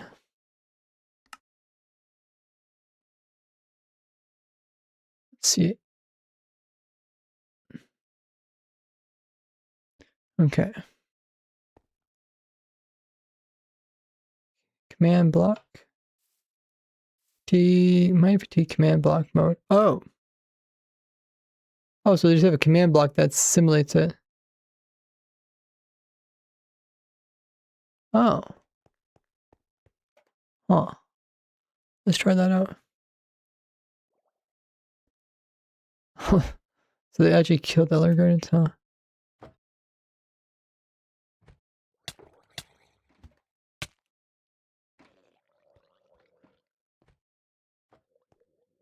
Let's see when we get night vision, if it takes sprint. Oh. Yeah, the command block thing's not working.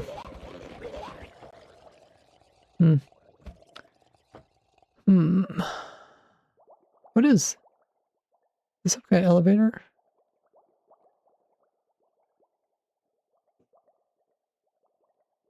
Oh, this is like wireless reds.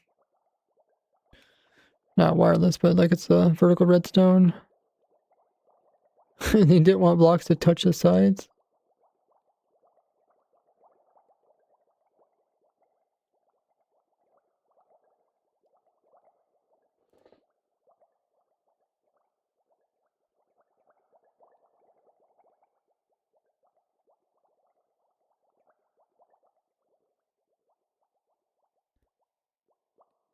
Do you really need air gaps? Pretty sure I've done this without air gaps. But I don't know. It does also kind of make sense. Okay.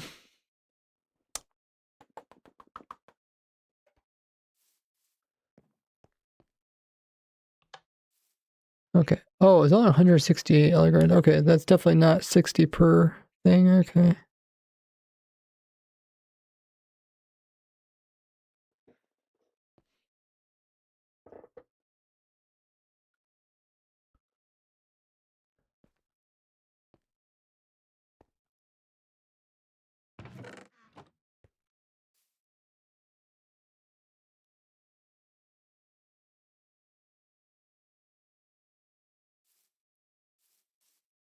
Huh.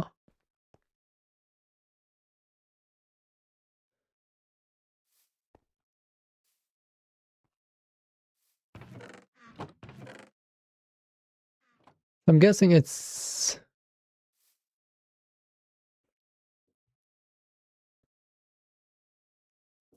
Oh yeah, it's waiting a little while before putting them in, so they're not synchronized.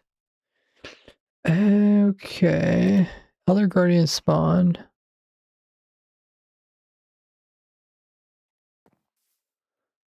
What is this? Oh, that's the boxes.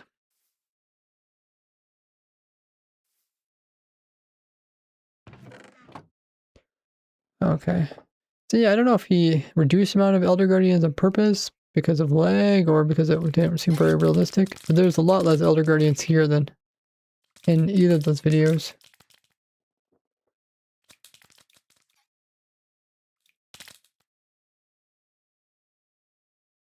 Okay, well, I mean, this is the world he provided, so I guess We could take advantage of that.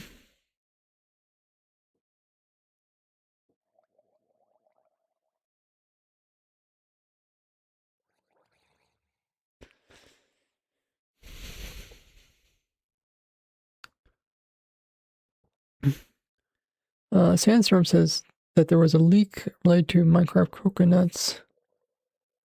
That means there'd be palm trees, right?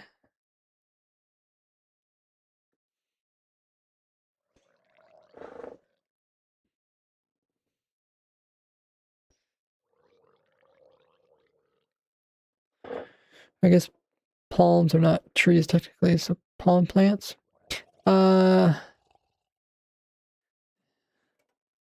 I guess I can message Crafty, see if he knows about it.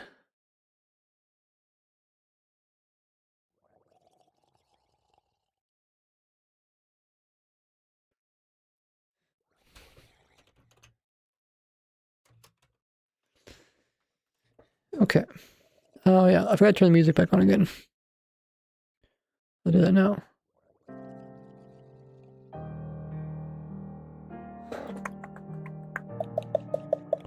Did it send out 2 notifications for the stream? Didn't even check. Oh, it did.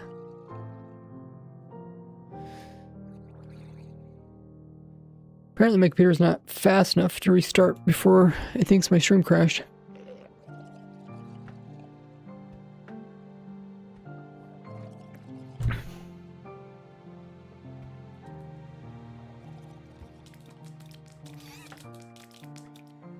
So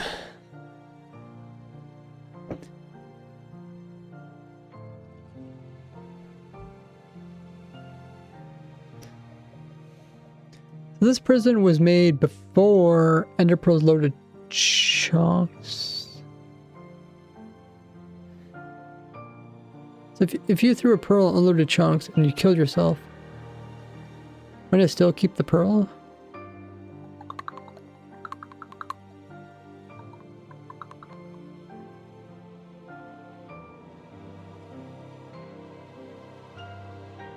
Like nowadays, they load chunks, so if you die, then your pearl would get still loaded. But I'm pretty sure this is like back in when that's 16.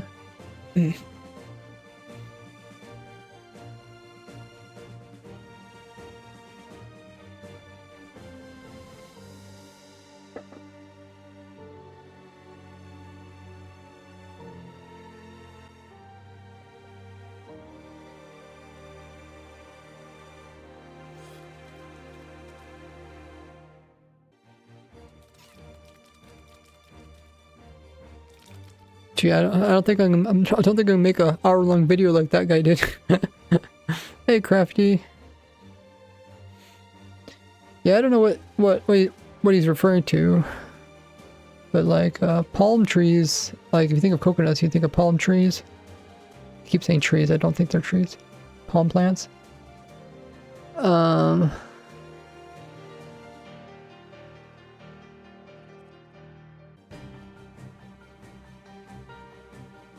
Oh, we use glowstone here. But yeah. And then where would palms even fit? Like, I guess they would fit on beaches, maybe? It'd be such a weird thing to add in the game. But I guess it can. Yeah. You know anything about that leak?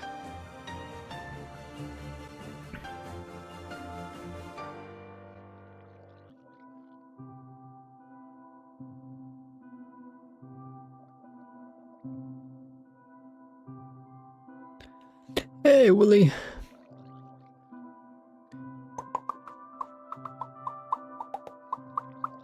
It is funny that he did put a Ender Crystal here so players cannot place blocks here. Not sure why. Is there a block?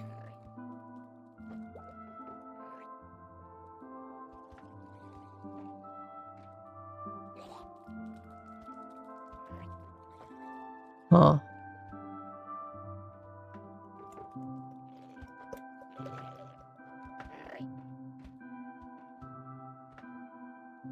I guess I don't quite understand why there's...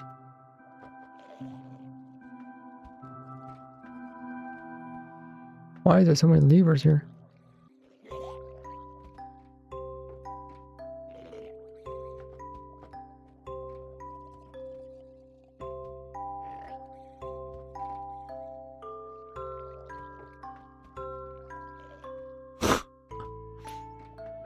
Is he just trying to like stop pearls or something? Maybe. I don't know. I don't know why there's a crystal in her ear there either. I mean, there is a slight hole here, but why don't you just put another sign or something? There's nothing underneath this. Like there's not a moving block or anything. Huh. Probably if you watch a video, I think he maybe puts like a block in or something.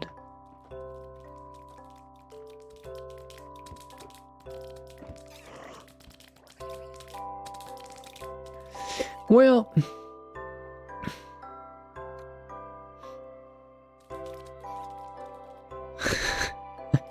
I kind of feel bad because like this, making a video about like escaping this would be really cool. Like a really cool cinematic one, but yeah, that just takes way too long. But I guess technically we'll be escaping it in 1 second, so it's like it'd be the fastest cinematic video.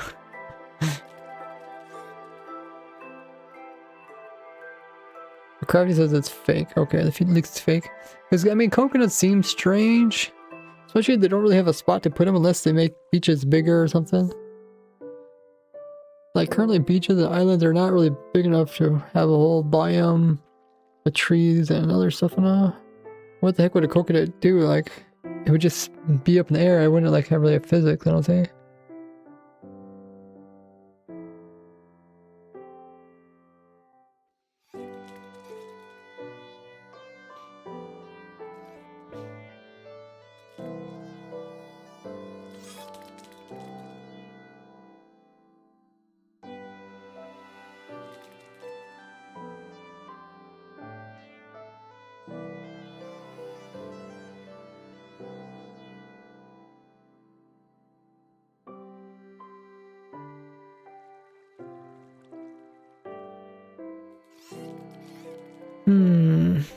You only have 1 second to escape. I mean, it's kind of true because in the later videos he says that there's 60 Elder Guardians in each of these, which it does look like. Which means if they did time them perfectly, they would renew your mining fatigue every second. That means you only have 1 second to break the bed, which is all you need. Like, how long does it take to break the bed? Especially if you have haste too. Let's test it out. We have a bed.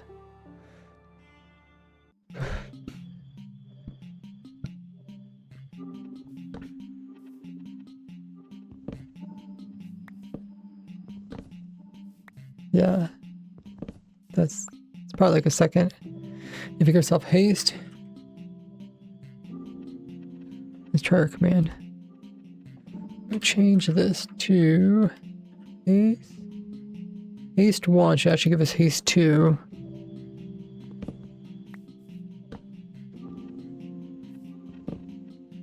I think that like almost like doubles the speed.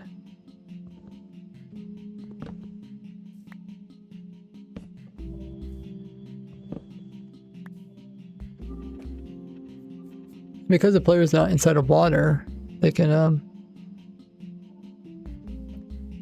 break it at whatever speed it is.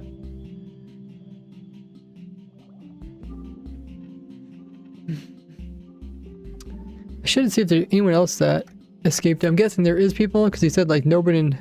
Of course, there is also a newer version of it too. Okay, we watch that one. Escaping. Oh, another guy said he escaped it.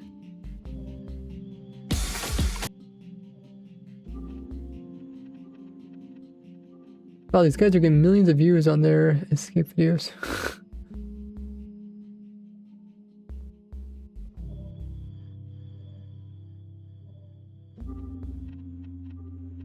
See, his video is 14 minutes long, okay.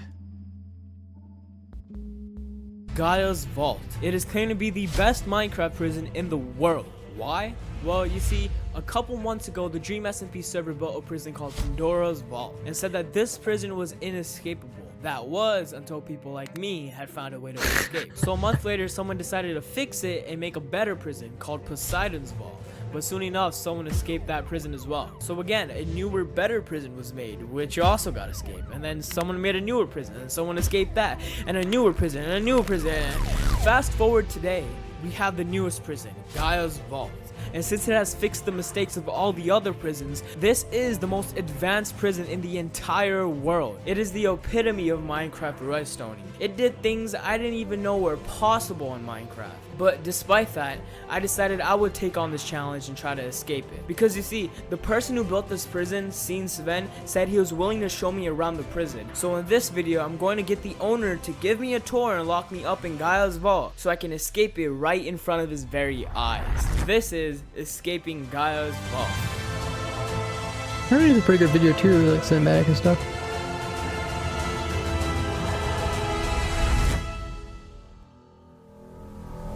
Okay, so I needed a plan. If I was going to escape this prison, I needed to first take a look at the prison design and then learn the prison's security process for my tour with Sven. And since I only have 30 minutes right now before I have to meet up with Sven, I'm going to get started right now with step 1, the prison design. Oh my god. Oh my god, that's huge. That's bigger than I thought it was. That's so huge. Okay, what I meant to say was that the prison was huge. I mean, just standing next to it made me look like a speck. But anyways, I decided to go into spectator mode so I could fly straight through the prison to see what was really inside. And when I did, I was surprised at what I saw, because if I'm being honest, it looked like someone just spammed a bunch of blocks and called it a prison. I'm not kidding, it was made out of the most random blocks ever. That one has a little bit different setup. It didn't make any sense. Like these beacons, which are only obtainable through killing the hardest boss in Minecraft, or these end crystals. I thought these were only meant to blow up or heal the ender dragon. What are they doing in a prison? I was also confused that what were the end crystals even connected to? What? Like, is this prison some sort of ritual in disguise? What are the ender crystals? The questions this guy asks. It's pretty funny. But since I was lost, I decided to do some research, and I soon found out why people said this prison was so good. The obsidian walls were filled with lava and water that generate more blocks when someone is breaking through. The beacons were placed to slow down enderpearl glitching, and the end crystals are actually invincible. You can't break or place anything near these, and the whole prison is filled with them. I still don't know what they're connected to though. And to top it all off, all the guardians that give mining fatigue all around the prison. Right off the bat, I was starstruck at how complex this thing was, and I hadn't even looked at the security process yet. At this point, the next step was to go take a look at the security process with Sven. However, I still had 10 minutes left before our meetup, so in the meantime, I wanted to try testing the prison by blowing it up with over 100,000 TNT. Okay, this is going to absolutely crash my PC, but 3, 2, 1. Let me just say, that explosion was crazy. I had never seen any TNT explosion like it. There was TNT flying everywhere, exploding every second, and the best part was the sound. After waiting for what felt like an hour for it to stop, I checked to see how much damage it all did, and as you can guess, it did nothing. The obsidian had blocked all of the TNT. At this point, it was time to meet up with Sven for our tour, and now that I learned the prison design, it was time to learn the prison process. Alright. Hey, can you hear me? Oh man, yeah, How's I it can going? see you. How's it going? The plan was for Sven, the owner of this prison, to take me through the prison and lock me up. This way, I can see exactly how the security process works. And here it is. The first step is to wait for the guard to ignite the portal. You can't go and ignite it yourself, because if you do, you'll be caught in a trapped portal where you are stuck forever. Once you enter, you go through a tunnel full of end crystals where you get to the first bed gate, where you set your spawn point so you can be killed to make sure you have no items. Wait, what do I have to do? Out of bed. What I have to do? You don't even wait. know. Once you spawn on the other side, you then go through the hallway, which takes a bit of time because of the water slowing you down. Once you make it past the hallway, you then go through the one-person door, where it can detect if there's an extra person trying to sneak in. If 2 people are caught by the door, lockdown will be triggered. Now, what is lockdown, you may be asking? Well, I think I'll let Sven answer this one. What happens during lockdown? Okay, all guards get summoned, and it's basically a die. Yeah. So the next step is to crawl through more tunnels until you get to your next bed gate. Once again, you click the bed, get killed, and spawn on the other side. So if you somehow manage to bring items past the first gate, there's now another one just in case. You're now at the final stage. You drop down the tunnel where you can select one of 4 cells: north, east, south, or west. This is where the ender crystal you now. set your spawn and get killed, where you will then end up in the cell. But before all of that, you have to take a right. Unlike me, who went the wrong way, and then had the audacity to tell the guard he was taking too long, opening the door I wasn't even supposed to be at. But once I made it through all of that, I was finally locked up in Gaia's vault. And now that I know how this prison works, I can finally try to find a way to escape. If you still don't get how insane this prison really is, let me show you a couple of things. The prison cell is made of infinitely regenerating cobblestone, meaning you can't break through the cell in time before it refills. Okay, so the fastest pickaxe in Minecraft is efficiency 5. But let's say I somehow got an efficiency 1000 pickaxe. Surely this would be What is easy, this guy even right? talking about, man? We have got to the point where literally This guy's video is like, yeah, what if I just have efficiency 1000 pickaxe? Efficiency 1000 doesn't even work in the game. It's hard capped. For comparison, this is what should have happened. And unlike other prisons where you can mine the block, it would just take you a long time. You can't even try to mine it in this one. But why? Well, it's because of those end crystals, remember? You can't break or place anything near them, and the whole cell is filled Can't with them. And break if you're or instead place, but you planning to can't escape place. before Just you get to the water. cell, know the glass between you and the guard is protected by a netherite barrier that gets shut down the moment you try to break through. Along with that, you literally move slower than a grandma, while the guards have boots that allow them to zoom through. And even if you somehow broke into the guard's room, all the controls require a key card, meaning you can't even use them anyway. I'm sure now you understand how good this prison really is. I mean, in my opinion, Yeah, this is efficiency the best 1000. one ever made so far. But despite that, I still found a way to escape it. But before anything, I came across another problem. The prison was split into 3 versions. Version 1, 2, okay. and 3. The reason for this is because whenever someone found an escape, they patched it and made a new version. So now the prison Just has put 3 bedrock on it. variants, each more advanced and difficult than the They got last. they got The goal version is to escape the 4.1 now. current version, the 3rd, but I decided it'd be best if we worked our way up, starting with the easiest, version 1. Really? He's gonna do them all. What I did was ignite the main portal and purposely get caught in the trapped portal, where I would use TNT to break these dispensers and mine my way to this tunnel. At the end of it, I will ender pearl glitch through this tunnel of ender chests. I don't know why these are here or what they're used for, but I'm not complaining. Once the I get to the redstone top, mine. I will glitch into one of the ceiling tunnels, where I will then pass through to mine through the cell. Once I make it, I will drop the prisoners some water for them to swim up into the tunnel with me. We will then go all the way back and stop by to Prisoners mine like into a the prison portal closed, too. control room, where you can mine this block to go down and activate it yourself without a key card. Because, and I'm not lying when I say this, the hoppers have a copy of the key card that you can just take to use to activate the controls. I'll turn off the trap portal and head back. I will then give the prisoner a water bucket so they can wait and destroy the trap portal so I can exit through the main portal. I'll then set up an ender pearl stasis chamber and switch positions with the prisoner, so when they get out they can deactivate the chamber and teleport me out, letting us both out of the prison successfully. Now, as cool as that I guess he escape had X may lot be, on his it's impossible. coat. Maybe you could pull it off, but it's because there's a lot of factors to it. There's the crazy amount of mining, the risk of getting chunk banned, and the main reason is the fact that they patched it before I even had a chance to show it. Version 2 was released and they had blocked the first redstone tunnel, which completely ruined my plan. So I basically had to scrap that whole idea. But I wasn't going to give up that easily. Instead, I decided to move on to Cover Escape bedrock. version 2.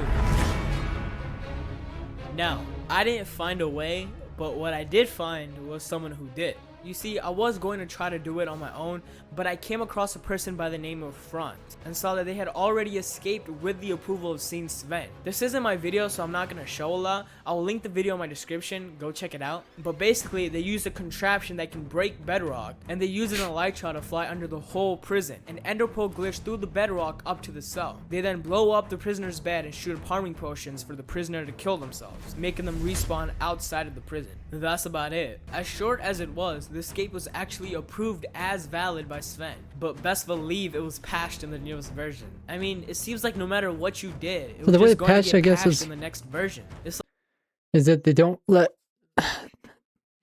they try to put like detectors underneath of it so like you can't really come underneath of it. what if you just come from within it? That's what our method is. We just magically spawn inside the middle of the prison. Like, the only way to win is to find an escape that can't ever be patched. So in an attempt to do that, I came up with a little plan I like to call bed fake. Where basically you go through all the prison process normally, you know, the bed gates, the tunnels, the kill checks, but once you get to the final stage where you sleep in the bed so you can spawn in the cell, you fake it by punching it. The guards can't tell if you slept or not. They'd assume you did and kill you, and your spawn would be obstructed because they close off all previous bed gates. Meaning when they kill you, instead of spawning in the cell, you will spawn outside of the prison. That's actually a pretty good one. Escaping version 3 in a way that can't be fixed. However, when I showed Sven this, he disagreed with me, saying that they'd just wait for me at world spawn, which is true, but here's what I have to say. What if they just build the prison right at world spawn point? You know, people do like the spawn prisons or spawn, what do they call that? Spawn camping? Approved of Franz's escape method, which also ends up at world spawn. So if his escape is valid, then technically mine is too, since we both end up at the same place. But fine, if that isn't going to count, then I have one final trick on my sleeve. And if this doesn't work, then I don't know what will. And so, here's my plan to escape Gaia's vault once and for all. I vape, but I don't like it. We almost made it to the end, guys.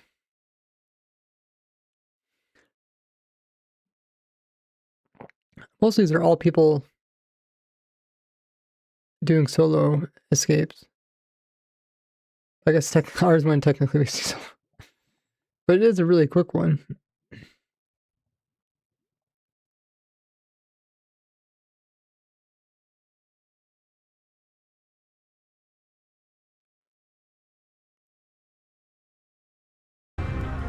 Version 3, that's... You see, there's still one thing I've yet to cover. It's one of the prison's best features, the chunk ban machine. A machine that's capable of, like the name says, banning you. It works by constantly dispensing a shulker box full of books that are filled with advanced characters. The game can't process that much data, so when a player steps into its radius, they get banned forever. So on top of everything else I said about this prison, there's also a chunk ban border around it that will ban anyone that tries to trespass it. This is important because these machines will also be the exact reason we escape. You see, I was talking to Sven about how this prison would work in an actual server. And from what I heard, it seems that this prison was built for an SMP. He also told me how the guards will be on shift and will be getting paid well to work. Along with that, they will be able to take breaks to go out in the real Minecraft world. However, this is where the chunk ban machines step in. Because as I'm locked in the prison, my friends will surround the prison in their own chunk ban machines. Because just like how they can't enter the prison because of the chunk bans, the guards won't be able to leave the prison because of our chunk bans. Meaning the guards would be stuck with me in the prison forever.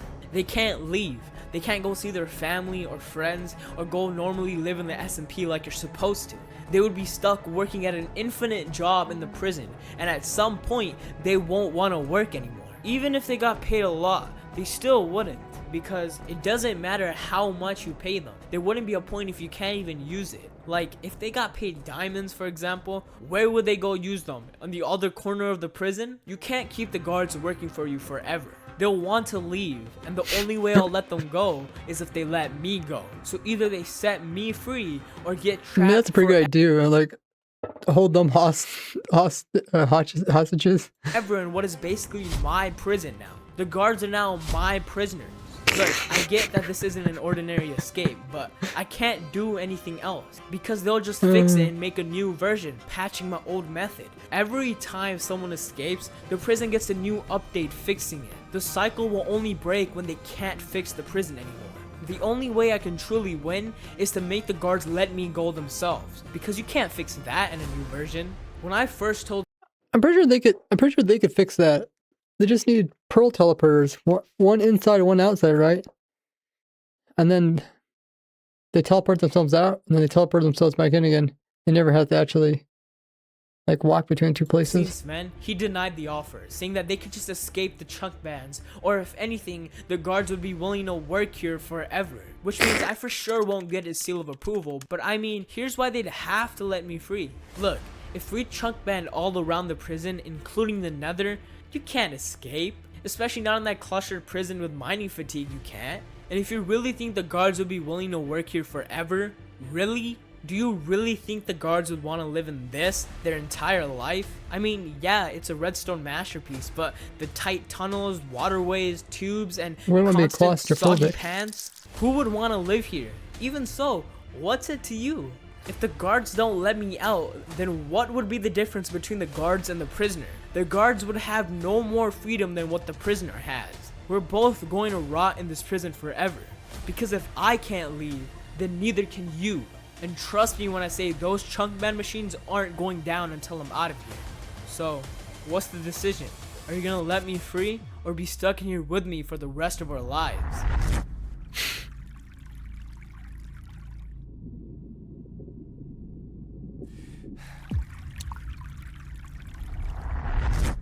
And just like that, I would have escaped Gaia's vault version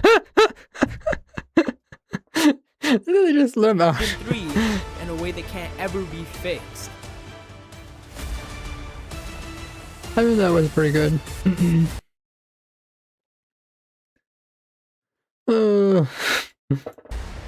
Dumb. I can't believe you really fell for that. Come on. You know I don't have friends.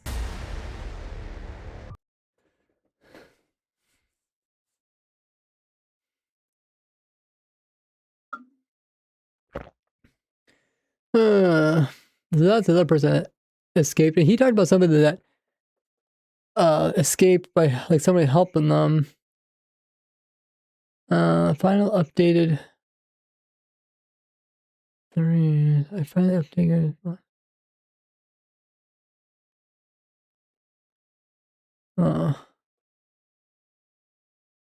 Gaia's Vault.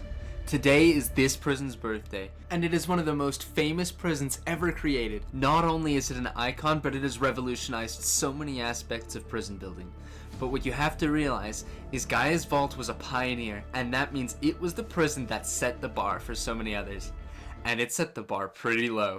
Gaia's Vault is the perfect prison with multiple keycard readers and a mandatory trigger lockdown button in every single guard room. The outer portal can be activated from the inside, because we can't expect anyone to be competent enough to light it from the outside. The composter X-ray glitch, which still needs pumpkin pie, is tactically positioned just out of hearing range inside an area band so that this control room can't even be accessed 90% of the time. That is because of Gaia's Vault's revolutionary comparator chunk bands. Of course, this can't be a scene Sven prison without 2 kill checks, because we don't trust the first one. But don't let the redundant kill checks make you think that this prison is unnecessarily expensive. We always try to be cost efficient in every situation. You were meant to see those. Of course, we've killed literally thousands of withers just to fill our prison with thousands and thousands of beacons. But don't worry, because taking the time to craft all these beacons was completely worth the price. After all, it is more than probable that someone will sneak items past both of the first kill checks and somehow be able to pearl glitch through the trapdoors. But in the very likely event that they somehow pearl glitch out of the trapdoor hallway, the beacons that are above them will make it impossible to get upwards to the next room, making trying to pearl glitch into the guard room completely impractical. Oh hey, this is a guard hallway. Of course, the security process is taken so seriously that not only do we have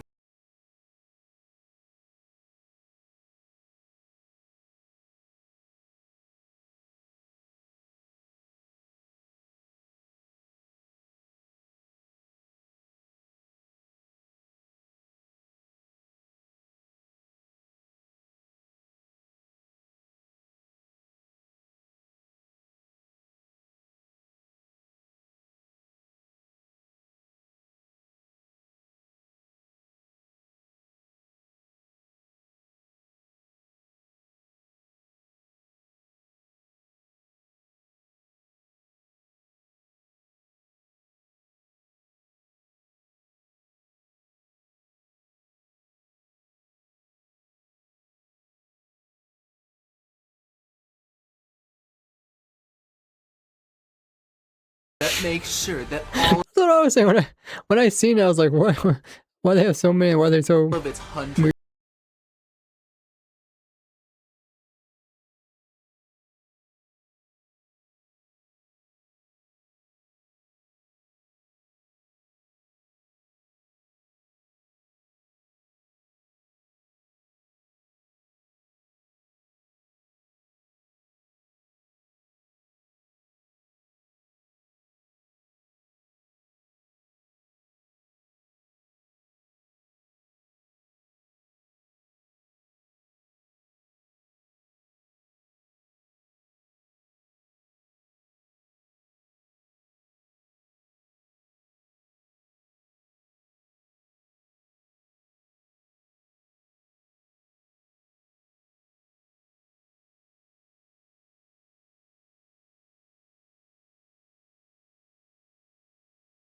Vault. Oh, they got version 5.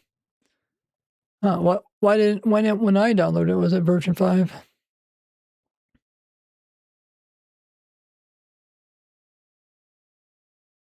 And what Discord is this on? So, suffice it to say, I think that's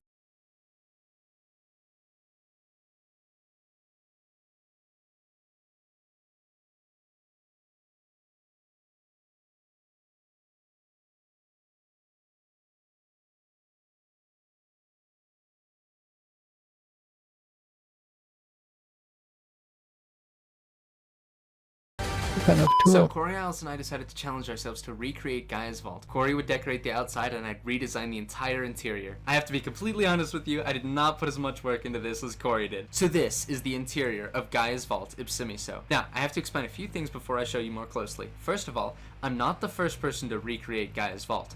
I'm just the first person to admit it. Second, I had to follow a few rules in making it similar. Namely, I have to keep the same general structures, that there are multiple bands around the prison that band certain squares in a grid. You have a section where the entrance portal is, a section with the visiting process, a section where the cells are, and a section with the guard room. Just like in Gaia's vault, you can see a model of this in the warden room. We have the portal band, the visitor band, the cell band, and of course this right here would be the suicide switch. Now, in the days of Gaia's Vault, they didn't have entity bands, nor do I have space to place entity bands, so instead, I've just added tons of item bands. And every single one of them uses a hopper clock, because apparently that's the only way you can make a band. So you'd enter the prison as you would any other, with the one band activating, and you'd go down this hallway of trapdoors. Now, one thing that I thought Gaia's Vault And says, are you gonna redo the world to this version? No. was missing, Like, that's not really the point. The point is, like, this can work on any of them. inside the overworld, was lockers. So we've made sure to add the lockers back. There's now 6 of them. Now, of course, there's no reason for there to be 6, but come on, I've got to keep some redundancy from the original. So next, you'll go through some kind of sliding door, because that adds extra security. And you'll go through this kill check right here by right-clicking this bed, and then you'll kill yourself using lava, which doesn't have to be refilled like harming potion. Oh, and the thing keeping you from sleeping in the bed is this creeper. Haha, haha, get it? Get it? It's a creeper. So the end exploit prevention works the same way as any other one of my prisons. When you die, your respawn point is obstructed. After you die, it gets retracted, and when you step on this pressure plate, it immediately gets obstructed again, and this will not get retracted until the visit ends. So the next step is you'll go up this elevator into this room and down another hallway of trapdoors. Now, to keep some semblance with the original, I thought it was still important that we have a visitor stasis chamber.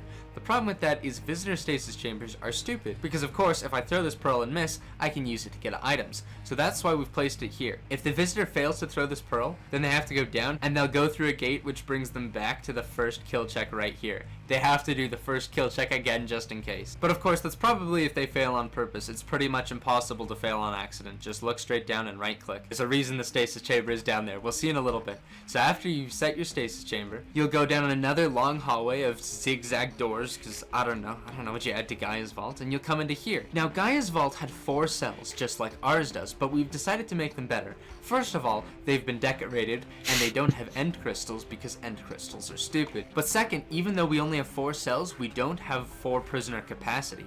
We actually have 16. Each cell can hold up to 4 prisoners. We have 16 beds below the prison, 1 of each color. And the bed color you have as a prisoner is how you're identified. I thought this was really creative. Each one of these beds is opened up by one of these netherite block gates. So a guard in this room, which I call the Gaia's Vault room because of the text, can just step on one of these 16 pressure plates and it will retract the block in front of the bed that the prisoner entering is using. After they set their bed, there's lava at the end of every hallway where they can die. Now, visitors won't go down this chute, of course. They'll go over here. A guard will retract the blocks in front of the cell they're entering, and then they'll drop in with the prisoner. Now, when the visitor stasis activates, this magic happens. Suddenly, you're in this hallway you don't think you've ever been in before, but when you go down this hallway, there's where the kill check happened. Here's the lockers where you can get your stuff back, and that's the exit portal. And we've made sure to put the stasis chamber back at the beginning of the prison, within range of the portal ban I mentioned before. So if you use the Ender Pearl exploit, it doesn't even matter. Of course, this does have the downside that you can't start another visit till the visitor dies, so they lose their bed, but whatever. Now let's talk about the guard rooms. There's still a lot of controls, but there's a lot less controls. This is literally all of them. And even a useless alarm.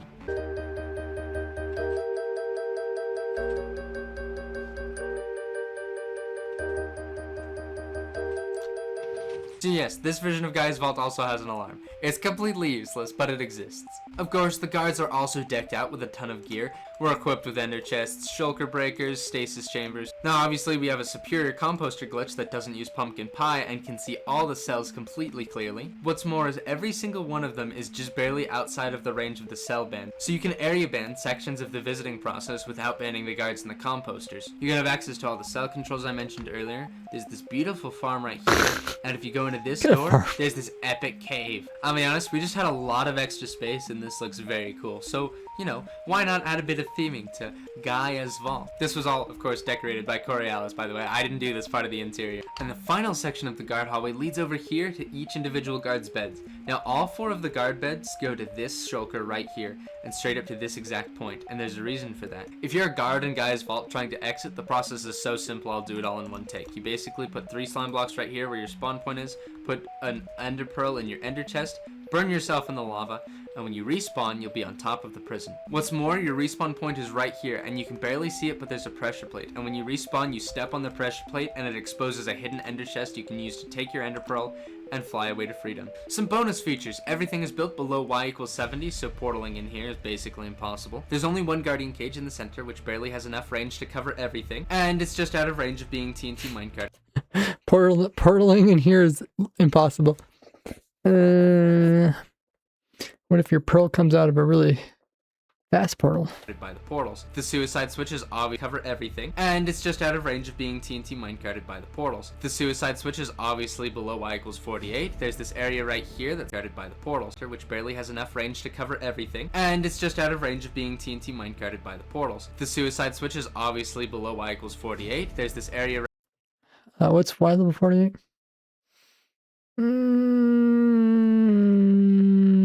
Below. Oh, that way I guess people can't come from underneath, I guess. Right here, that's chorus root proof, where the guards can pearl glitch into these redstone lines in case someone from the entrance process is trying to get to the guard room via chorus root, which is A, unlucky, and B, even if you are lucky and the guards pearl glitching from this room can't stop you in time, this version of Gaia's Vault isn't as merciful about the suicide switch, so that's not happening. I've also added an Elios auto panic right here because, you know, I'm cool. And of course, the only thing stopping the prisoners from respawning literally in the guard room is a bit of very explodable glass. So with all of this, I can now safely say Gaia's Vault version Ipsimiso is the perfect I'm kidding. Look, honestly, this isn't the perfect prison. It's just my really clean recreation of Gaia's Vault. And honestly, I think it's really polished. While it's certainly not the most secure, it's pretty nifty. And I think all the redstone is very user-friendly. So yeah, definitely download this. Feel free to do whatever you want. The guard protocols here are way simpler. You could probably learn everything in under an hour. And yeah, I think that pretty much concludes my showcase of this prison. So,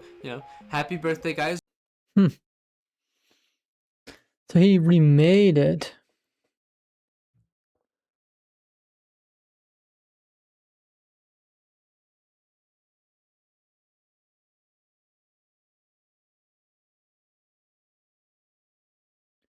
Interesting.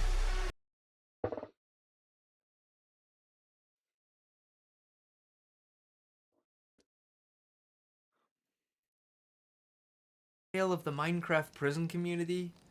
Well, it was February 2021. YouTuber Scene Sven had just seen something that would change everything. The Dream SMP prison. Imagine if there was a Minecraft base so secure that only you could let people in or out of it. To anyone else, it would be unbreachable and inescapable. You would be the arbiter of freedom itself. And so he created Poseidon's Vault, a Minecraft prison no one could escape, until a mastermind emerged from the shadows and showed everyone how to escape it with I think just the compass one glitch item. is This partly was in a the game. sign of things to come. Sven knew he had to get revenge on this menace. He didn't sleep until he had patched every weakness she had exploited, upped every security measure until he had constructed Hades' Vault, a behemoth compared to its former. But for such a genius, it only took 2 items to escape this one. The community was in remiss. There could be no better prison than this, until Sven and his team discovered game-breaking technology. Chunk bans. Items that can kick you off a server if you enter a certain chunk. He used this technology to create the greatest prison to this day, Gaia's Vault. A prison so advanced most people couldn't even comprehend every single feature. His fans believed it was truly inescapable. But even this was no match for the greatest escapist in the world.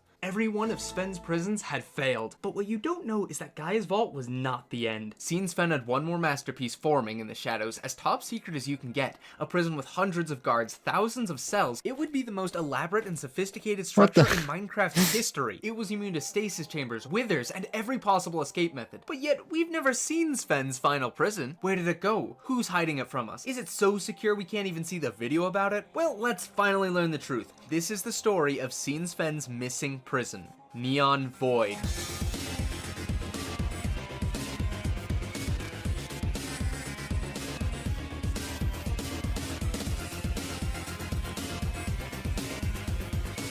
Okay, show all the people that made the prison. That was a lot of people.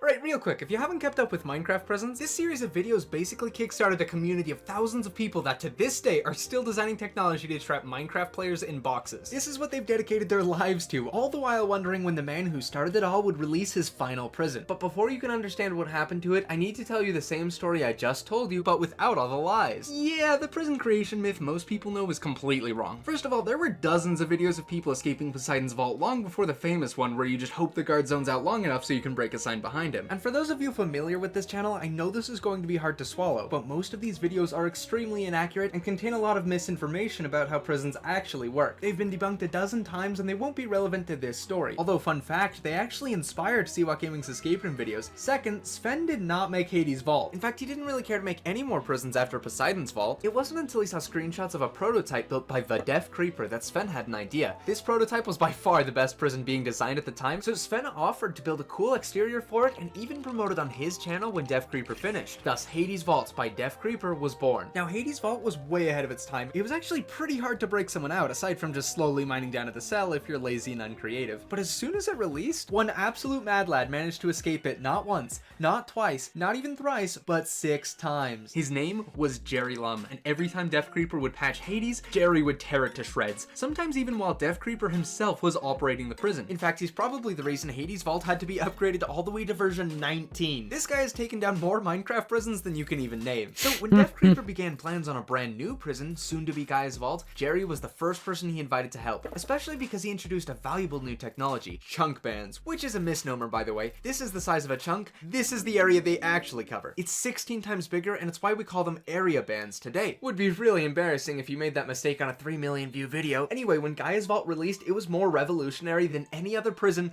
period. Not even mentioning its other tech, the simple ability to surround a base with a force field that players can't enter meant that a 100% inescapable prison might actually be possible, though Gaia's Vault itself was not inescapable. In its 2-year life, it's experienced natural obsolescence as new exploits get discovered. For example, its trap portals can be destroyed, and you can even blow up all the area ban items with high radius explosives. And for those of you saying, wait, doesn't Gaia's Vault patch new escape plans as people come up with them? These problems are so fundamentally linked with how Gaia's is currently designed that it would be more efficient to completely restart. But you see the pattern now. Seen Sven doesn't make prisons, but he's pretty good at finding and promoting the people who are best at it. So that leaves the big question. Which prison project is he going to promote next? Let's look at the candidates. First, there's Operator's Vault, which someone named Zeonite designed while on call with Sven. That's the prison with a bunch of duplicating command blocks that can trap admins, but it's more in a category of its own and most people have kind of forgotten about it. There's Vault 69, a prison Jerry Lum was working on, which in many ways is better than Gaia's Vault. For one, all the bands are actually protected by obsidian. What's more, all the messy redstone, unnecessary security, and hyper giga mega kill checks have all been cleared out, making this one of the cleanest, most polished, easy to understand, gorgeous Minecraft prisons. Oh, it's almost perfect, but Jerry planned on uploading Vault 69 to his own channel, and besides, it's only barely better than Gaia's. Remember, every other Sven prison was leagues better than the previous one. Well, what was Deaf Creeper up to? Well, he and fellow prisoner Mining Blob had discovered some very interesting tech from old duping glitch videos. A way to turn back time. If someone mines into your prison, you could basically overload the entire server with data so it can't save anyone's progress. It'll be forced to roll back to the server's previous save point, so it'll be like they never broke in at all. Look, I know this sounds too good to be true, and it is. The glitch was actually patched 5 updates ago, so, I mean, unless you want to make a 1.12 prison. However, Sven and his team discovered a second version of the glitch that still worked. Today, we call them memory bans, giving Minecraft servers dementia since 2021. Basically, you just do some voodoo magic to force the server to save a corrupted file to its memory. In layman's terms, if any player loads a memory banned chunk, the server forgets what was in the chunk, so it crashes and rolls back. Now, surround your prison with these memory bans, and you have the perfect prison. No one can even get close without killing the server. server. Again, it sounds too good to be true, and it still is. As soon as they discovered this, Minecraft patched that one too, but keep them in your memory for now. It won't be the last time you hear about them. Besides those, there weren't really any good candidates for Sven's final prison, so prison building as a trend was over. But for those who remained, something else was happening that would start a course of events over the next 6 months, which would ultimately lead to the birth of Neon Void. You could be vaping formaldehyde. Minimalistic versions of the farm. I think that's what mine kind of is, minimalistic.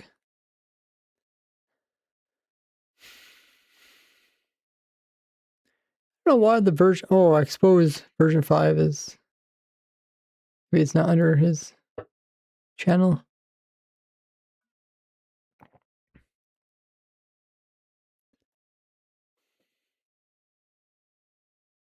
I'm gonna kinda rush through prison community.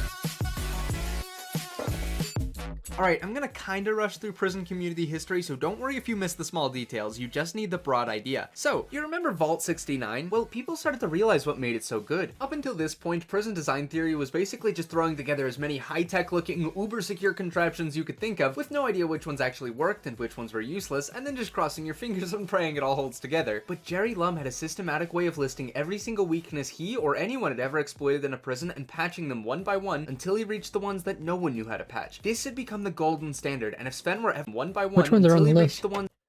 Enderpearl stasis chambers, withers, chunk skipping. That no one knew how to patch. This had become the golden standard, and if Sven were ever going to promote a new prison, it would probably be one that checks every box off this list. And so, innovation began. Prisons built with multi-floored cells and regenerating trap portals. Prisons built on the nether roof, since nether portals can't generate there and you can't use chorus fruit. Small prisons using area-banned force fields to protect people on the inside. Prisons that could trap people against their will. Solitary cells, 2-player ban checks, anvil wall protect people on the inside. Prisons that could trap people against their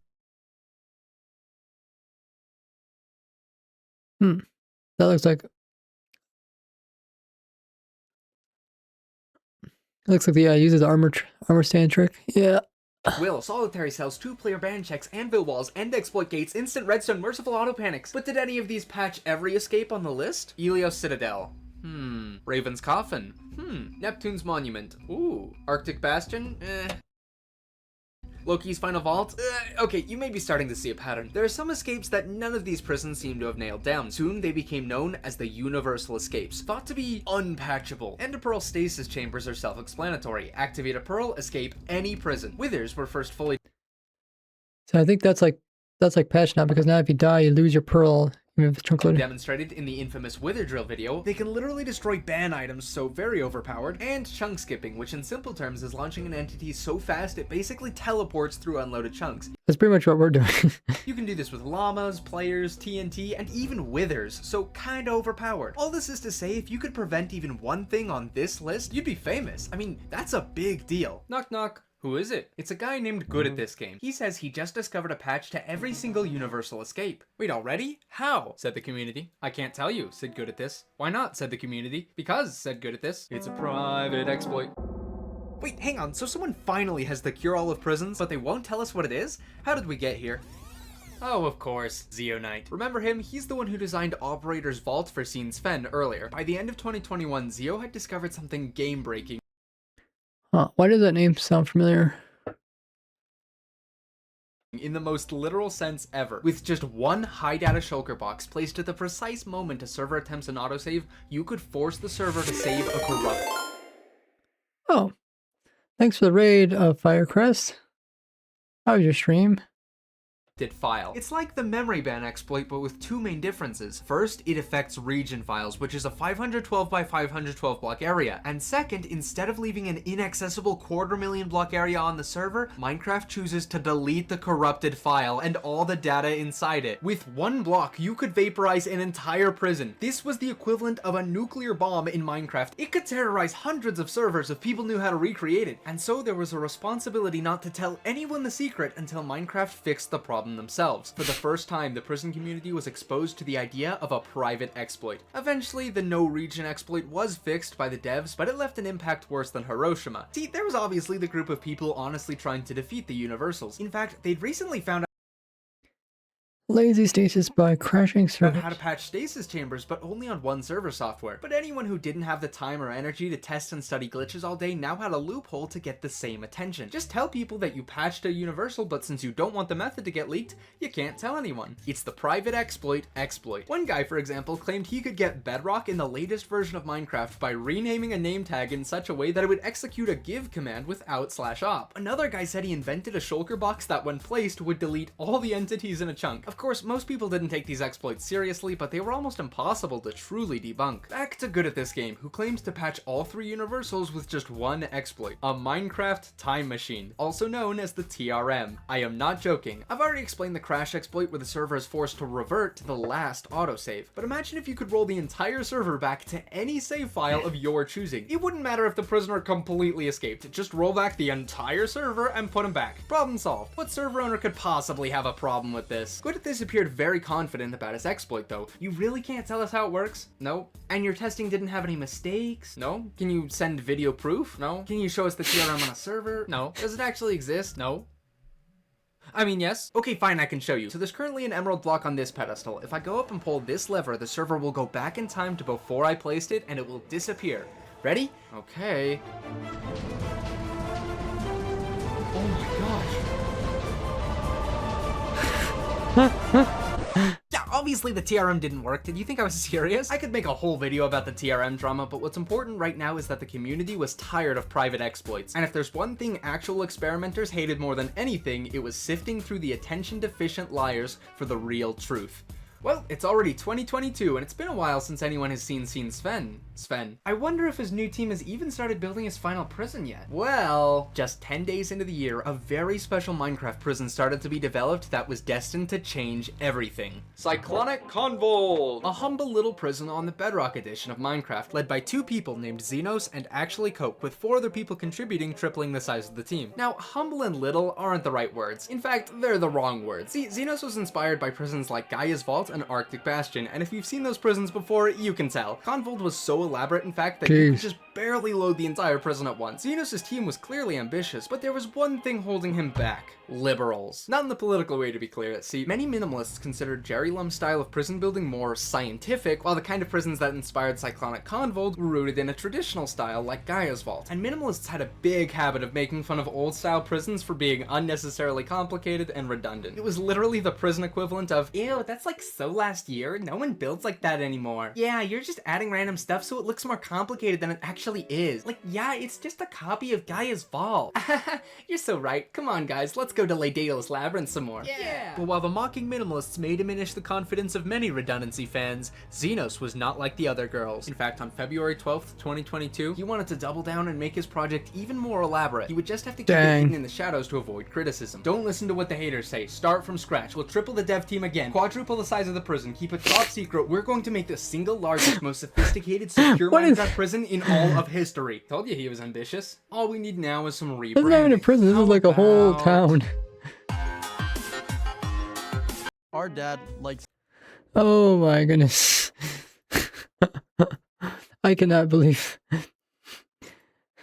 Like, pretty soon, they could just make like a starship in the sky and just live in that thing. I wonder if there is like a Discord where they kind of keep track of which ones are important, which ones are not.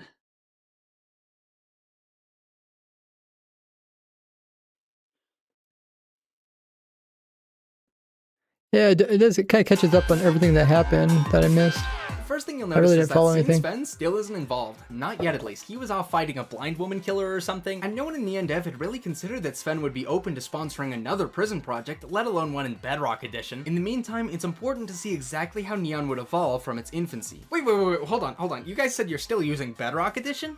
Zeonite! Yes, it's me, the guy who shows up at random moments in the story. Here, my child, take this 22GB RAM, 100GB storage Java server. See, Zeonite had seen leaked screenshots of Neon's progress, and it saw a lot lot of potential. They already had the manpower and the drive, they just needed a powerful enough server to host it. Neon Void was about to step up to the next level again. First, you know that big cell for prisoners in Daedalus Labyrinth? They were planning to outdo it by a lot, making an even bigger cell, and then 3 more. Cells A, B, C, and D, all to be fully decorated, as well as over 200 mini cells with a way for outside players to visit any of them. Operating all those cells and visiting hallways would require so much infrastructure, I can only describe it with visuals. The sheer length of guard hallways, the stasis chambers, control rooms, auto panic systems, trap portals to defend a 4-kilometer area, localized lockdown systems that had to be resistant to lag, unload-proof prisoner beds, logic circuits, and so much more I don't have time to explain. But Neon Development knew it. They ended up hiring enough workers to triple the size of the team again. How was it growing exponentially? Almost half the active community was working in the shadows on an insanely complicated prison, and it showed absolutely no signs of stopping. It was already breaking size records left and right, and I swear this is real, they even got a sponsorship from one of the most underrated Minecraft server hosts, Wepwawet. And look, just out of curiosity, I checked to see if their promo code still worked, and apparently it does. It's Neon Dev in case you want to use it. And with everyone so excited and dedicated to such a big project, it was hard to see anything going wrong. But let's think analytically for a second. Why were so many people this willing to volunteer unpaid on such a time-consuming project? Well, I mentioned that minimalism was the trendy, progressive way to build prisons, but a lot of people honestly just found building big contraptions and bigly big prisons more fun. I mean, look how cool and big this looks. Who could possibly not like the sheer bigness? Well, we know who. It's those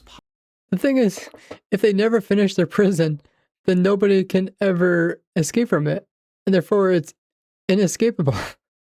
popular kids, of course. They always think they're better than us with their soy, scrawny beta male prisons. Alright, at this point, I think we need to compare and contrast the two main sides of the community. Redundancy fans like these like to follow the tried and true proven to work strategies. They generally believe that prisons with less redundant features will necessarily be less secure because they have less failsafes. And they believe that minimalists usually only patch escapes and glitches they know of, which leaves them vulnerable and outdated in a few months when new escapes are discovered, like what happened to Gaia's Vault. Minimalists, on the other hand, like to ask questions and do the science. Why do prisons always have 2 item kill checks when 1 should be enough? They often invent experimental approaches to prison design. Their main gripe with redundancy fans is they often take features from famous prisons without knowing exactly why they're doing it. For example, Gaia's Vault is good, I got this cell design from Gaia's Vault, so it must be good, without understanding the principles that caused it to be designed that way in the first place. Oh, and minimalists often make an effort to balance security with the theoretical cost of building the prison, so their designs are at least somewhat possible to build in survival. As you can imagine, Neon Void definitely doesn't care about being survival friendly, and all of this would just be harmless opinions on the internet if it weren't for the fact that more vocal members of both sides believe their style is objectively the better approach to building the most secure prison possible. Yeah, there were serious fights and debates about the best way to build a prison in Minecraft. To be clear, this mostly came from the lead builders of Neon and popular minimalist figures. Everyone else was kinda just there to build a big prison and didn't care much about the drama. Good for them, but like I said, Neon Dev was turning into a magnet for people on one side of the argument, and because of how private the project was, Neon Development started turning into its own echo chamber, and this is the crucial point. Day by day, that echo had a worse and worse effect on the people inside, especially as they closed the holes and perceived themselves as more isolated from the main community, specifically those quote-unquote popular minimalist figures. Who were those again? Oh yeah, me. And avatar.png as well. Yep. Collectively, we've made like 95% of popular minimal prisons up to this point, and the two of us are the 3 largest channels in the active community, so we heavily influence its collective conscience. And because of that, I had just become enemy number 1 to what was starting to turn into a hate cult, and I don't use that lightly. Higher ups in the dev team made an active effort to spread their beliefs of Avatar and me to the rest of the build team, going as far as to say we control the community, we ruined it, we divided it, and just leaving my Discord server is heroic? They even coerced them into changing their Discord profile pictures to fit the Neon space theme. And if being an echo chamber turned Neon into a hate cult, then being a hate cult turned it into a haven for veteran Canadian haters, mostly people who had been banned from my server. So to give you an idea of how that went, the new head builder they hired, I swear I'm not making this up, attempted to hide the N-word on signs hidden across the prison, and by attempted, I mean he did, and no one knows if they're still there or where they are. He also built an insult cave in one of the cells full of insults for all the active members of my Discord server, mostly about being furries and gay. In their minds, it basically became Neon Void versus the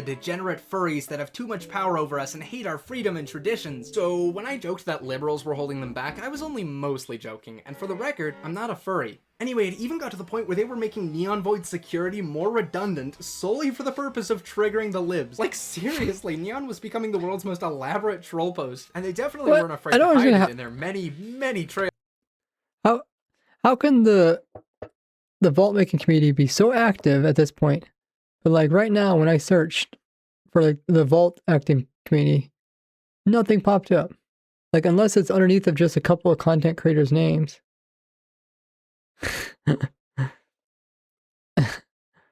Like, did it really die off that fast in a couple of years? Killer videos. But if they truly wanted to prove that this build style was superior It's all to their more underground and reputable Discord enemies, teams.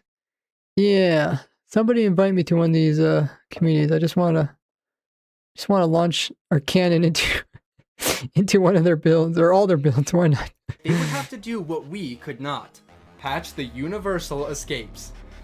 Let's do this. First, Stasis Chambers. Now, Stasis Chambers already had a patch, but that patch only works on this server software, and Neon Void was designed for this software. So Xenos Spigot? experimented with several combinations of server abuse and crashes until he discovered a method that could kill all the Ender Pearls on a Spigot server. And that would have actually stopped Stasis Chambers from working until Avatar peer reviewed his testing and realized Xenos' server wasn't killing the pearls, it just didn't have enough time to save them to memory. The experiment just wasn't thorough enough. Ugh, curse you, Avatar. Fine, he said. We'll give it into the other patch, switch the server to Paper MC, and we'll check Ender Pearl Stasis off the list. Now there's only 2 left. Wait, there's 3 left? Yeah, wake up, babe. New Universal just dropped. Light Suppression. Apparently, if you cause enough light updates in quick succession, you can stop the entire server from loading new chunks. And if your prison is unloaded, you could just fly into the cell, turn the suppressor off, and let the chunks load again. It's very overpowered, but the Minimalists already had a way to patch light suppression and chunk skipping with one simple trick. You see, both of these exploits depend on chunks to be unloaded, but there's one region of every Minecraft world where chunks are always loaded, the spawn region. And so they started building prisons like Mangrove's Eye entirely within world spawn, simultaneously patching 2 universals. Unfortunately, the spawn region of a world is limited. It's only 300 by 300 blocks wide,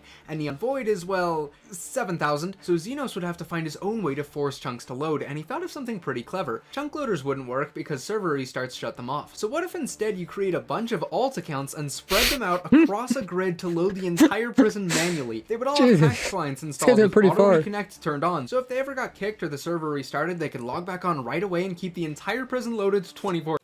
I could try and make a machine to do that. What machine try and make?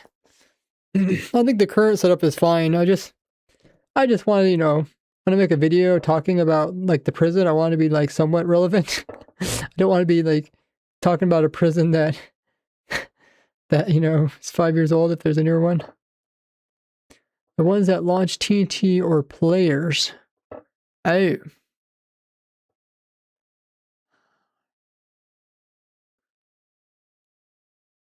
They do get rid of spawn chunks, that's true. Yeah, so I don't know what they did afterwards. This video is like 2 years old. Do you think the same block skipping would apply to any mod? 7. It was perfect. Hey, wait, you can't use a hacked client. Yeah, why not? Well, if you can use hacks, then the prisoner can too. They could just use reach hacks or something to break their bed and escape, or make themselves immune to area bans, making your entire prison useless. And what do you do if the alt accounts get area banned? What do you do if the server owner doesn't allow also, hacked if you clients? start a light suppressor before the server restarts, then when it comes back up, the account eventually will Shut up! Xenos was tired of meddling minimalists nitpicking at his project. He reacted by telling his cult he had been harassed by the stupid part of the community, and as a consequence the project would go into full lockdown. Huh? What are they? To the outside world, they would pretend Neon Void had been cancelled, while they'd continue to work on it in full secrecy. We will pretend... What is going on? I didn't know there's so much going on with making prisons. Neon Void is dead. You will not talk about Neon outside the Discord server. You will not screenshot or screen share the Discord server. And now, in complete isolation, Xenos was ready to patch the universal that no one else could. I think it's 2 years old, 3 years old. The minimalists had certainly tried. We tried every known glitch to acquire bedrock and even private ones. They were all outdated. We tried mob caps, peaceful mode, endergrid, tile tick suppress chunks, everything failed, but Xenos... He's trying to stop withers? How would I stop withers? I don't know, I feel like creating a lava lag would help. Slow down the server. realized that the solution to withers may ironically be the opposite of the solution for light suppression. Memory bands. The exploit that could have made the perfect prison. I mean, think about it. If you can't load any of the chunks around the prison, then how do you get close enough to send a wither into it? Basically, if you can get memory bands to work, you can stop people from using withers against your prison. Now, we were pretty sure that memory bands had been patched months ago, but Xenos had just announced his first successful attempt to recreate the mythical memory ban. That's insane. How did you make working memory bands? I can't tell you. Really? No. Well, you've had failed exploits before. Do you think your testing may have had mistakes again? No. Can you show us video evidence? No. Can you... Deja vu. We've been here before. The minimalists were getting flashbacks. He's just another good at this game. Yeah, why won't he just tell us the method? We're not gonna leak it, and Neon Void is cancelled. I can't deal with this again. What do we do about it? I think I have a plan. Meanwhile, Neon Void was nearing completion. Having just patched every single universal, it was literally the perfect prison, so Xenos was ready to invite the biggest name yet to his team. Yeah, that's basically how everything works. Wow, that's extremely impressive. Thanks. Yeah, and it patches withers and stasis chambers and a ton of other escapes you probably wouldn't even understand. Dang, you guys are honestly geniuses. So how do you feel about promoting it? Oh yeah, I can definitely upload this to my channel. This would be perfect for my final prison. Excellent. Do you want to decorate the outside as well? Oh, decorated? How big did you say the prison was again? 20 billion blocks? Yeah, you guys have fun with that? It was official. Xenos had made it this far, climbing higher up the ladder of prestige, and now Neon Void would be the ultimate scene-spend prison. You can't get a better deal. But we still need someone to decorate it so it's not just an obsidian wasteland. Well, you ever see this, and this, and this, and this, and this, and this, and this? Pretty cool builds, right? And they were all made by one person, Coriolis. Pretty good hire if you want high-quality builds. And as Coriolis joined the team, they helped recommend one final person who would join Neon Dev, a person named Oiremer, who instantly took the role of head redstoner on the dev team. Why? Well, let's put it this way. It's September, one of the most productive months of Neon's timeline, but still 4 months since they first booted to Java and over 7 months since the project began, and they still had a lot left to do. And naturally, the insane speed that Neon was being built at depended on its dozens of workers who, reminder, were all volunteers. And this late in the game, some individual people realized the team was so big that they could stop working and it didn't make much of a difference to the progress. And while most people were still willing to work hard until the scheduled release date, the rate of production unexpectedly slowing down meant that that date had to be delayed, which caused more people to quit, which delayed it even more. People were starting to actually feel just how absurdly ambitious this whole project was. Even the head redstoner gave up, leaving a gap that needed to be replaced ASAP. And well, this Oiremer guy definitely has a very impressive redstone portfolio. Just look at these screenshots of prisons he's built. What do you say we call him up and offer the job? Hello, Oiremer, or however you say it. Nice to finally meet you. So, as you already know, progress has slowed down just a bit, so introducing someone with your talent is the kind of good news we need right now. Right now, we're thinking the same thing. That name definitely is odd, isn't it? Oiremer, it sounds like the opposite of Ifragor, but that's the beauty of it. Watch what happens when you cipher the name 4 letters back. Oh, I sure hope that's a coincidence. Ken, turn around and don't move. Don't call on me and don't try anything funny. I just want to talk. Okay. He's gonna have to do redstone. How did you know about Neon? That's a good question. Let's roll back 2 weeks and break it down. In my insatiable need to debunk private exploits, I came up with a plan to learn the secrets of Xenos' memory ban. I created an alt account to infiltrate the project using screenshots of unreleased prisons and prototypes to create a fake identity. Unfortunately for me, while the devs were reviewing my application to join, on September 18th, they made the announcement about Neon Void's fake cancellation and told the builders not to screenshot anything on the Discord server. Unfortunately for them, they had just hired Coriolis, the person I talked to more than anyone else. And of course, they told me that Neon was still alive. That rule about not screenshotting was broken not even an hour after it was made. That's ironic. Now I was even more curious. They were hiding more than I thought, but Corey had the perfect plan to get Xenos to trust my alt account. After all, he was still searching for a new head redstoner, so Corey recommended none other than Oiremer. With that, I had successfully broken into Neon Void, and I was starting to discover everything they had said about my friends and I started relaying all the incriminating information to a group chat of fellow minimalists, and we agreed to keep quiet until we had built enough of a case. Privatizing Neon backfired so much their biggest secrets had all been leaked to their worst enemies within just a few hours. Eventually, I scheduled D-Day for October 1st. We were going to reveal everything. And while exposing a secret hate cult about yourself is great and all, it still wasn't what I originally went there to do. I know you've slandered and lied about my friends and I, and I've told them everything. We all know about Neon, how it's run, and everyone involved, including Sven. But there's just one thing we can't seem to figure out. How did you bring an exploit back from the dead? What exploit? Memory bands? I can't tell you. I just need to know your method. Why, so you can take them for yourself? No, I don't make prisons anymore. You say you recreated an outdated exploit on a software where it never existed in the first place, and I want you to back that claim. Okay. It's the same as no region. Just overload a chunk during an autosave. That's been tested. It just rolls the chunk back. I don't know what to tell you. I'll ask this one more time and answer honestly. Do memory bands exist? Yes! You broke out the window.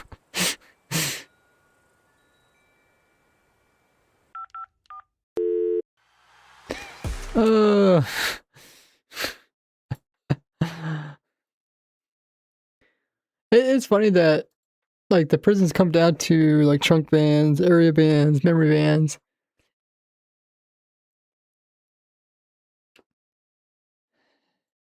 It's too bad they just couldn't work on their own without those. Hello? Hey, Coke, could you put me up to the loudspeaker? Sure. Code Red, DEFCON 1. There has been a security breach. It was Canadian. He knows everything, and he's going to leak Neon Void if anyone asks. And no one's gonna ask, but if anyone asks, tell them that last time you checked, Neon Void looked cancelled. Not being worked on in secret, cancelled. Do not leak anything. Do not say anything. This could be the end of Neon Void entirely. Is that all? Yep. Thank you, honey. The whole dev team had been pinged 5 times in the midst of the panic, and they even held a poll to cancel the project for real. Of course, dozens of people had already poured so much time into this, and no one wanted to see it stop halfway. But at the same time, no one really wanted to work. See, I realized a few things when spying on Neon Void undercover. Along with the messed up things the devs were doing, there were also considerable problems with the prison itself. First off, their prison obviously has area bands, but it's built on 1.19, and ever since 1.18, PaperMC patched area bands. Since Neon can't be built on PaperMC, their stasis chamber patch doesn't work. Second, to Neon's credit, they realized their grid of auto-reconnecting players wouldn't fully patch light suppression and chunk skipping, so it was never added. But without loading all the chunks, you can't guarantee that a redstone signal could get from one end of the prison to the other if players aren't loading the whole circuit, so long-distance features in Neon won't function properly. Also, unsurprisingly, many defenses were so colossal they'd only work on really powerful servers without lagging everything. Neon Void was a glorified lag machine. Even their memory band method was never proven to work. It's most likely that the server crashes in their testing were only temporary, and in reality, the crash chunks would eventually seppuku themselves. The legendary exploit that was destined to make Sven's perfect prison did not actually exist. Though unlike most private exploits, Xenos and his co-testers really believed they had actually created the impossible. Not that any server owner would allow crash chunks anyway, though they did have a second wither defense that was supposedly immune to the latest in witherboard technology, and as the guy who invented the latest in witherboard technology, no, it's not. Another poll appeared in December, another in January. They still didn't want to see it go, but now almost a year old, the worst side effect was setting in. Just like Gaia's Vault, Neon's tech was becoming obsolete while they hadn't even finished building yet. Escapists recently found a bypass to the ban units Neon uses across the complex. Redesigning and replacing all of them would take weeks. That, and the fact that the list of universal escapes had tripled in the last year, led to the devs' conclusion that Neon Void was only universal escapes had— What else they got? Light suppression, chunk abuse, TPS abuse, tile tick suppression. What was the last one? Would take weeks. That, and the fact that the list of universal escapes had tripled in the last— 7th escape class. led to the devs' conclusion that Neon Void was only 30% completed. These problems are so fundamentally linked with how Neon is currently designed that it would be more efficient to completely restart. But thanks to the security breach, morale had just hit 0, and all the devs just wanted to finally move on from the project. Overambition and overconfidence, more specifically faith in private exploits and cure-all solutions, were the only thing keeping a virtually impossible dream alive. On March 13th, 2023, 1 year, 1 month, Arrow launching cannons or something. Arrow launching cannons. And 1 day after it started, Neon Void was dead. If there's one good thing that came out of this, it's that reading how Neon felt and talked about us made us realize how condescending and belittling we'd often been. Obviously, being unkind and sarcastic doesn't help people understand you or where they're missing information. It's something I have to remind myself more often than I should need to. And yes, minimalism is the better of the two, but big fancy redstone for the fun of it is also fun. And Neon's dev said character. I mean, I feel like their prison was more of just something to do, right? It's like just a way of passing time. It wasn't like they're actually going to try to come up with, you know, something really groundbreaking. Growth too. They had realized how defensive and reactionary many of them had been, to put it lightly, and they understood how nonsensical that thing about me somehow taking away their freedom was. Xenos helped a lot in putting together this story, and both of us realized how our perspectives had been closed off from each other. In the end, Neon Void's death had made a divided community a little more compassionate, understanding, and appreciative of each other. Except for Blarpity, he has not changed. And since I know the whole community is watching this, you better keep it that way, kids. If I hear you fight one more time, we're not getting McDonald's. Uh-oh. No McDonald's for you guys. There she is.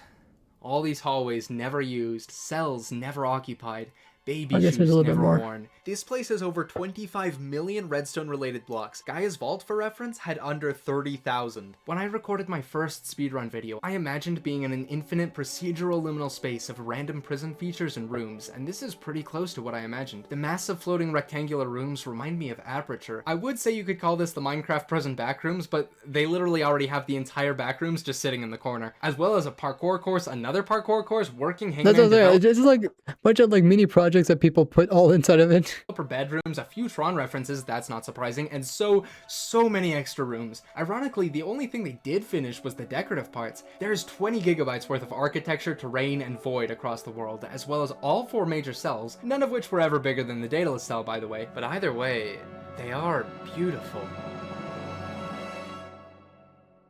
Oh my gosh, there are literally wood planks in the cell. 13 months of building and you can escape in 5 minutes. Anyway, I would tell you where you can get the download for Neon Void, but it's not mine to give, though I might make a community post when the devs do decide to release it. Now, I can tell at least some of you actually want to learn more about the technical stuff from this video, so seriously, let me know in a comment what you want to learn more about. Huh. I might make a video on it, but in the meantime, you can join my Discord server for technical support. 2 years ago. The people there are pretty nice. And yeah, subscribe, thank you for watching, and good night. That was 2 years ago. Okay. So I guess his Discord is the one that has the latest prison or something. I'm gonna have to find his Discord. Oh, join my Discord. Okay. Doesn't even have a link. Okay, I'll probably do that. Maybe someone could just give me some prisons and then we can just kind of use them as examples. Noise. But yeah, it was kind of fun to watch some videos. We have been streaming for over 5 hours, quite a bit over. We're gonna find somebody to raid. And meanwhile, don't forget to drop a follow here on Twitch. Help us get to the follower goal of 50,000 followers. Also sub to me on YouTube for the sub goal. We're almost at 500,000 over there.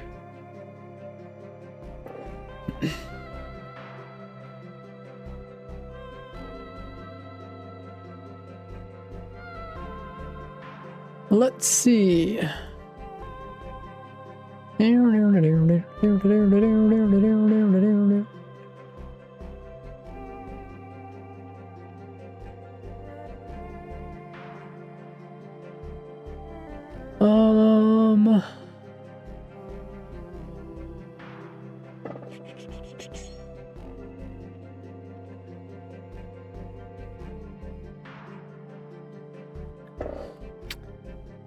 Let's raid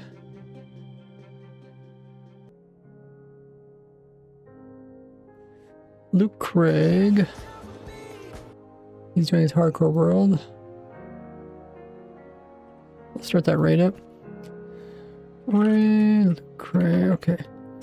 But yeah, that was kind of fun looking at all the different prisons. I was kind of confused though. I mean, I wish somebody just kind of explained which ones are good. I mean, it's kind of confused because, you know, different versions and others like different different modded that they're running on, different modded servers. Weird. But yeah, for me, my next stream will be tomorrow, Saturday. We stream every Tuesday, Friday, Saturday, Sunday at 2 to 7 p.m. Eastern Time. So I'll see you guys tomorrow. Maybe we'll try to record something for this video. I feel like this is kind of daunting, like seeing their videos and how like cinematically nice they are. It seems a bit daunting. Try to make something cool. But yeah, as always, when we do the raids, you guys could copy the raid message, see there in chat, paste that into Luke's stream, spam his chat up with the raid message, also throw in some cool emotes you guys have, and drop him a follow, see what he's up to. Appreciate you guys tuning in. Thanks everybody using Amazon Prime or Twitch Prime. Great way to support me for no extra cost. And I will see you guys. Bye-bye.